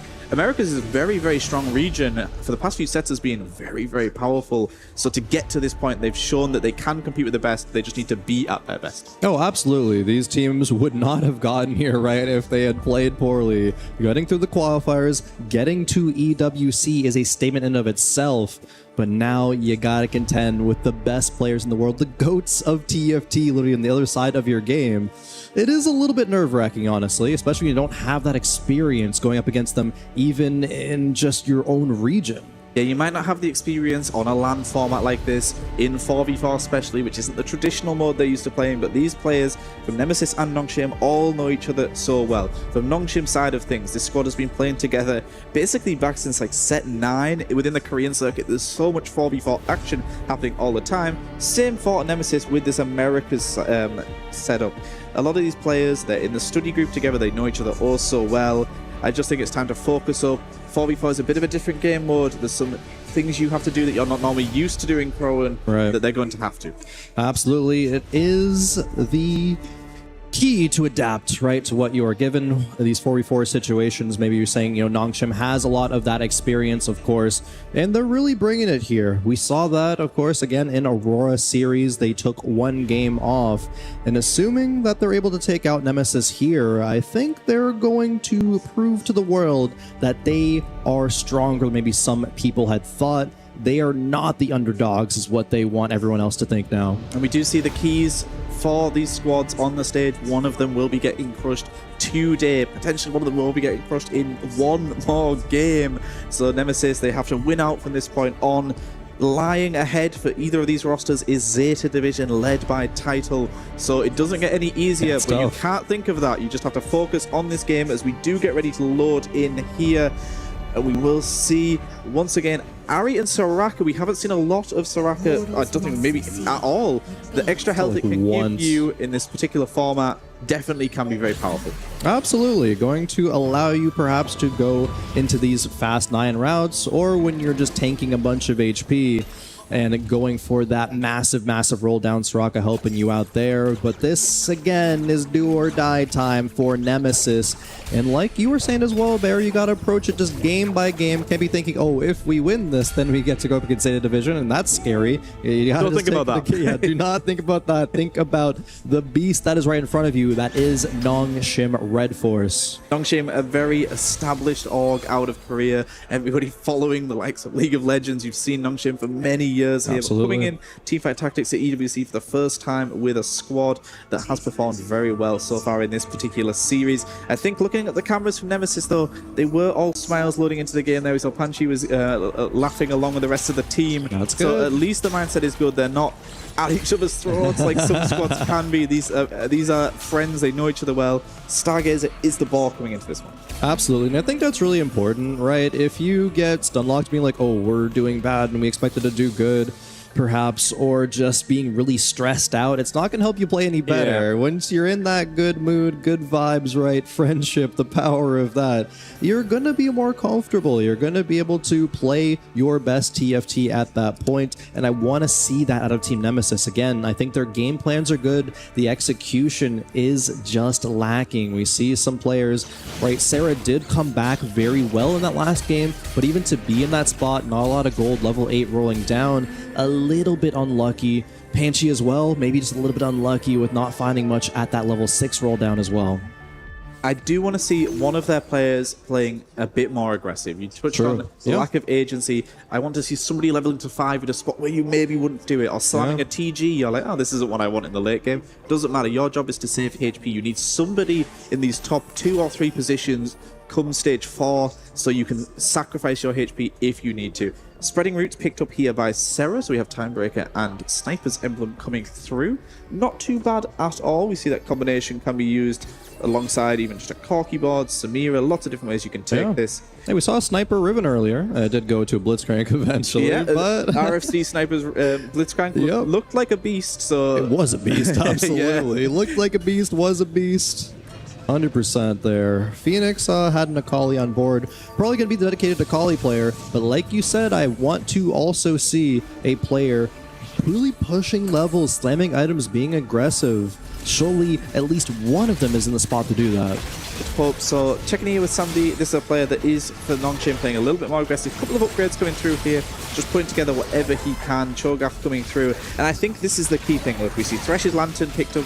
We're going for an artifact that gives you a lot of agency in the early game. A Shojin Slam, which is just an item you can slam right now. It's not necessarily best in slot by any means for Briar, but it's a great item in the late game, and this is exactly what we're talking about. You need somebody that's just playing a little bit weird, but they're just making sure they're winning rounds. Yeah, screw best in slot, right? You don't need to be thinking about that. You should be thinking about, how can my board win against these other early game, perhaps weak boards, right? A Shojin could be the difference in a lot of these fights. Love to see that out of Sam D here. The Thresh's Lantern is an artifact that we've seen a fair bit of, I think, over the course of the past couple of days. Not perhaps the best, but always going to be at least somewhat good. Feels like the most B-tier artifact possible. Yeah. It's always going to be fine. You can get yourself an extra frontliner coming in. A lot of these traitless frontliners, the likes of Morgana, you can just throw in as well. So very, very powerful. Well, that's a lot of Talons. And it is Another one on bench. Extra duplicate is coming duplicator. through. So Actually, just one away. Maybe we just play Talon 3 in the early game, and imagine it would be eventually sold off. Coming up against his teammate who's on the win streak, which is perfect. We've lost our first 2 rounds. We want Sandy to keep winning if you're this Nongshim squad. And with it being double duplicators coming through from the portal, it does mean we are guaranteed Talon. We were getting a 3-5, we'll be getting another duplicate coming through. So if we don't get it before then, I imagine we at least would find 1 copy. Yeah. So potentially a good tempo option here. We see Talon can hold anything really. You could summon a Sunfire on top of it, even just to spread that around. Literally anything. Yeah. Talon will still get his damage done, still be hopping around, And then he's out the of back line. Yeah. The game, that guy is gone. He does nothing after stage 4, but he can get you there for sure. Definitely a little bit perhaps in stage 3, right? But stage 4, absolutely not. Get him out of there. 1 away, however, it was from that Talon 3. Still is Tiny Giant on not even making 10 gold right now for Econ. And the Constellation is the boar, so not really going to be one that players are prioritizing around that. It just needs to be a unit to get Tiny Giant through the early game. Yeah, we've seen even Builder Bud be sold off, Constructor Champions sold off, so people are willing to sacrifice prismatic and gold augments for tempo. So if you're able to have something like Bodyguard Training, which is going to be really, really powerful later on, able to pick up a win here finally, coming up against his own teammate, definitely could be very powerful. Sandy, tempo, level 5 already for the Nongshim lead in this game. Shojin Briar, and that's the kind of playstyle we were talking about wanting to see out of Nemesis, right? Exactly that. See if they are able to continue with that win streak. There is one player, at least, from Nemesis still at 100 HP, and we see the extra Econ option from the Ahri. Yeah, everybody's leaning that way, especially this HP Shield Soraka option. People have kind of hated the whole set. It's not as bad as it was, but you see the extra HP coming through for Ahri, especially in a 4v4 format, just very valuable. Right. We'll be leaning towards that. It's extra Econ, it's like, oh, money? Yeah, I want that. Yeah.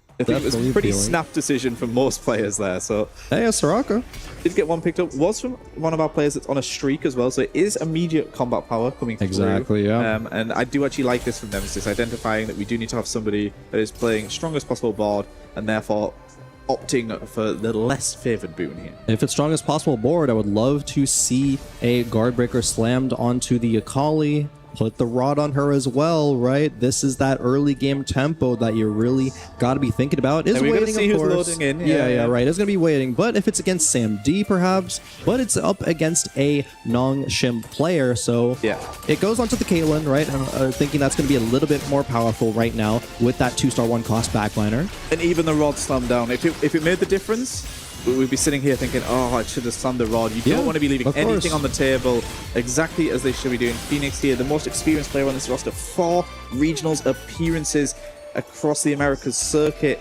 leading the line here, playing the tempo approach. Much better early game from Nemesis. Sarah opting for the full loss streak, so they're really focusing on their streaks here, which I think so far has definitely been lacking. HP total's looking better as well. I've got to feel more confident about this early game. Already getting an Akali too.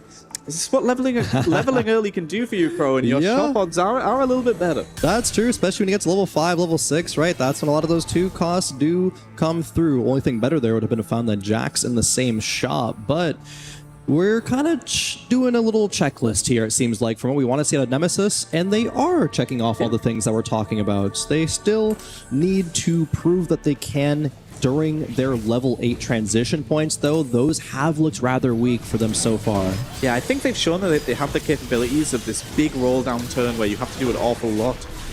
So that is one of the hardest things in TFT, but we do see here Phoenix and Sandy, the 2 streakers going head to head. Phoenix off the back of the Akali upgrade might just have enough here, but Thresh's Lantern, Gargoyle, and Shojin. It's just a lot of extra power. We're getting an extra unit throwing in. So fortunately for Phoenix, doesn't get the win there, which, as well as losing the streak, we lose out on making 20 because we could have sold the Aatrox pair. So it is a bit of a devastating loss. Immediately hits the Jax too, and you're thinking, well, if this was 1 round earlier, I keep my streak. But as is the case with TFT, not all is given. But Ji Hang in here, loading in Leona 3-star already off the back of the Arbiter. So pretty early hit there. The Talon 3 It still hasn't arrived though, unfortunately, which we did want to see it just for a bit of variance more than anything. I guess we didn't need it, Yeah. since we were looking at that board. Tiny Giant has still won all 3 rounds. Now that does come off the back of a Deathblade Slam, however, and that's looking like it goes to the direction of a Corki or a Xayah. Xayah a little bit less prioritized probably because the Stargazer is not really one that players will be playing around much. See if he does get the talent. Does finally, Yeah, so he can there pull we the go. trigger on that. Off the back of the 3-win streak, can maybe start to turn things around. Definitely needs some kind of front line, but we do see the talent made. It just makes so much sense. With the 1 cost, you're not even losing gold later when you sell it, unlike other 2 or 3 costs, which you maybe would hesitate to pull the trigger on. Sunfire, as we touched on, great applier of this, so Talon's going to be jumping around these fights. Tiny Giant, not on a massive streak by any means, but certainly capable of reaching one. Slamming for tempo. Love to see it from a Tiny Giant. And there's not really an argument to slam the Titans, though. That's not really an item that people are looking at all. We best, though. So yeah, exactly. Still getting just the raw power out of that component. And it might be the difference here. Talon jumping around towards the back line now, but does get taken out by the Teemo there. And yeah, slamming items, a lot of tempo, not quite enough, however. It doesn't really matter if you don't have any front line at all, which we don't. You just have some rogues jumping around. Unfortunately, not able to keep that going there. But Sandy does pick up the 6-win streak here, so keeping his game nicely. Second Augment's loading in Pro, and we do have gold. Absolutely, gold again. Looks like these options probably going to get rolled across, and yes, they all are. Giant Slayer Indiscriminate Killer is actually pretty solid. It's good to have a lot of those damage items for multiple carries that a lot of comps do lean into. Samdi there, he has a decision to make. Do you want to be as strong as possible, or do you think you're a potential win-out player? An epic roll down makes me indicate that Nongshim are thinking, okay, he's saved enough HP for now, getting to level 8 is not going to be a problem, then you can get some value. So potentially the streak will come to an end, but Scylla here, rolling down, Maokai 2 already found, has that club in mind. It's big. Checking back in here with Riveting, who we did see have that Leona 3-star. Items in the backline are coming together here, still holding the rod as well for the Rageblade for LeBlanc if we need it. Absolutely. Phoenix on the other side did pick up that Jax too, right after he lost, unfortunately, so wasn't able to preserve that streak. Did get snapped by Sam D, but I'm Riveting facing Phoenix. We see the power of what this Leona 3 in the early game can bring. That's a ton of shielding, right? Extra AP from that Crown Guard. Zoe 2 has to do, or Zoe 1, excuse me, has to do a lot of work. And it doesn't look like she'll be able to get it done with that D-Claw Slam especially. A D-Claw Slam makes a lot of sense in this meta. It's very AP heavy. Constructor champion and then instantly losing definitely feels a little bit disappointing, but shouldn't dissuade them too much. Somebody finally loses that round as we expected, but checking back in here with Sarah, who off the back of Timebreaker has 3 Timebreaker, 3 Animarin, a player that is definitely a potential win-out candidate for this Nemesis squad. And again, Sarah is the player that was playing with fire in the last game, dropped dangerously low, but did stabilize, right? Looking to play the playstyle again. If you played the last game, right, it's going to be fresh on the mind, very comfortable with, okay, what are my options from this situation? Granted, a little bit different items this time around, going the AP variant instead of the AD Xayah line that Sarah went in the last game. However, AP probably is just better.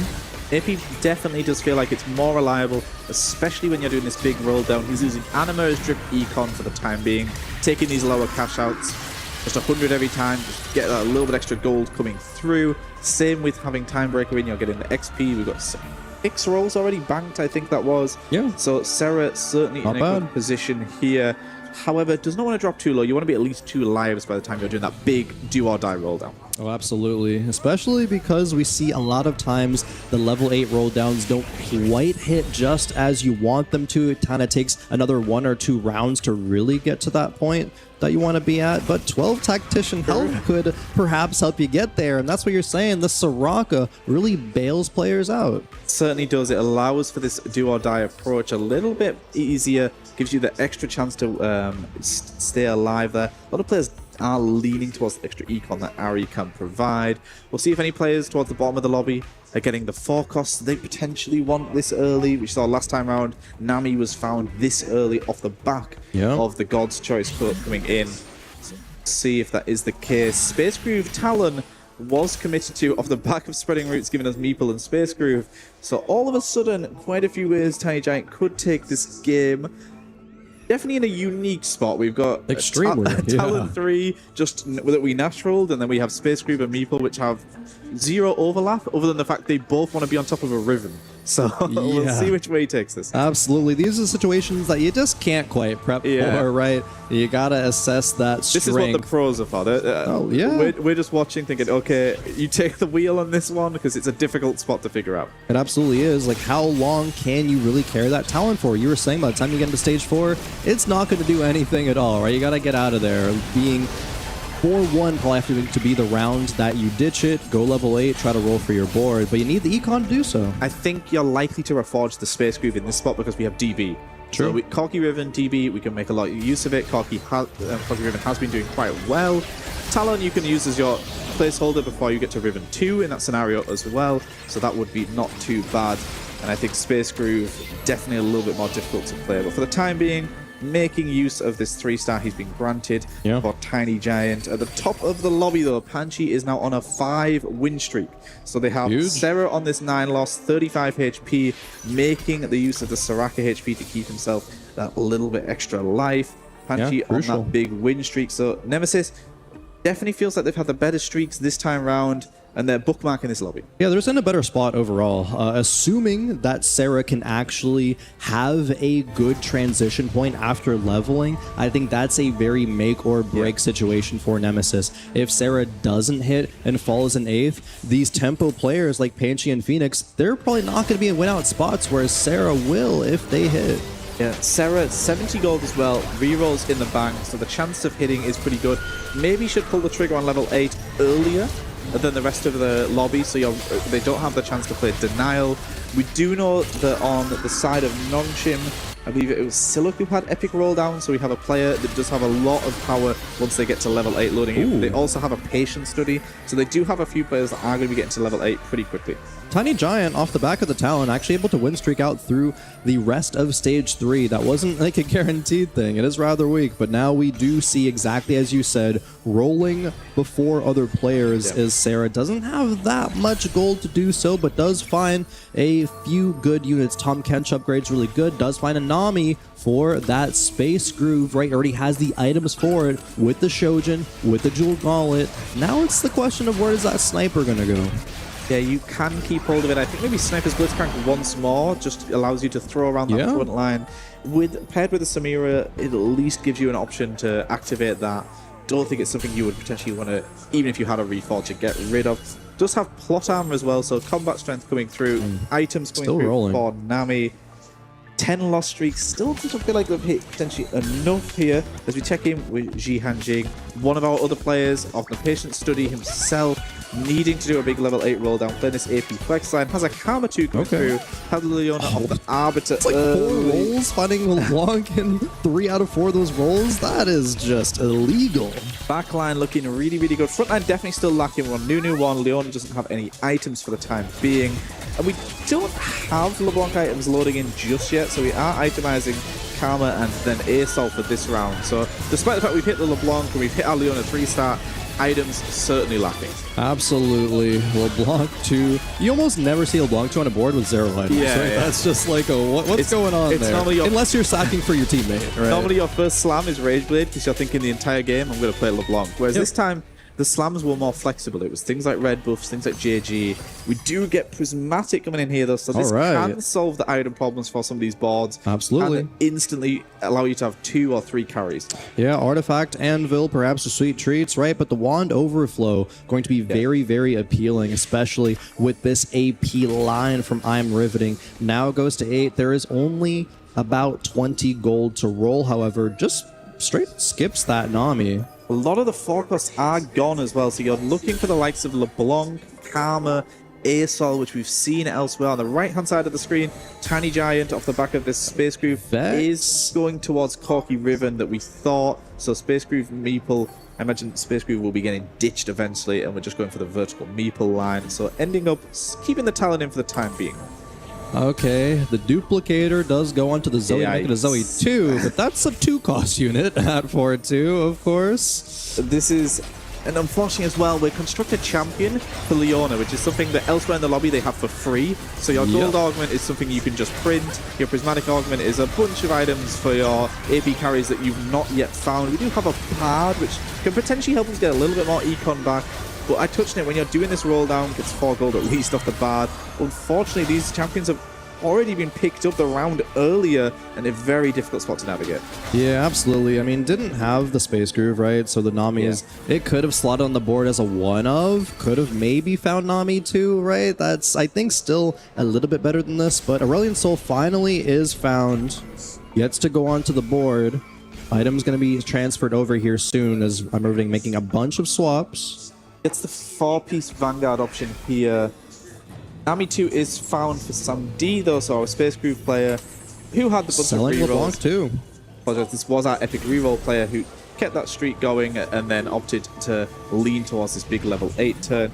Opted towards it, has the Nami 2 coming in. As you said, LeBlanc not opted for because we don't have the best items. Tiny Giant on the other side of things did reforge his Space Groove emblem into Rogue, which you can make a lot more use of in this board. Another Rogue Corky. So Rogue Corky, we get the Meeple emblem on top of the Riven.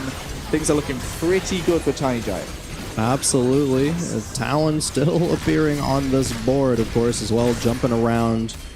Is going to be that orange front line hanging on long enough for Nami to deal the damage. Sam D does go on a 3-win streak. Sarah, however, was not able to win out. We see another loss coming through. That is very concerning for Nemesis. Certainly is. We have the options here of just a bit more HP in the front line for one of your tanks or more gold. So depending on how dire your situation are, will influence this decision. We do see 5 costs as an option for some of the players here though, which could be big bailouts.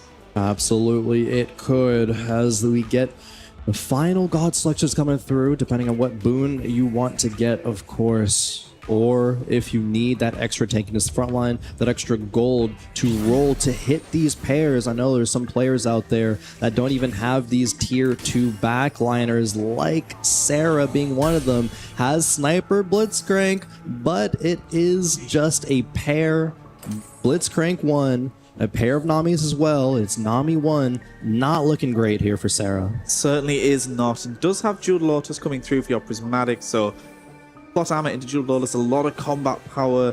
Opting for the double Blitzcrank on the board. Was offered Blitzcrank from the God's rounds there at least to be able to get that pair, which is a potential out. But unfortunately, we just played 100 Anima cash out, so we don't have any of the good items loading in. Timebreaker Emblem doesn't do anything for the board other than just activating the 2-piece, which is nice, but for the Blitzcrank, it doesn't offer you an awful lot. Coming up against his teammate here in Phoenix, It though, will be a win. will be able to pick up the win and keep him alive. They have the potential to find a Blitzcrank as a bailout. That feels like that might be it, though, for this ball. Pretty sure Phoenix would have slammed a lot more items there in order to save a little bit of HP. But now it's Nemesis, pretty much all of them, towards the bottom of the standings there. Ji Haning is going to be the sole Nongsha member, at least currently in the bottom 4. However, the HP totals are telling a story here, Barry. They certainly are, and I think when you look here, Panchi unfortunately ended up on this AP line, but rolling for the LeBlancs, which were already taken. It feels like Nemesis had 2 players going for AP flex around too late when Nongshim had already got there. Still look here, playing this Akali line has the bonus of the Maokai 3, which is something you're not by any means likely to hit most of the time. So has the Akali on the board, has the Kindred as well. Maokai 3 sitting in a very comfortable position here. Sarah has to stay alive, coming up against a teammate in Panshi, who can't really afford to take the loss themselves either. So difficult position for the matchmaking here on the side of Nemesis. Absolutely. Both players, this is round 4-6, right? And they're both stuck on 1 cost or 1-star version of their carries. Panchi now going dangerously low, perhaps in 1 life territory. I'm riveting 16 HP. Panchi with 14. Sarah with 13. Riveting, of course, lost that round. Phoenix lost as well. The chances of Nemesis are slipping away rapidly. If this continues, they will be out of EWC. Things need to happen right now. HP totals are often so telling in 4v4. You look across this lobby, 13, 14, No Nami. 16. You have 1 life on each of these players as we approach stage 5. Does mean they don't have anybody they can trade against. Nongshim, 61 HP, 56, lots of room to work with. And even if there are players on the side of Nemesis have a lot of upside, you have Sarah here. Blitzcrank pair on the board, never hitting Nami 2-star. Very easy for Nongshim to play defense and send Sarah out here. Just hold a Blitz, hold a Nami. Yeah. Very clear what you can do. So despite the fact we have the combat power from the augments, and I'm riveting again another AP flex board, that this is just not at all the backline you want to see.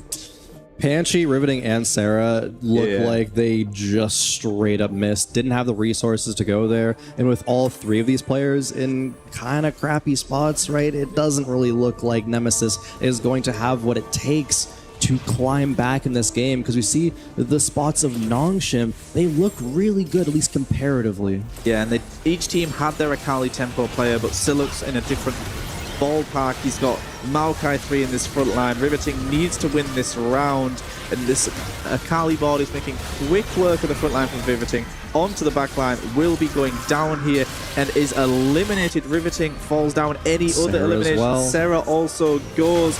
For Nemesis here, they do need to now go 1-2 in this lobby, and it's going to be very, very difficult to do so. Panchi here trying her best to stay alive in this particular round, will just barely get the win against their teammate here, but that just means 3 losses for Nemesis. They're now in the bottom 4 positions, and this America's squad, the second seed coming into EWC, is on the verge of elimination. It is all but a victory march at this point for Nongshim. There is no realistic way for Nemesis to climb to a first and second position. They took some risks in this game and they did not pay off. Same thing happened in game number 1, and Nemesis might be dropping out of EWC TFT 2026 without even a single match win. And Panchi here only on the LeBlanc 1-star, so coming up against Jihanjing, playing the AP flex line, but just able to put together so much more. Assault and Karma have a lot of damage there. The front line is just falling from Panchi, and we do see this will likely be it. Karma's onto the back line here. The damage dealers are gone from Panchi, and that will be it for Panchi, and that will be it for Nemesis. Nongshim with a commanding victory here. 2-0 in our 4th series of the day for this Korean squad, and unfortunately for Nemesis, that will be the end of their tournament. We were seeing their keep and dreams being crushed here today. Nemesis came into this event as the unknown factor. Would they be able to rise to the challenge? Unfortunately, it was not the case for them, but it is a lot of their first times for things, right? First time internationally, first time in this big 4v4 format, and especially at EWC. They had a lot of promising, really promising tells about them, but just not able to make it happen, especially versus a team as strong, I will say now, I think, as Nongshim. They are proving that they are a force to be reckoned with. Yeah, they certainly have proven that. Nemesis should be incredibly proud of themselves for getting this far to the main event of EWC. Second seed out of Americas. They've beat some quality opposition to get here, but Nongshim, we saw yesterday, went to 3 games with Aurora. They now themselves will have to go up against Zeta Division, so the job is not done for this Korean squad. But a team of players that, you know, not a crown appearance amongst them. They're regionals representatives mainly. They definitely are on the same page, and I think they're first seed out of APAC for a reason, Pro. Absolutely, they were. They took down Zeta Division, took down Flash Wolves. They can do it again. Those qualifiers, they have proven that they can do it. So looking towards the future in that series tomorrow, Nongshim going to be feeling pretty good about this comeback run so far. Yeah, they certainly will be feeling pretty good, but for Nemesis, end of the road. Unfortunately for the squad, they will be going home empty-handed. Going out in the group stage, always difficult, and we will be seeing the Key Crush later on for this squad. But we do see, here we have Nongshim in front of us, the winners today. And a squad that underestimated by a lot of players coming into this, I think. Despite the fact they were the first seed out of APAC, the narrative was very much, well, they just played one cost reroll, so they kind of had this little cheese strategy to get through. They went into game 1 yesterday with a similar approach, and then instantly went, oh, we just have to play real 4v4 TFT now. And they can certainly do that. And that's very promising, I think, for Nongshim, proving that, okay, we can pivot our strategies. It worked in qualifiers, but it might not work at this global scale, able to play what is the meta and play it very well. It's very impressive to be able to quickly change your style, to have a unique setup in your qualifying. Oh, yeah. Going into the first game of the tournament with the same approach and then just instantly realizing it's not worked. Not a series later, a game later. As you said, in game 2, they instantly shifted their style. They went up against Aurora, which was a star-studded roster. Here, it was a matchup for them that I think was favored to them to the beginning with. We thought they could get it over the line, but in the convincing fashion that they did, I don't think we expected that. Absolutely, did not expect that. Nongshim did show that they could take a world-class team like Aurora Gaming to the brink. They're going to be able to face Zeta Division again like they did in the qualifiers. The road to their success, they are carving it themselves. We talked about the road for Redemption Virtus Pro, but that road is already kind of laid out. Nongshim absolutely trailblazing here. Yes, certainly is the case, and it does mean this full Korean roster will be going ahead against the full Japanese roster from Zeta Division, so that's a hell of a showdown out of APAC. But before we get ahead of ourselves, we see the highlights coming in for this game, brought to you by STC. Loading in here, I think this narrative really is that Nongshim just had the ascendancy the whole time. HP totals were there. Nemesis for both games were up against it. They were fighting an uphill battle. We've talked time and time against Pro about ascendancy, and they just never had that. Absolutely. Nemesis, again, I want to go back to the fact that their game plan was good, but then they get into these fast-paced situations on these AP lines, stuck on Nami one, stuck on LeBlanc one, just don't have the resources, I think. The mid-game not being able to save as much HP, not being able to go on these full, like, okay, full loss, full econ routes, and then snap that back into a win streak. Sarah did it kind of in game number 1, but overall, they lacked that skill. I do think in this particular game, it was maybe the best version of Nemesis we saw in the early game. I think they started to get a feel for things. Unfortunately, you don't have enough time in a tournament like this to figure it out at the pace they were going at. So unfortunately, that is the end of the road for them. But improvements were made. They came up against a really strong side in Nongshim. This team is definitely not to be underrated. But we do have an interview now brought to you by Trouble with the winners, Nongshim. Thank you guys, fantastic cast. I'm here with Silak from the victorious Nongshim. Congratulations, and thank you so much for the translation as well. We'll see, we might not need the translation either. We'll see how confident we are. Silak, your team came into this EWC 2026 as a one-cost reroll team, but that changed really, really fast. I remember your first game, you rerolled Lysandra and Cho'Gath.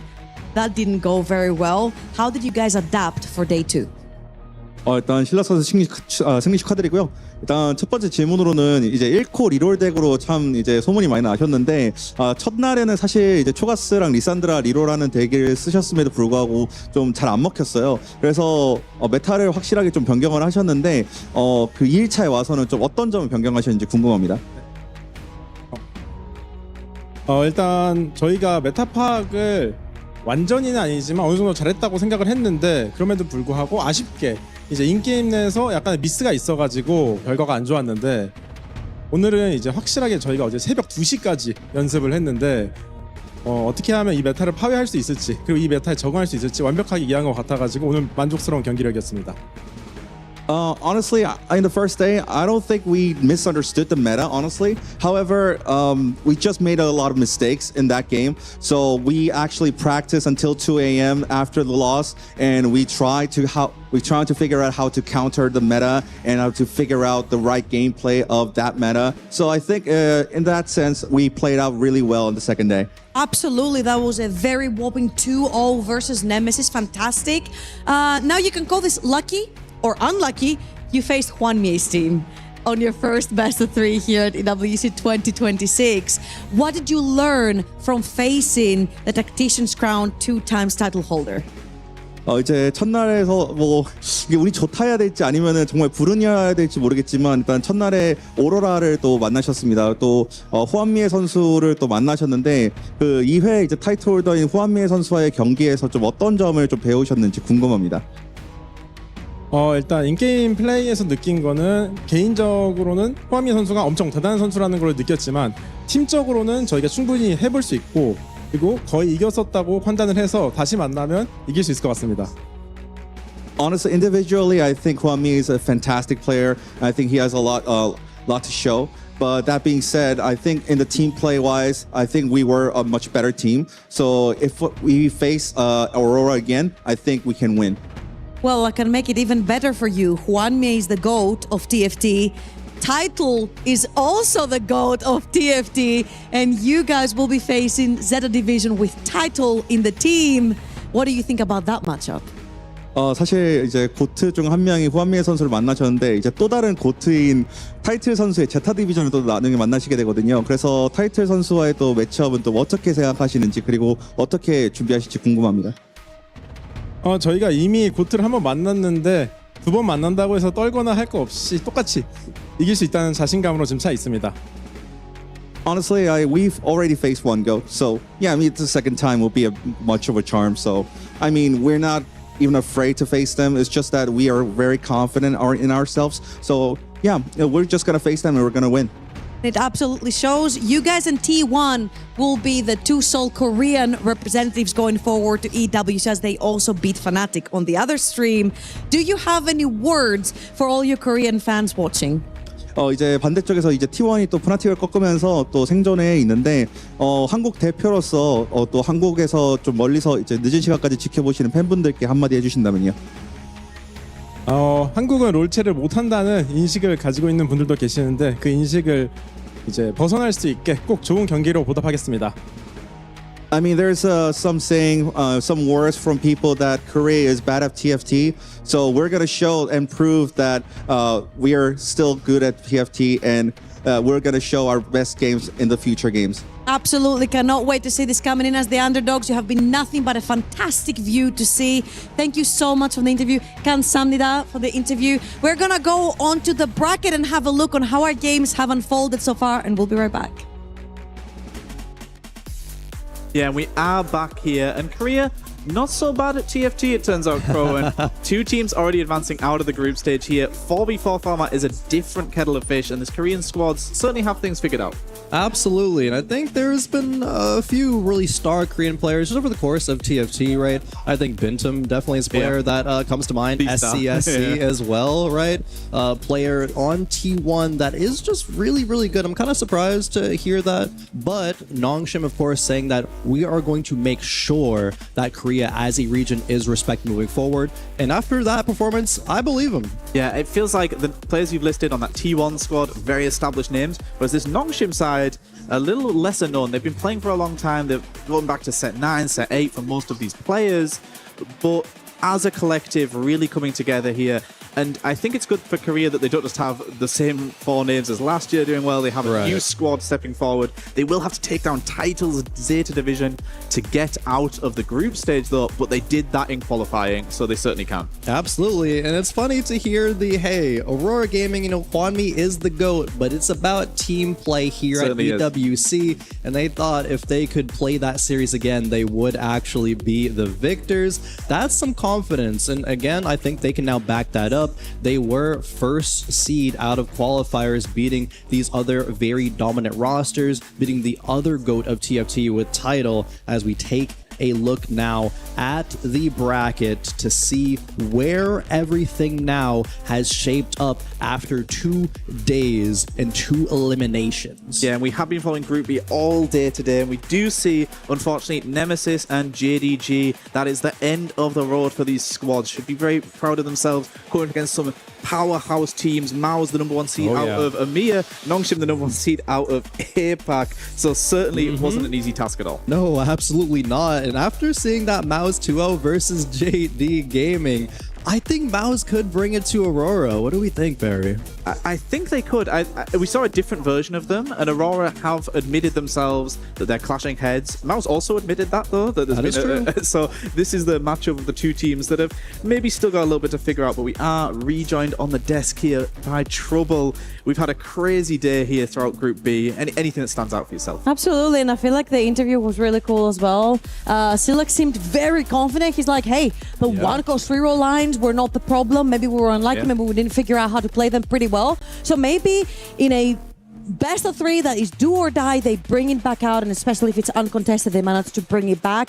He seemed very confident from a team that is technically the underdogs but have done so well so far. Yeah, there's such a cohesive unit, and I think it's important for Korea to have another team step forward. It's always been T1 in 4v4. It's always been these bin team-led rosters. Having 2 teams now that are standing tall to tall, shoulder to shoulder with these great rosters is really impressive. Absolutely. The confidence that we heard right out of Siluk, absolutely. Again, I believe that they could take down that series again versus Aurora if they had another chance. And to hear that their meta read, they were like, no, our meta read's good, in fact, as well. But taking a look once again at a bracket at Group A, as we did not follow those games here, but T1 taking out Fnatic there we see. The Weibo and Flash Wolves advancing to last year's champions, making quick work of the group stages for themselves. 2-1, so not the easiest series, but they're already through.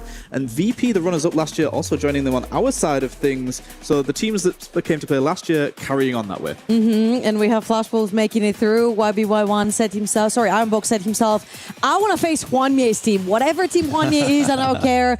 I want to face his team. However, we will still have Movistar Koi versus Team Vitality over on Stream A is yet to be played. And this is kind of heartbreaking. Vitality and EMEA org with an NA roster. And of course, Movistar Koi, full Spanish EMEA to the core. We will be losing an EMEA org.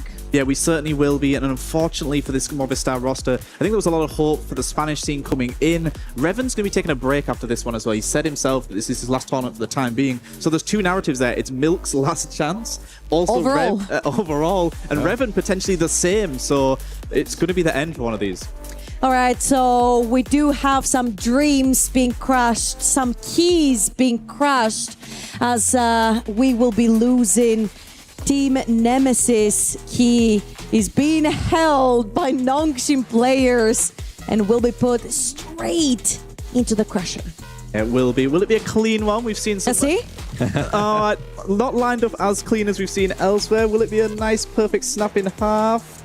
Ooh, that's pretty good. I've seen worse. That was satisfying. That was satisfying. And Nongshim there, crushing the dreams of Nemesis and the Americas, sending home this underdog roster. I do want to give props again to Nemesis, though. They came out here, expectations were not in their favor, but they played TFT to have fun, it seemed like. Even going into their final game, they were smiles on their face. They're happy to be here. And if they make it back, which I have confidence they can, I think they will show a different story.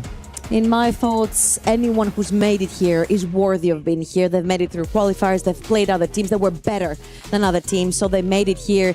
And this is most likely going to be it for us over on B Stream. Tamura was always here with us for the past 2 days. Barry, Crowan, thank you so much for joining me. I'm Troubling. I was your host over the past 2 days. Everything from here on out will be over on Stream A. So if you want to check out the schedule for upcoming matches, you can go over to Stream A, as well as to watch MKOI versus Vitality, which will be a full-on elimination best of 3, and we'll be losing one EMEA org. Any last words, gentlemen? I think we've just had a great time here on B Stream. So much excitement still ahead, so make sure you tune in, as you said, over on A Stream. And it's just been a pleasure to cast alongside yourselves. What a tournament we've had so far. Absolutely. It's always a privilege to get to tell the stories of these fantastic TFT players, right? They give it their all. It is not easy to be a competitor, but all this preparation, hard work to see who gets to lift a trophy at the end of the day, it's so hype. And there's more games to go, of course, on Stream A. A pleasure casting alongside you, Barry, as well as Tamura, who's not here currently. And Trouble, of course, thank you as well. And 4v4 is the best format. Every time, it's so exciting. Players just love it. It's practice. We need more 4v4. Absolutely. We get so many stories of people getting together. TFT is a solo adventure, but EWC makes it a group adventure, and it's a very unique experience for all of our players, us casting and you from your home watching. Thank you so much for watching the B stream over the past 2 days. Make sure to tune into stream A for MKOI versus Team Vitality, as well as the schedule, and we will be seeing you across the next 3 days for all the TFT action over there. Thank you so much for chilling with us and watching all the games, and we'll see you soon.